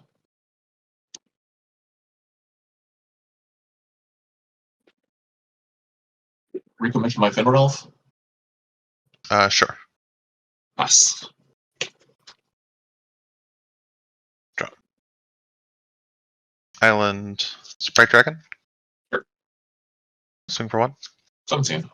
Go ahead. Untap, draw.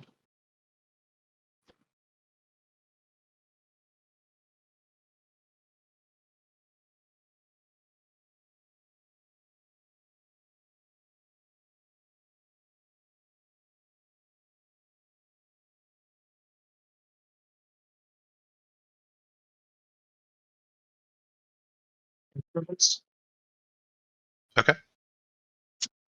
Moloch on top. Go to combat. Yep. Yeah, attack for 2. 18. Pass. Draw. Yeah. Fiery Islet.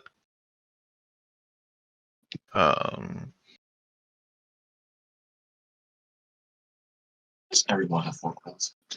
Attack for 1. No blocks. Go ahead. Draw Moloch. Yep.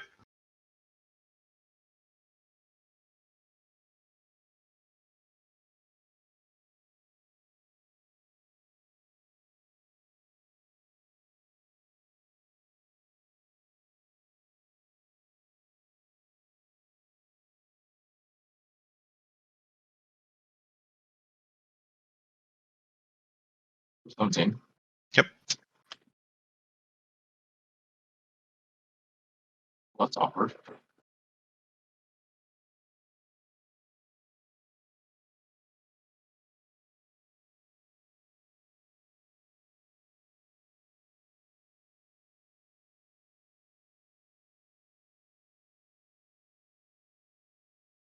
Cast.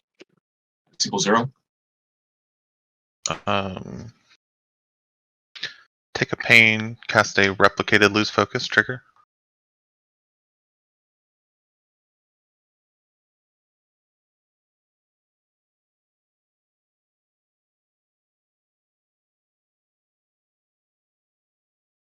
Yeah.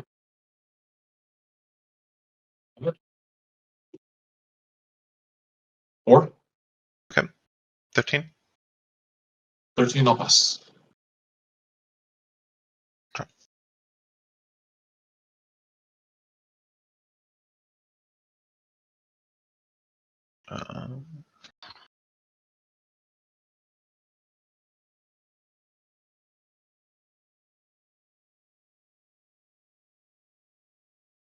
Thinking.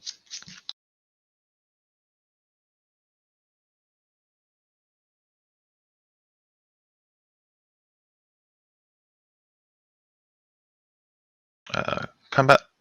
Yeah. Attack for 2. No blocks. Okay. 15. Second main. Charter course trigger. Sure.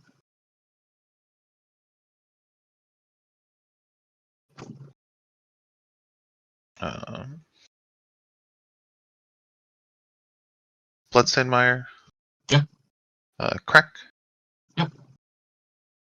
Get a Mountain.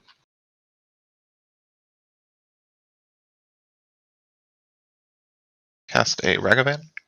Sure. Then I will pass turn. Caracas Ragavan? Yep. Untap. Draw Prismatic Entity. That's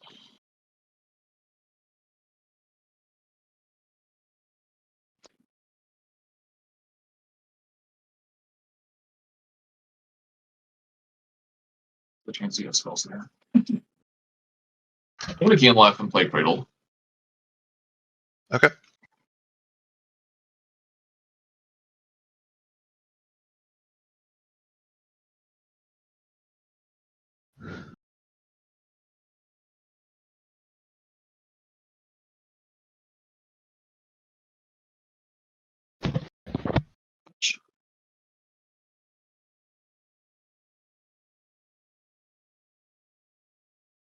What's up, Heath? Good? Yeah. Okay. I'll go back to So 16.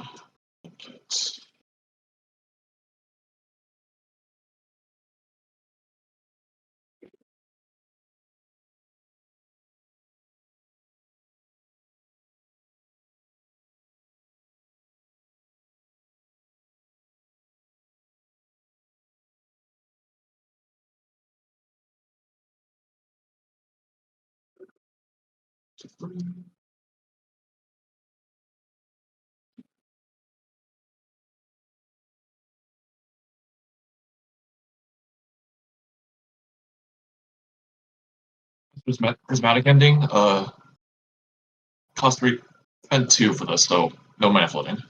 Targeting Sprite Dragon. Okay. No results. Combat. Yep. 4.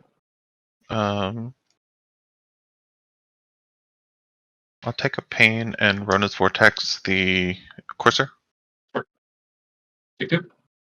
Yep. How many cards do you have in hand? 3 plus Ragavan. 3 and Ragavan? Yeah. Okay. 3. Yeah, 3 plus.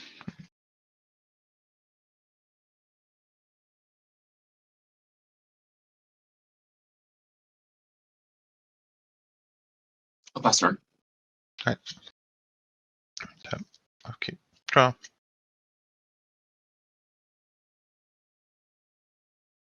Ponder. Sure.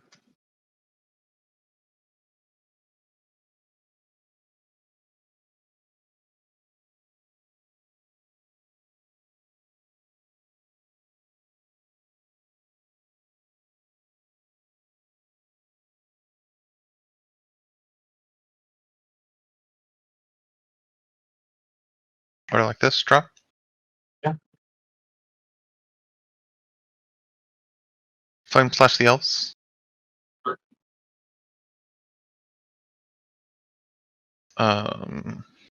Sega.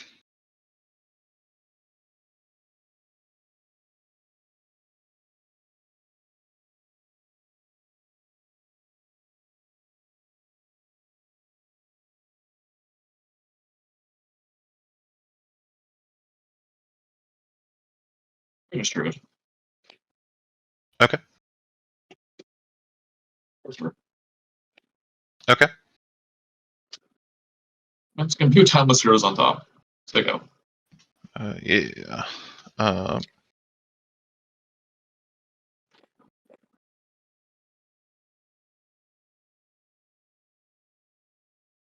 Untap.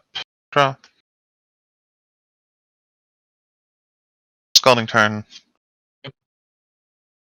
Delver. Sure. Sego. Cards in hand? 2. 2, okay.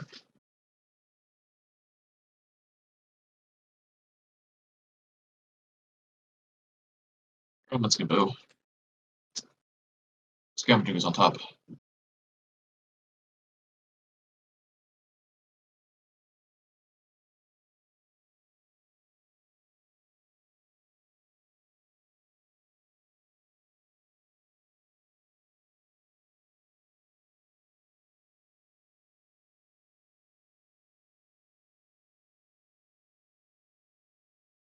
Combats.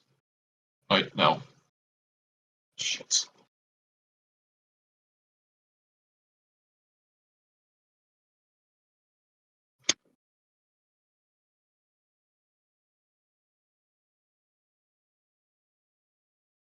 That's Minsk and Boo. Minsk and Boo resolves in response to the trigger. Yeah, I'm gonna boo this dice. Blitz. Exile? Okay. I'm assuming you have 3 incidental sorceries in there? Yes. Okay, just one attack. 6 others. Combat.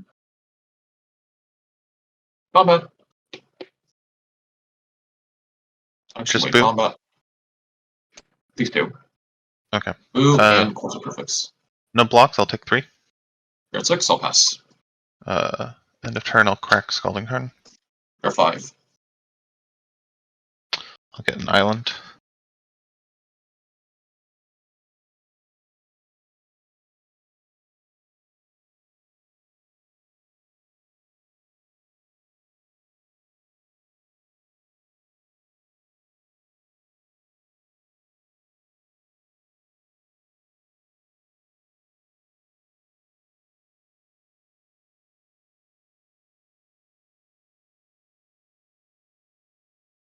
Crack the islet. Good, my turn. Yeah. Double trigger. Yeah.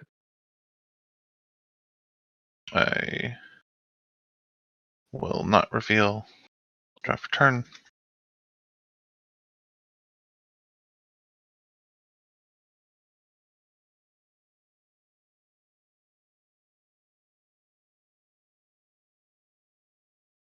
Polluted Delta. Yep.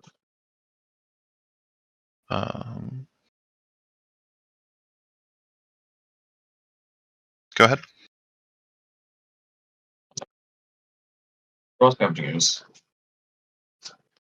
Outland Liberator's on top. I'm sure that. Okay. Here.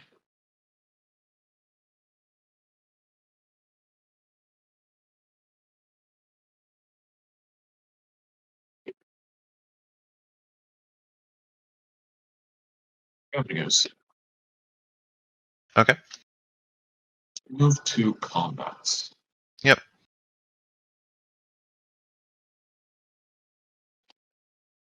One second.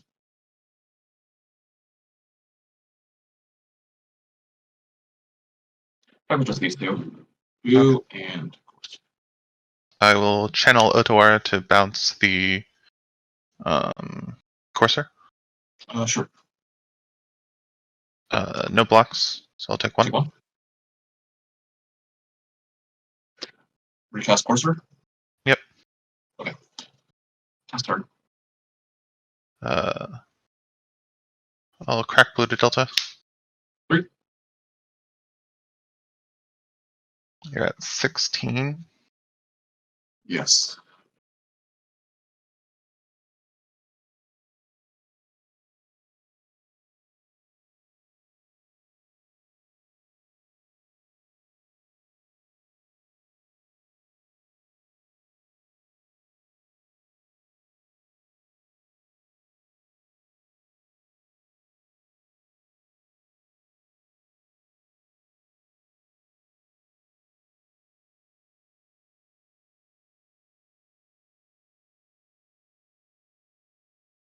Oh, though actually, since I'm going to cast Mystical Tutor on your end step, I should not do Sure. that.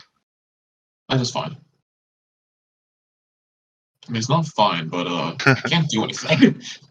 Yeah, well, unfortunately, I can't just kill you with Price, so I can only put you to 3.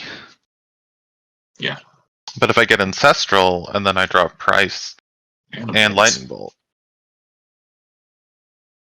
then you're over. Figure out.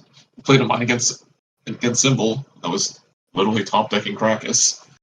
Though I guess also I need to beat some exiles, so we'll see. How about just a snap for the draw?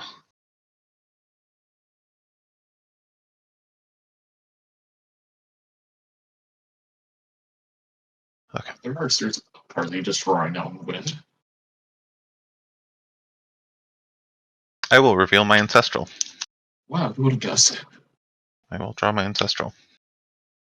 I will cast my ancestral, targeting me. Sure.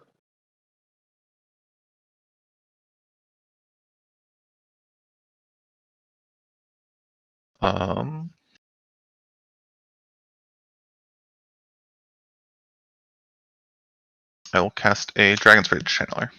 Sure. I'll say go. I will eat my Finhorn Elf. I'll respond by Burst Lightning. Oh wait, no. That Paradise Druid is not something I have two sick. creatures in here. Yeah. Okay, that's fine then.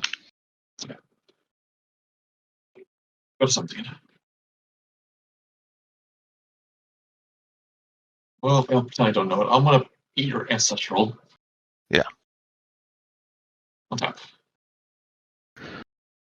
Draw Outland Liberator. Play Wasteland. Yep. Okay, why? Oh, Wasteland your volcanic.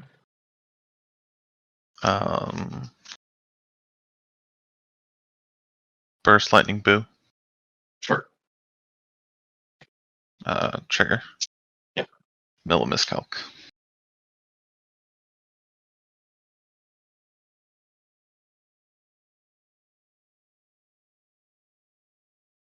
Person end? What? Oh, sorry, and that's gone.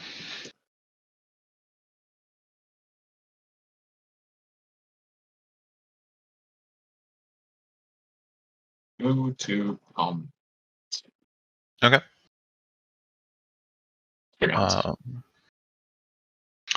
me check my delirium.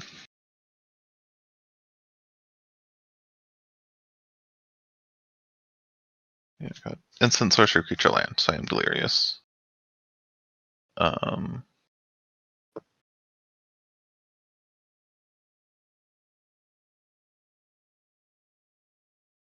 I'll block the Paradise Druid with the.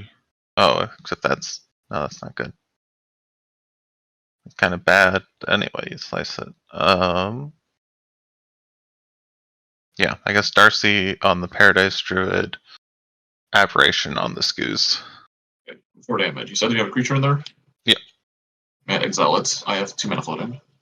Yep. Okay. Gain life?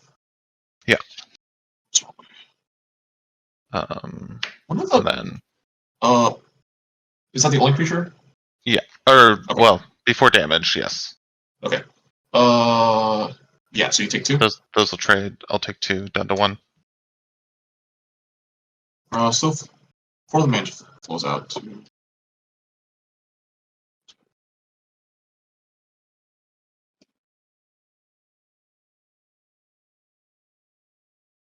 I want to eat 2 more things.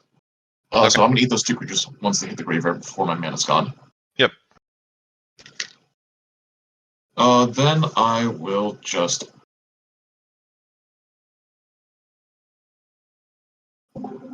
If you had mana floating before damage, it'll leave your pool once damage is over. Okay, never mind then. The creatures are in there still. Thank you. Can I just graveyard real fast? Trying to see what's in there. Mystical. Okay. And you have the Rona's Vortex. Mystical Sorry, and Rona's Vortex. You're taking these 2? Yeah. Okay. I will then play Outlet Liberator. Okay. It's daytime, I'll pass. Sure. You got it. Okay.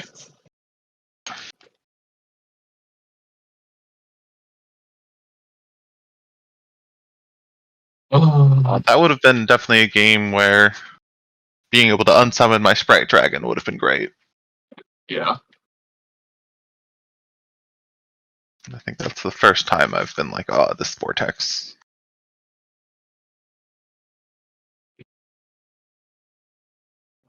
I keep on playing around spell snare. Huh? I've been spell snared way too many times in one lifetime. Round play? Yeah. Okay.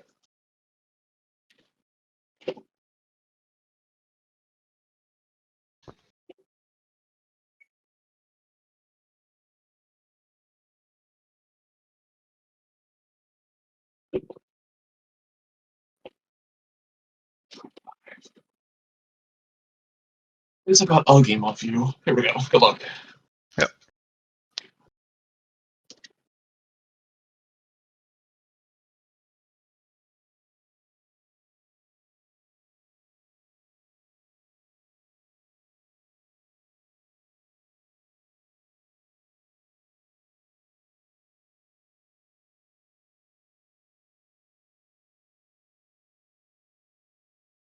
Mulligan. Okay.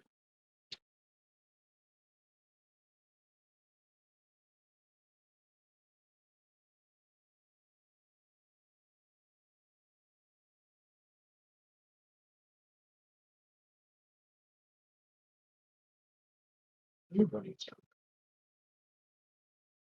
Oh, wait. Cool. This will be interesting.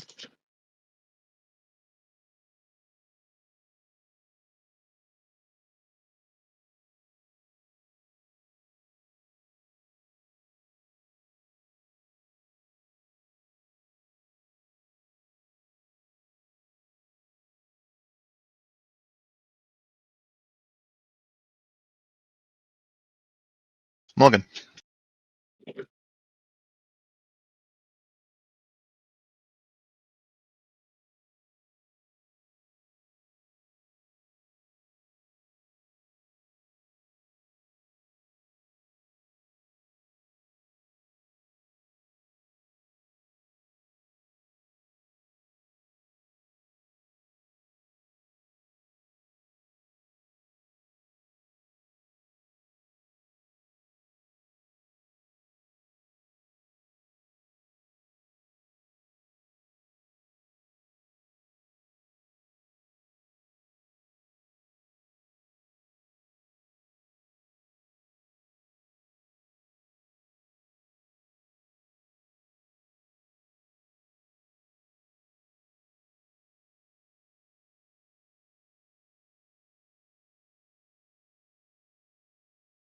Mulligan.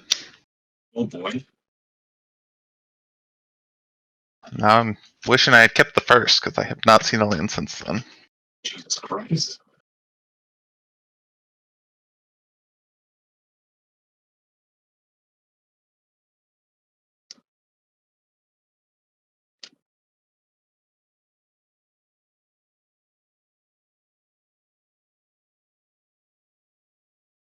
Alright. Need a Ancestral Bailout or a Delver Days special. I've gotten by a double day special in Pauper too many times. Back when it was still legal.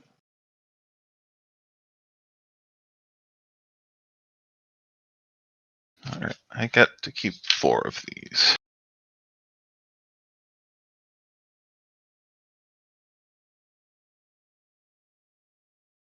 Well, those can go to hell.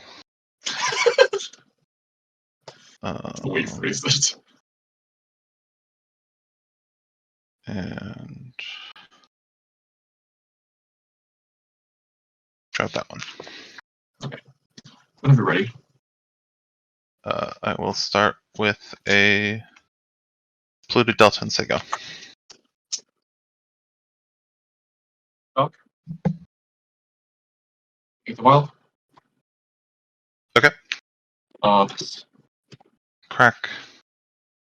I'll get a tap steam vents.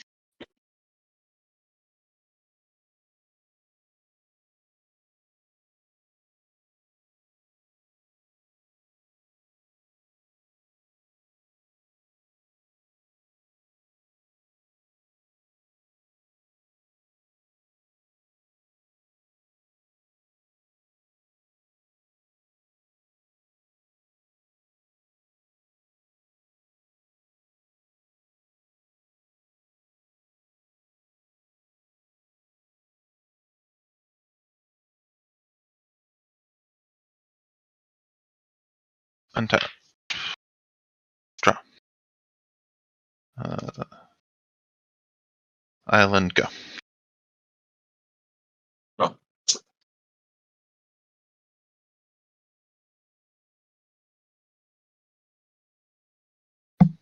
Wasteland, tap.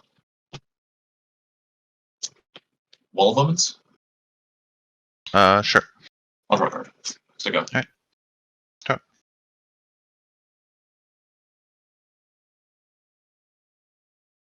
Express Federation? Sure.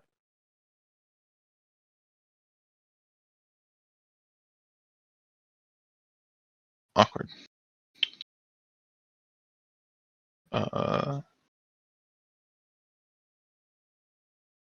Exile Young Pyro. That to hand, that to bottom.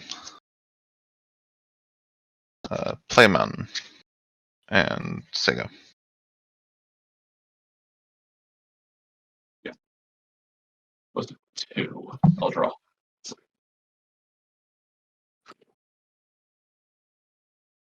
Activate? Yep. Put in Voice of Resurgence. Okay. Touch? Yep.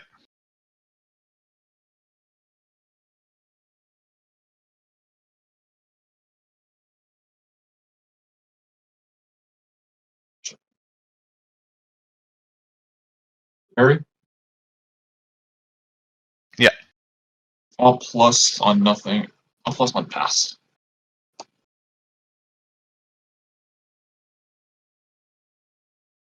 Draw.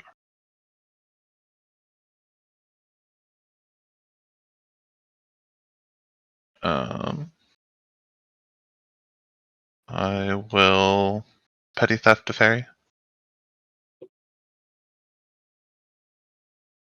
And Sego.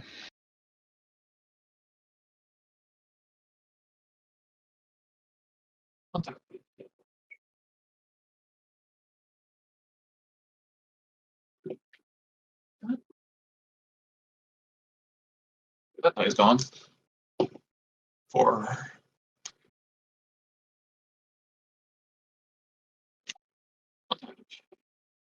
Keep. Put a counter on this. Alright. I'm also gonna wasteland your defense right now. Okay. And who to draw? Yep. Okay.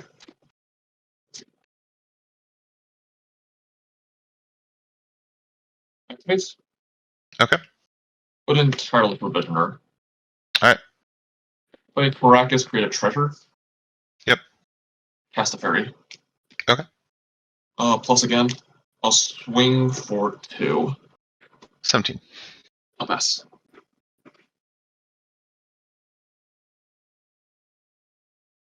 Cast Consider. Sure. Milladelver.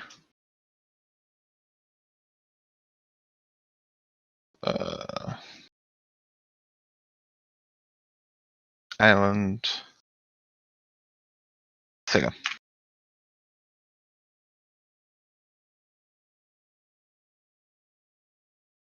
Untap. Put to 4. Draw. Activates. Yep. Put an Omnath. I'm gonna draw a card. Okay.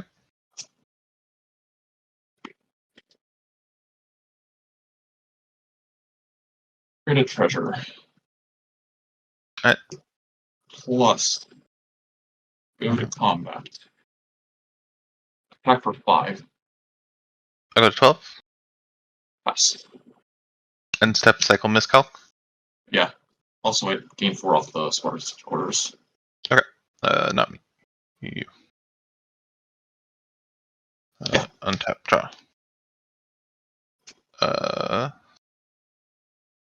Careful study. Sure.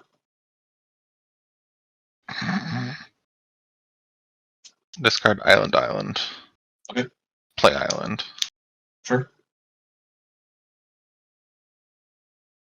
Play Dress Down. Yeah.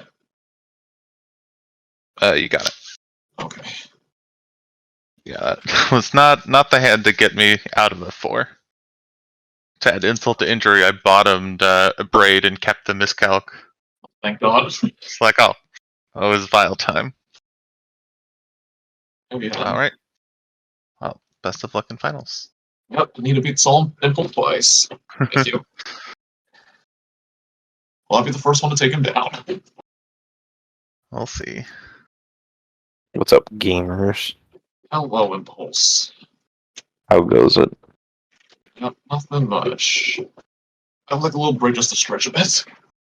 Sure. Yeah, no rush. I'll be back in a few. Okay, I'll be muted. Hello. Oh, we got the full commentary team going. We got Kelvin and Kelvin Violets. I also just want to be in the peanut gallery. Peanut gallery, I was making those in our comments. That was fun.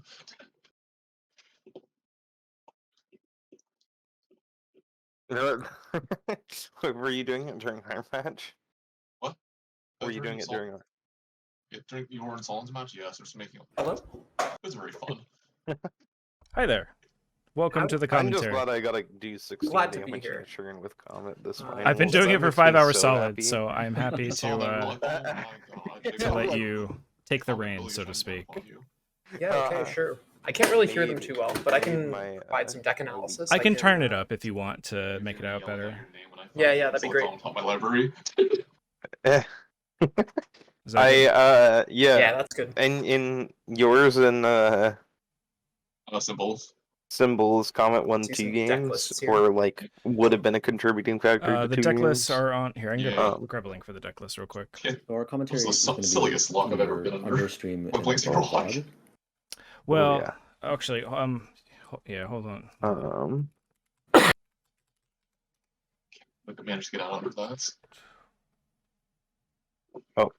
Corriga is saying to wait a moment. I just want to. We can still resolve our mulligans and such, though. Yeah. Oh, do you like odd or even? I will take odds. Well, I'm over 4. That is the full. Alrighty, button, so I will take the play, and should we go to another game, you You will will still get on the play. Oh, I get the play. I believe it swaps. I can check the rules document. It's listed there, though. It's basically just that Okay. in the case of a reset, whoever didn't get the choice gets the choice for the second match. Oh, shit. Yeah, I'm gonna Which is turn them very down a fair. little bit just so Oh, sorry, that Steve. they're not. Yeah. Actually, turns out I can change the stream volume myself. We're all good. No, Okay, so yeah, I'll turn them down a little bit more. Seating is only for They'll be audible, but you guys bracket can pretty easily positioning, talk and over that's them. Perfect. Yeah.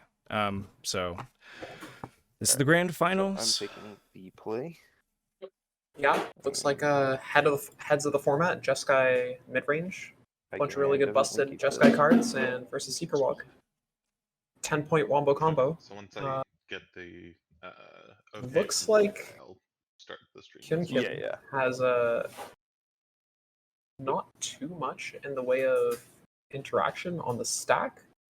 He has removal spells, but that's about it. So it's really going to be up to him to be taking the initiative without taking the initiative, right? He doesn't have any initiative creatures in here. No, he's got He white. has a single white plume. Yeah, he's got a one white. By the plume. way, that we were talking Yeah, about we it just in came off a commentary, very but that interesting one turn you got the semifinals gold match back where with Witness and Hyun Kim Symbol Man was defeated at Solomon 5. You on could have red swung tempo, with your Mind Sensor and then just bolted without him. ever going for the No, he had a combo. lot.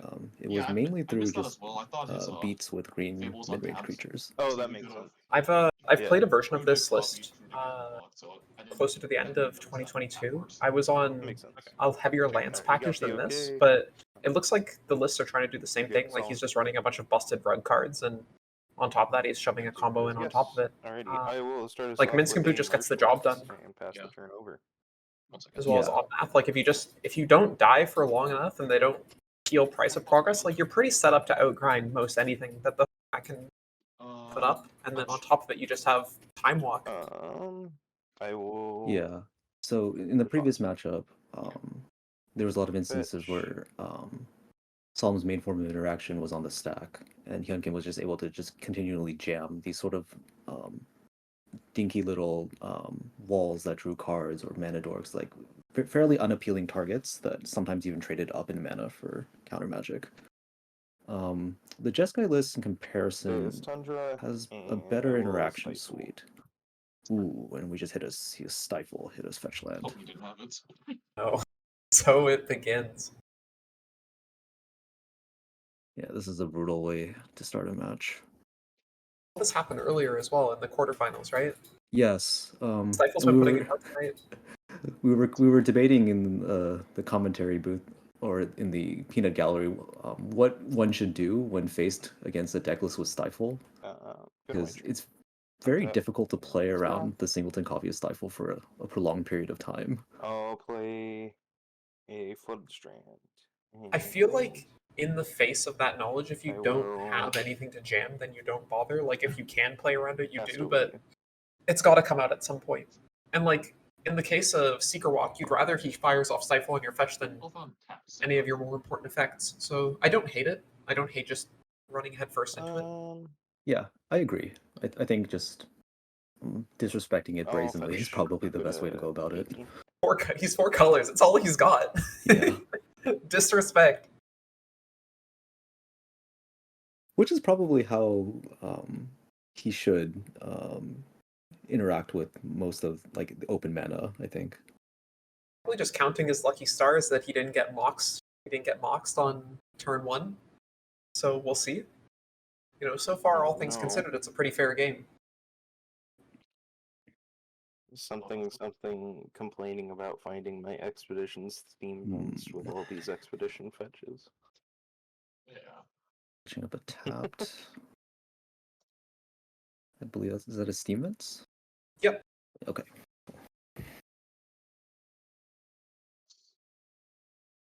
Complaining that he can't find it because his artwork is ridiculous looking for the expedition.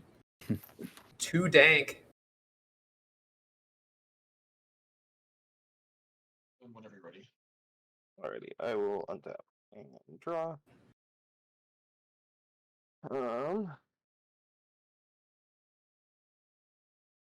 I'll play a No one drop out of Eventide Future Champion. is a little rough as well. The fact that he had to lead Cast on. a Mox Sapphire. Trigger Oh, must be there's the setting Mox something Claw. Yeah, there we go. And a Darcy. I'll put the First up. third path. I think notably, Kim's second land is a white-blue duel. Into the If he was I will cut off of play green, Odawara then this as could be my really bad. Yeah, And I that's a will good tap point. I was 3, thinking maybe he led on it and just play so he could this, hit lovely White Plume he could hit Adventure. this prismatic ending on 2 Okay. without shocking I himself ordered in a because his foil, life points are important and here. it didn't come in when it was supposed to, and I traded away my non-foil. You see the lovely combination of proxied white finals. plume with Expedition Steam Vents. Oh, yeah. Get here before finals. It's also interesting that I'll he take the milled initiative. that Impulse milled Go past into the this third path vengeance, iconoclast. Like and not I'm only does gonna it fuel get a delirium, but also maybe it's giving us a little Tanya. bit of insight into what he's actually thinking, the kind of play patterns he's looking Yeah, and to you're good to go. create Yeah, here. that's a good point. It brings a good insight on what might be in his hand right now. Yeah, Oh, on the plus side, like he's clearly he's noting that he doesn't need more pressure. He's got that covered. Oh yeah. There we go. It's the Wall of Omens. So the white did matter for no pain, but what have we seen so far? We've seen fetch. There's a third path in there. There's a stifle. So 3 out of 4 types minimum. This Yeah, is what is the third card? Might be a second fetch. Yeah.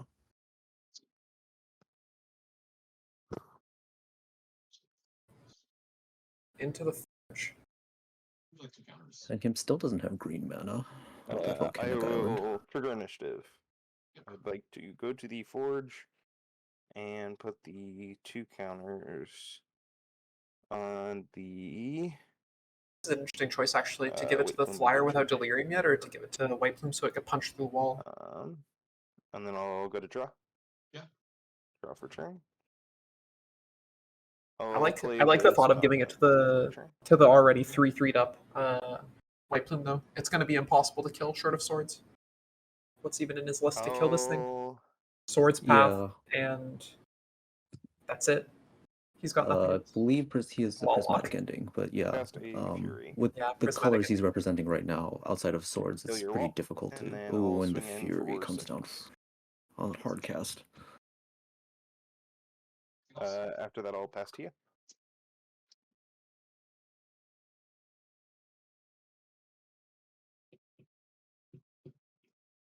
Yeah, that's game. 2-3 cards in hand. Yeah. Oh, you brain spells. And holding the dress down in EI. No shot. Yep, the turn 4 Fury. Oh, they're 2 lanes down, 2 cards down. Once Like, again, oh, we just see the what I needed. devastating effects of a turn 1 stifle. You always have. I always get stifled. Wait, stifle happens way too often for me. Yeah. I mean, in this matchup as well, play draw is going to be extremely important. Just getting the slight bit of mana advantage down. If you can land the dork into your turn 3 or commentary 4. crew, I do have desktop notifications, so feel free to just ping me. Definitely, yeah. Especially if he could, if Hyunkin could sneak in there's a any green rules issues. 1 mana elf. It just changes the texture of the game so much. Like you said as well, right? There's no green mana to support any of his plays. Like, we don't know what his hand was. I don't think he flashed it at the end, but it's got to be pretty brutal. Mm-hmm. I wonder if he'll be taking that knowledge into, like, I wonder if he'll be playing scared around Stifle in game 2. I really hope not. It's a difficult, it's a difficult situation to be in, because I imagine that he was probably intending to fetch a Triumph on that turn 1, and in which case, it does sort of matter to like know your draw step. Yeah, go for it. If you wanted to fetch a dual land instead of a Triumph, but yeah. Well, he cracked it main phase. He cracked it main phase, right? Oh yeah, that's true. Yes, he was just staring down a ready. A Tundra on the play. There we go. Bloodstain Mire into Taiga, I would imagine, for the birds. Yeah, there it is. Yep, called it. Swords the bird. All right. Go ahead. Classic alpha interaction here. I almost thought that the card in my hand was a Path to Exile, and I had made a grave error. You thought what happened with me and stuff on with my. If passing the turn 1 bird, baby. Well, I had to do something. Second land, Kim, don't do this, okay? He's learned. Blue green. And I will Alright. Nice. Hexproof blocker. Mana dork. Ragavan proof. What's not to love? And drop. Pretty solid, honestly. All things considered, like Windswept Teeth, checking Impulse's list. 17, I think at this point he just ignores it, goes bigger. There it is. And then I'll pass to you. Yep, investing in the future. Plateau. Yeah, as well. Actually, important to note the. Oh, excuse me. The Caryatid has 0 power, so Impulse is pretty incentivized here to just go as hard as he can, start laying on the damage. Like, that thing is not dying. Oh, let's go. Thief of Crowns. There we go. There's the busted rug cards, half of the deck, showing up strong. The question is whether or not Impulse has the free interaction. It looks like he doesn't. Ready. And Oko made a food. Makes a food, though. Makes a food instead of elking the Iconoclast. I guess that makes sense, actually. If he elks it, then he can't get through, but even still. I guess he's got a plan. I guess he just doesn't care. The clock isn't going to matter. That's possibly another indication about the speed that Hyunkin wants to take it. Yeah, it's possible he was just hoping on breaking the 3rd path and all its tokens with an elk. So I guess now he's opened up he's also opened up his own play pattern of elking his own food, making a 3/3, stabilizing on the ground. Right. Impulse doesn't run any. It's already on the battlefield. Oh, sorry, go ahead. So no, I was saying there's no Wraths in Impulse's list, right? It's just point and click removal. There's no Terminus. There's no. Oh, sorry. You know, no. Don't believe it's so. Fury. Oh, I guess it's Fury and Pyrokinesis. That's the closest we get. You have a Thalia. I have a food. Fire Ice if you want to dig deep. Oh, he's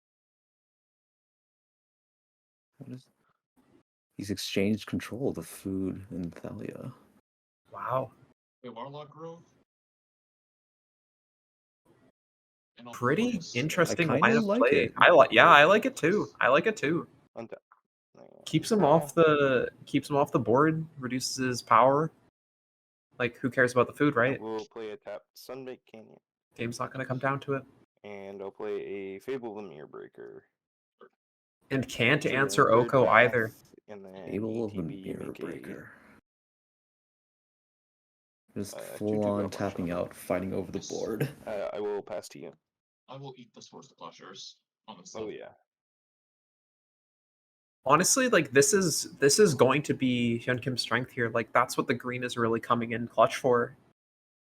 Like Actually gonna use if Impulse can't answer one for one and take it at his tempo, like the game will fall apart fairly fast. The entire Seeker Walk deck is engine on top of engine on top of engine. All it's gonna take is a 4-mana spell to bust it open, and Impulse is tapped out right now. Yeah, this is a big turn, big opportunity for Hyun Kim to break through. Oh yeah. Though he's already ahead with the Oko on board. Paradise Druid into play. And Not much. Holding up Scavenging Ooze, tapping up Trigger Fable. upticking Oko. I'm gonna discard Let's see what he discards here. Stifle. There we go. There's the Stifle. Played around it. No fear. Not today. Yeah, played, but that's the thing. Play draw.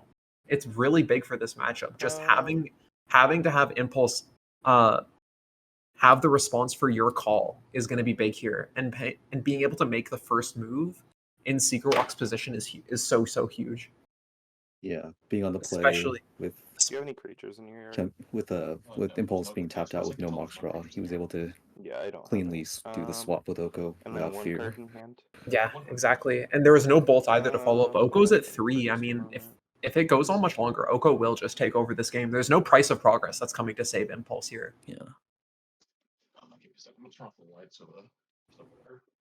I think Hyun Kim does need to close it out soon, though. I mean, let's see. What does Impulse even have to draw here? Like, True Name is live, but there's a Scavenging Ooze in play. We're not really too scared about outgrinding here.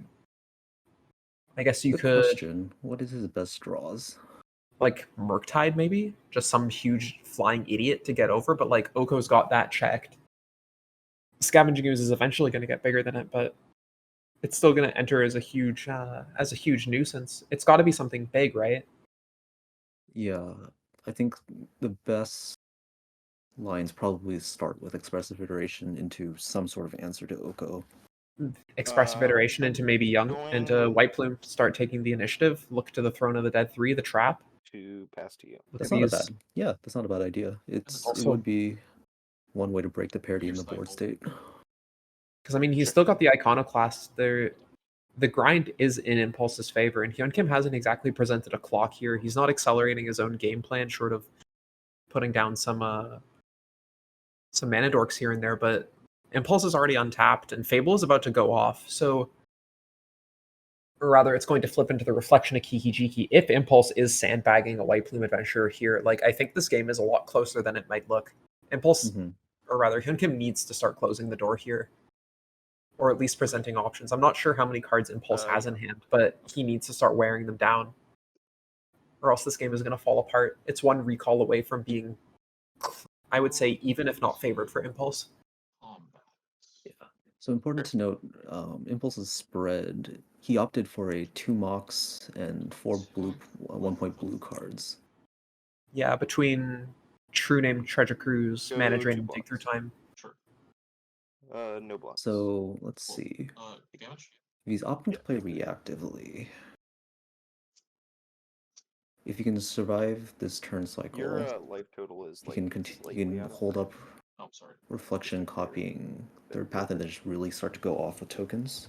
Yeah, that could be an option. I mean, reflection is going to break this game wide open. Effectively, we're in a control mirror right now, and onboard advantage is going to matter more and more as time goes on. Especially considering that Hyun Kim is playing this game so face up. Like, Seeker Walk's power is that it can just explode and kill you at 6 mana, right? That's the threshold. You play Spellseeker, Ephemerate, and Time Walk, and from there the combo begins, but there we go, actually. Channeling Otawara to pull back his own Thalia. Go to my turn. Untap and draw. It's a neat line. Trigger Fable. One step towards getting parity. Really good, actually. It's going to really help out the aggro trade that Impulse might be looking to take here. But let's see if he can present a threat. 4 mana. I guess Fury would probably be one of the best draws he can have right now. Oko's on 4. Do you think that he fires? How much mana green mana does there have? There's no creatures in the grave. Scavenging Ooze is wide open. 1, 2, 3. Starting off with a Ponder.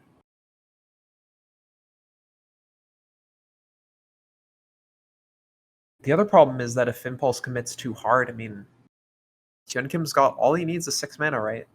And then you're dead. You need to hold Yeah. up some mana at all times, unless.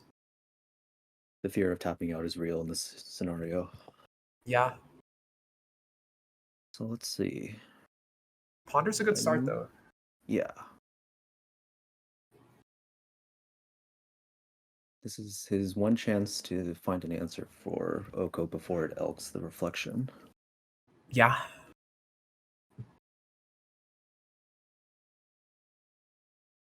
He already discarded his Stifle too. The fool.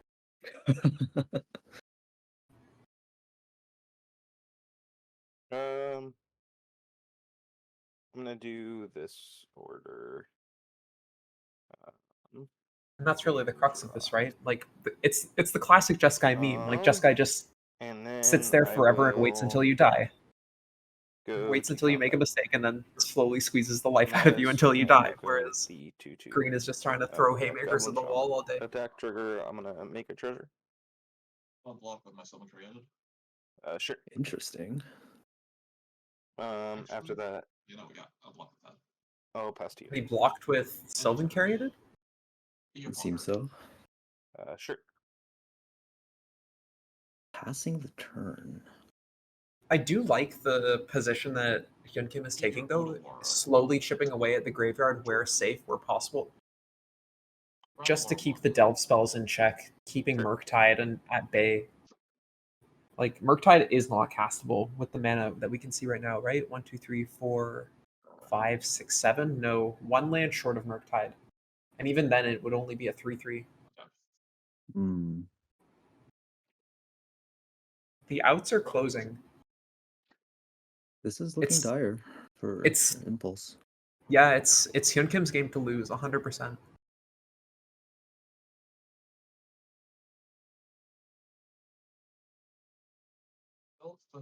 That's the mirror breaker. Fable.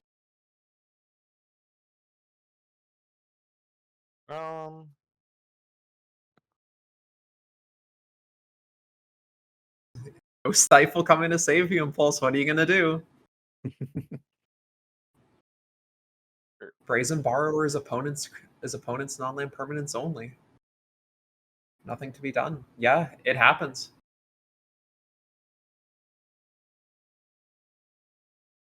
Let's see, does he have the custom 3/3 green elk overlay token? An RK Post classic. Unfortunate. The beautiful soft glow art of Kiki Jiki covered up by a white piece of paper. Very clear. Thank you, Impulse. Like this. No. Attention to detail with the green die. Yeah, perfect. End of turn. I will petty theft. Targeting There we go. for Oko. Triggering. So he did have the petty theft. Probably thinking himself, damn R&D. You couldn't have made these 2020 cards any stronger. But alas. And then Now the board is looking quite gummed up. I'm gonna pay a life. I'm gonna March of Otherworldly Light pitching Thalia as an additional cost, targeting your Skoos, triggering third path. Yeah, he's opening up the board a little by little. Okay. Scavenging is gone. The delve spells are going to start flowing here, and Impulse does have a sizable board.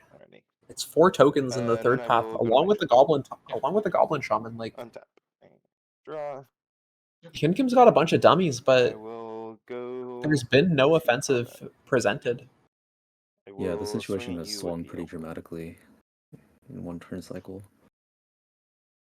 Unfortunately, the last few draws from Hyun-Kim seem to be mostly mana dorks.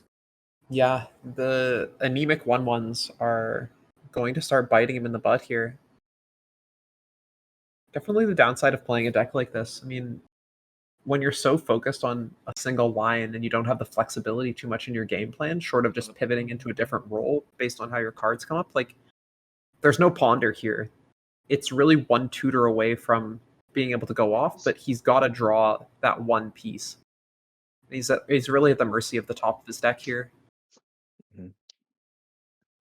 But still, with the amount of mana he has available, he's still within reach of threatening to combo off if Impulse ever taps out at an inopportune moment.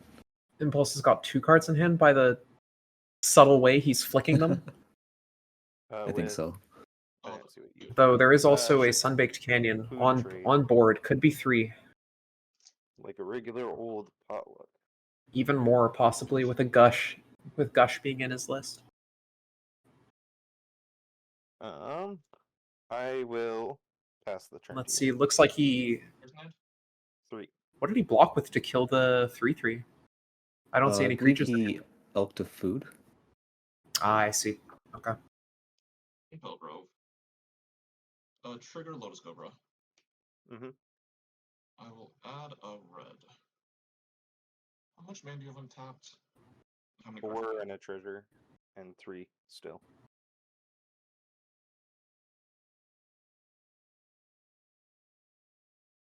I think maybe the logic as well of swinging with the Goblin Shaman, he's setting up for 5 mana, possibly to draw and hardcast Fury. Really put this game away. It would be a And there's the devastating tutor. play. There's the tutor. Here Sure. it starts. If he doesn't answer this, like, Yeah, go for it. all right, it's begun. Imperial Recruiter on the stack. Imperial Recruiter is good. He's looking through the library. Hmm. Good thing you're one-off casting your Pain Glacial Worm while searching. I wonder what you do in this situation. There's Palace Jailer if you think you can fight the fair fight. There's 6 mana open after this Recruiter begins. There is exactly enough to go for the Seeker Walk line, but with Seeker, Ephemerate, and Time Walk. But looks like he goes for Mawlock instead, just looking to, like you said, contest the board. But nothing as aggressive as the Palace Jailer. I don't think you actually want to take that fight, considering the amount of flash threats in Impulse's deck between with the yeah, borrower face up. Yeah, borrower face up, exactly. I like the Mawlock play. With Mawlock the third on path stack, Iconoclast has got to go. Go to 11. Agreed. And I'll cast a Factor. This has already created 4 buddies. And there we go. And a 5th coming off. The Factor Fiction that's being cast in response. Okay. Martial Thoth is good. Palace Jailer. Preordain, Archon of Emeria, and a counterspell. Archon of Emeria. That's got a sting to see. 1 treasure up currently. With Archon in play, Hyun-Kim cannot combo. At least not in 1 turn. Ephemerate is turned off. With Spellseeker, like, the whole thing is going to be so slow, and Impulse is really going to be able to pick him apart. Yeah. Now he has to play the hardest game in Magic, dividing someone's fluff piles.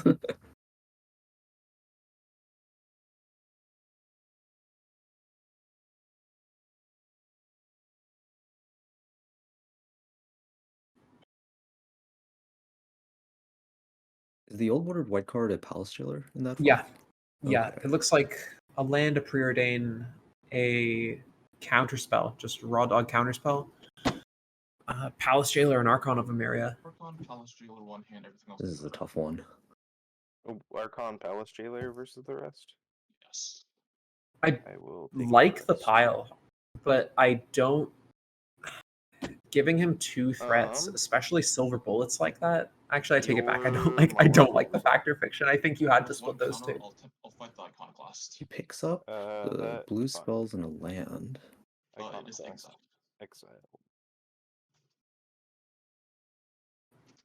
So right now, Impulse has in hand Tucking the rest of my mana down. 2 cards known between the two white creatures, and there it is.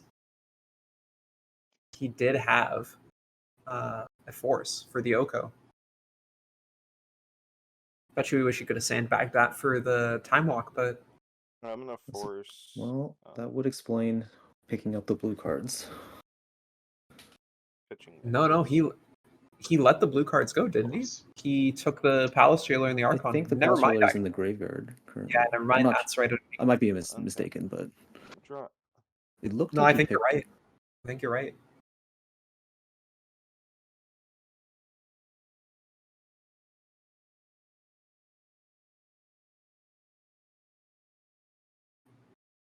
And that was a pitch cast until misstep too. So if that's true, then there's always going to be counterspell mana up. Okay, I'm gonna go Marsh Flats. Right. There's a counterspell and a Prayer Day known in hand. And Brazen Bar face up.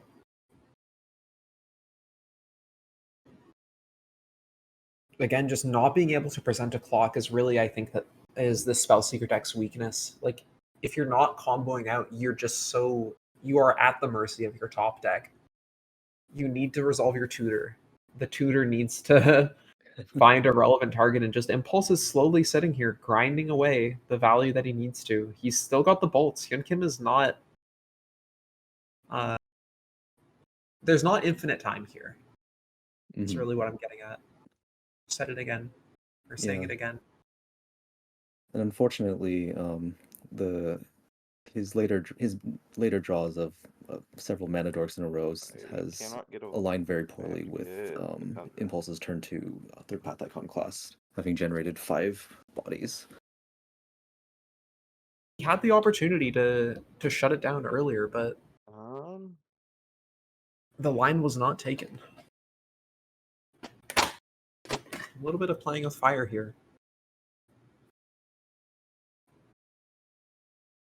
Must be frustrating for him to see that after stealing the Thalia with Oko, Impulse goes on to draw 2 of probably the only bounce effects in his deck, aside from Teferi. Here's Treasure Cruise. Yeah. 1, 2, 3, 4, 5. And the advantage bar 6, swings. 7. Yeah. Well, this is the power of the wide blue spread, right? Just you last long enough in the game, eventually you're going to draw your recalls. Draw 3 for Cruise.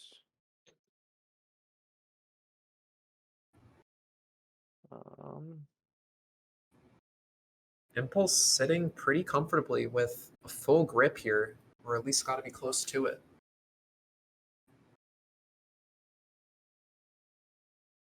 I imagine as a Jeskai player, you'd be pretty happy to be in this situation.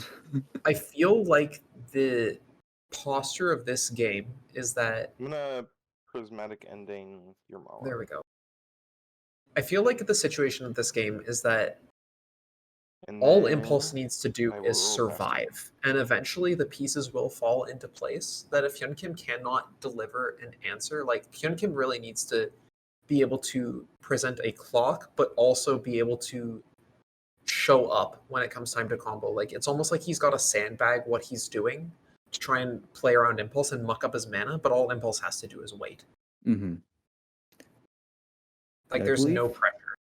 From the Seeker Walk side, one of the advantages of the deck is that if you, with the good draws, you can assemble a respectable amount of board pressure through individual powerful mid-range threats such as Minxing Boo and White Plume Adventure, and even if you ever get into a slightly advantageous state, you can just start beating down with Course of Crew Fixes and Scavenging Oozes, but that hasn't really materialized in this game. Exactly. It seems mostly like he has all the mana to go off, and he's been holding 1 to 2 cards in hand for a very long time. We don't know what those 1 and 2 cards are either. He's just been face down. I mean, it's a little unfortunate as well that all the plays that could come to save him right now, Hyun Kim, that is, they're all going to be 4 to 5 mana here. Sorry, I usually play face up. I just forgot. No worries. Right. Like I guess Prime Speaker Vanifar is a 4-drop, but I'm talking about Prime Speaker Vanifar, Omnath, Uro, these kinds of like multi-turn setup advantage engines that, like, the Jeskai deck is thriving in this environment. Whenever you do anything that is not killing them or presenting a clock, like, yeah, okay, have it. Not worth the counterspell. Resolves. Like, that's all Impulse has got to be thinking.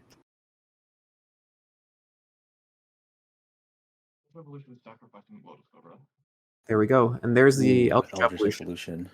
It's making moves. We'll see, though. That's one of the 2 spells that he was holding. One of the 2 spells that he's been sandbagging this whole time.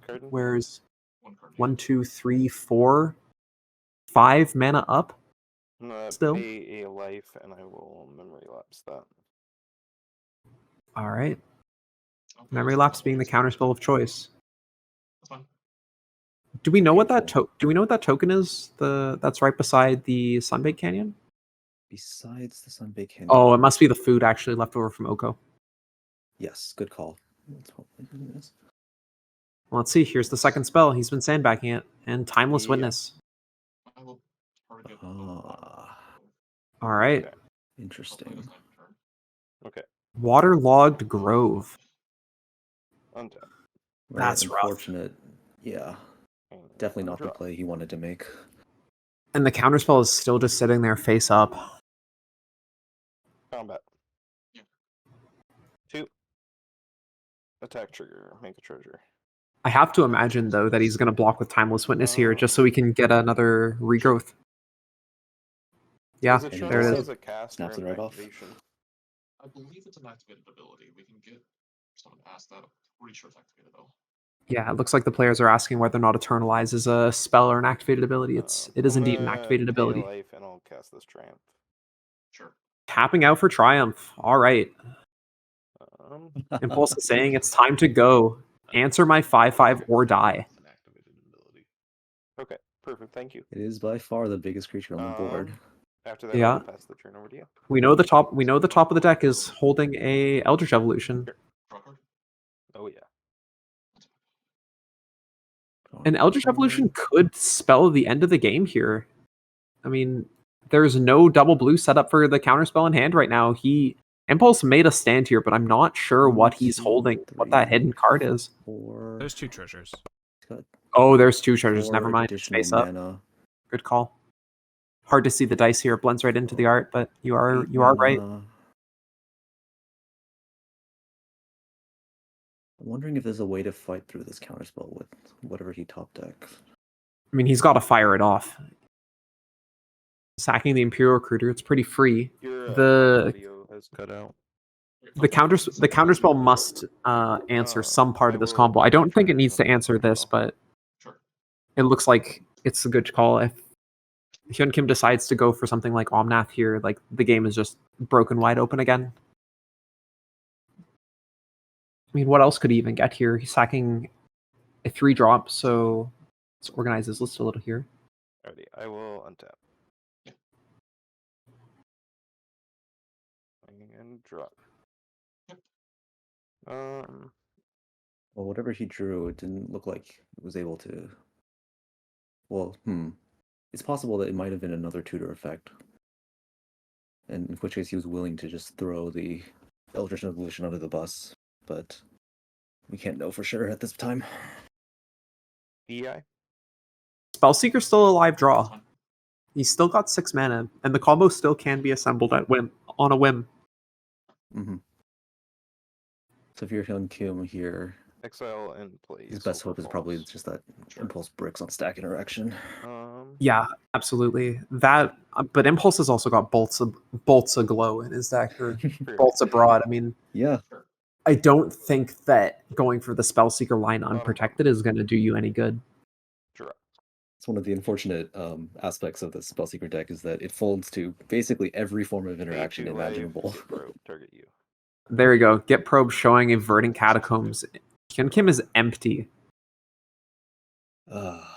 Staring down Triumph of St. Catherine. This game will end fast, and the lifelink is going to put him well out of range for any sort of fair play. 2, 3, 4. Yes. Okay, I will attack with. Hyun Kim's also in the unfortunate position that his best draws are legends. Caracas is as live as can be. 4 of the 1/1s. block one, the 1/1 And is Murktide like- Regent just sitting in the wings. Whenever it's ready to come down, this game is going to end in a blink of an eye. Okay. You go to 13? Things are looking dire. I go to 8. I believe. Yeah, 8 to 13. I paid 2 off the Git probe, so I would be at 11. Okay. I will pay a life and cast this White Plume Adventure. Sure. There it is. I will venture Impulse sending a message. He knows that Hyun Kim cannot do it. into the Rather, there is secret no. entrance and go get Let's see, actually. 1, 2, 3. He's going to get his basic land red, if red, Impulse is white, holding a white, bolt. white, blue, blue, blue. I'll get an island. Okay, island isn't bolt. And then pass to you and untap Triumph. 1, 2, 3, 4, 5, 6, 7. Stifle was discarded earlier in this game, correct? Yeah, Stifle was discarded at the very beginning off of the Fable draw, off of the Fable Chapter 2 trigger, I believe. So with 9 mana available, Eternalizing the Timeless Witness is got to be the play here. I don't think there's any other option available to him unless that card he drew was Seeker. Though off of one basic island, if Impulse has Spell Snare, that would collapse the entire thing on the Time Walk. This is do or die for Seeker Walk right now. This is the game. This is the turn. representing, yes, Spell Snare, Spell Pierce, but it has to be Spell Snare. And I believe Mental Misstep was exiled to force of negation. Yeah, it was. 3. So let's see here. 1, 2, 3, 4, 5, 6, 7, 8, 9. Yeah, Spell Pierce doesn't do it. Yeah, he has enough to fight through that at least. So let's see what happens. Eternalize? Yeah, there it is. Eternalize. He's got 1 block. 3 plus 4, 5. Bring back Imperial Recruiter. Sure. I will then pass the turn. Ooh. You have 1 unknown in hand. 8. One All right. Alrighty, I will. It's a 4/4. Okay, I'm gonna Could- untap. not the worst thing. So never go mind. to We're the going forge. into the forge. I'll put 2 counters on White Plume.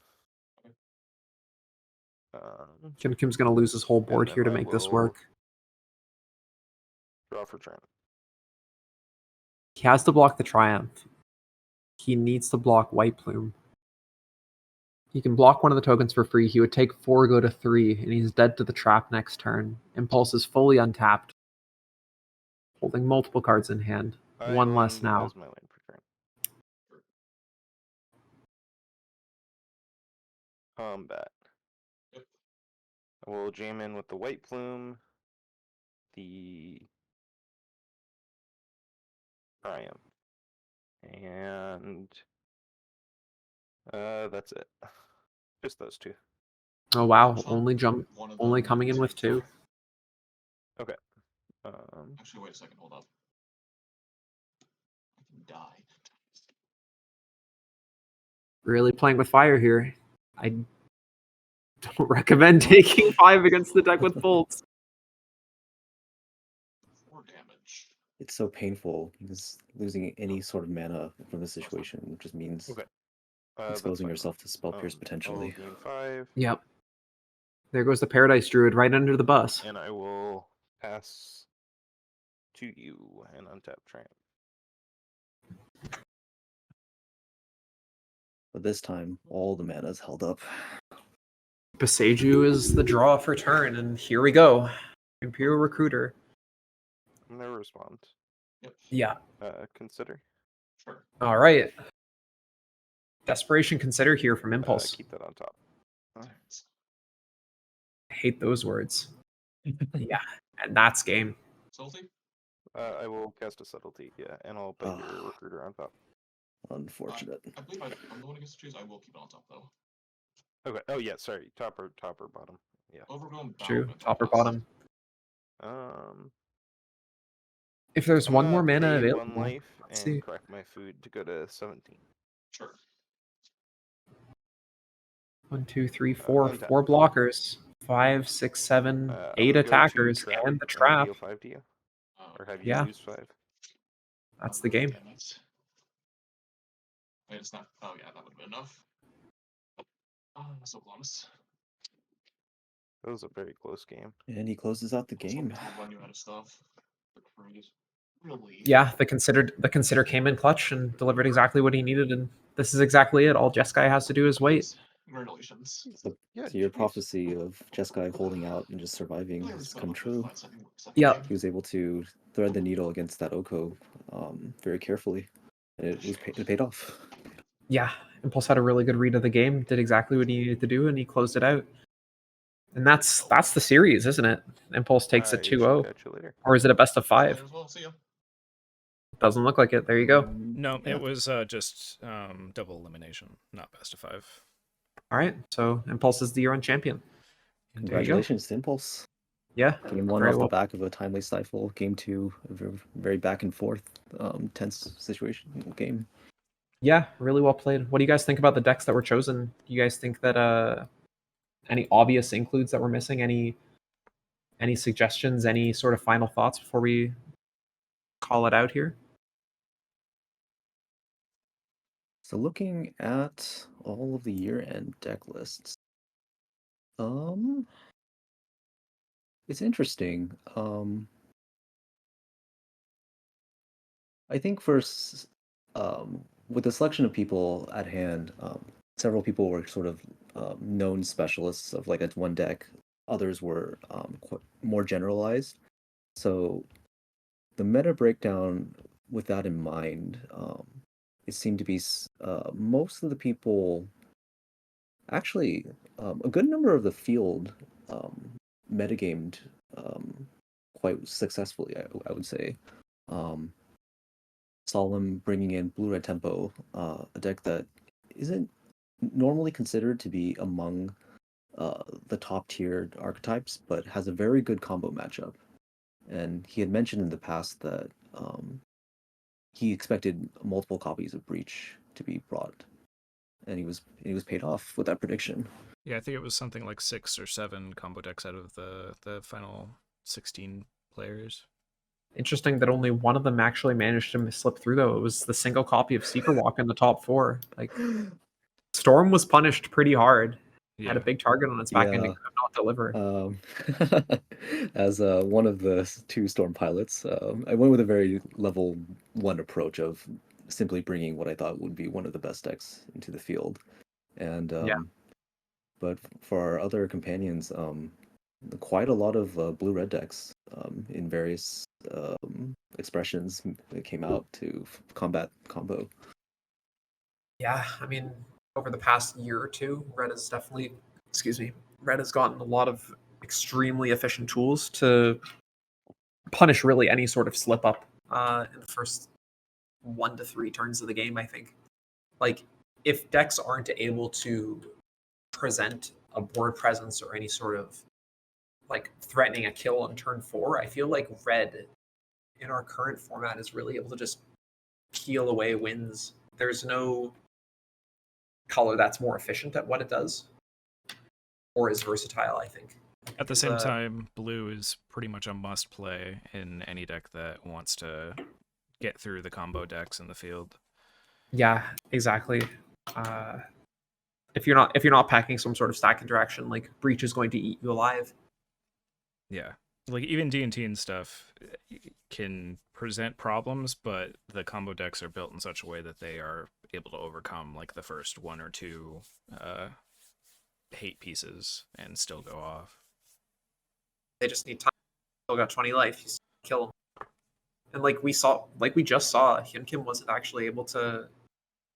Like, he was ahead for a good portion of that game. I would say from turns 5 through maybe 8, 5 through 9, Hyun Kim was solidly ahead on board. He just wasn't able to convert that into damage onto his opponent or like a win. He wasn't able to capitalize on that time that he had to pull together the sort of combos that he needed to. And maybe that's the weakness of playing Seeker Walk, is that you have to play a fair game, whereas Breach you just don't.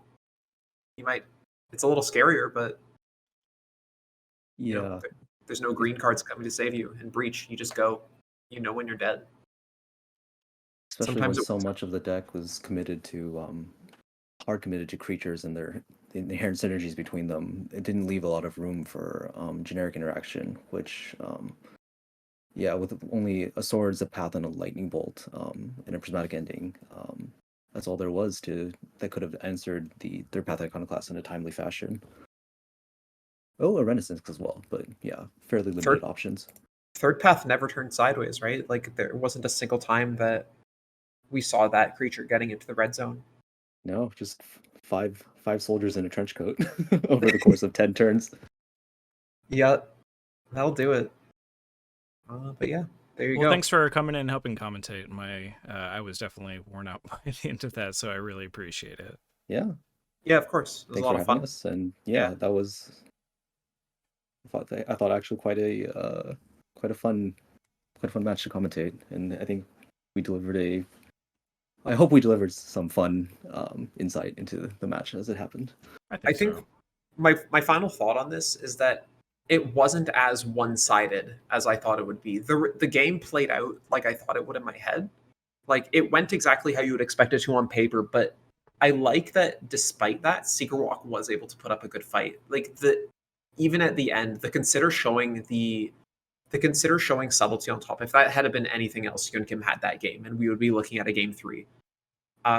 It really goes to show that the power of the deck, even though, I might seem a little down on Seekerwalk in this matchup, like the power is there, the cards are good, and the players themselves were playing exceptionally as well. So no, and I certainly like agree with your points in that it does seem difficult to feel favored as the base green deck with tons of 1 toughness creatures against a deck that was just packing in fork bolts and furies and pyrokinesis. Like it definitely seemed like an uphill battle for Seekerwalk, but I guess as we saw, when those little green men stick around, you can create a lot of pressure that can put a counterspell deck on the back foot.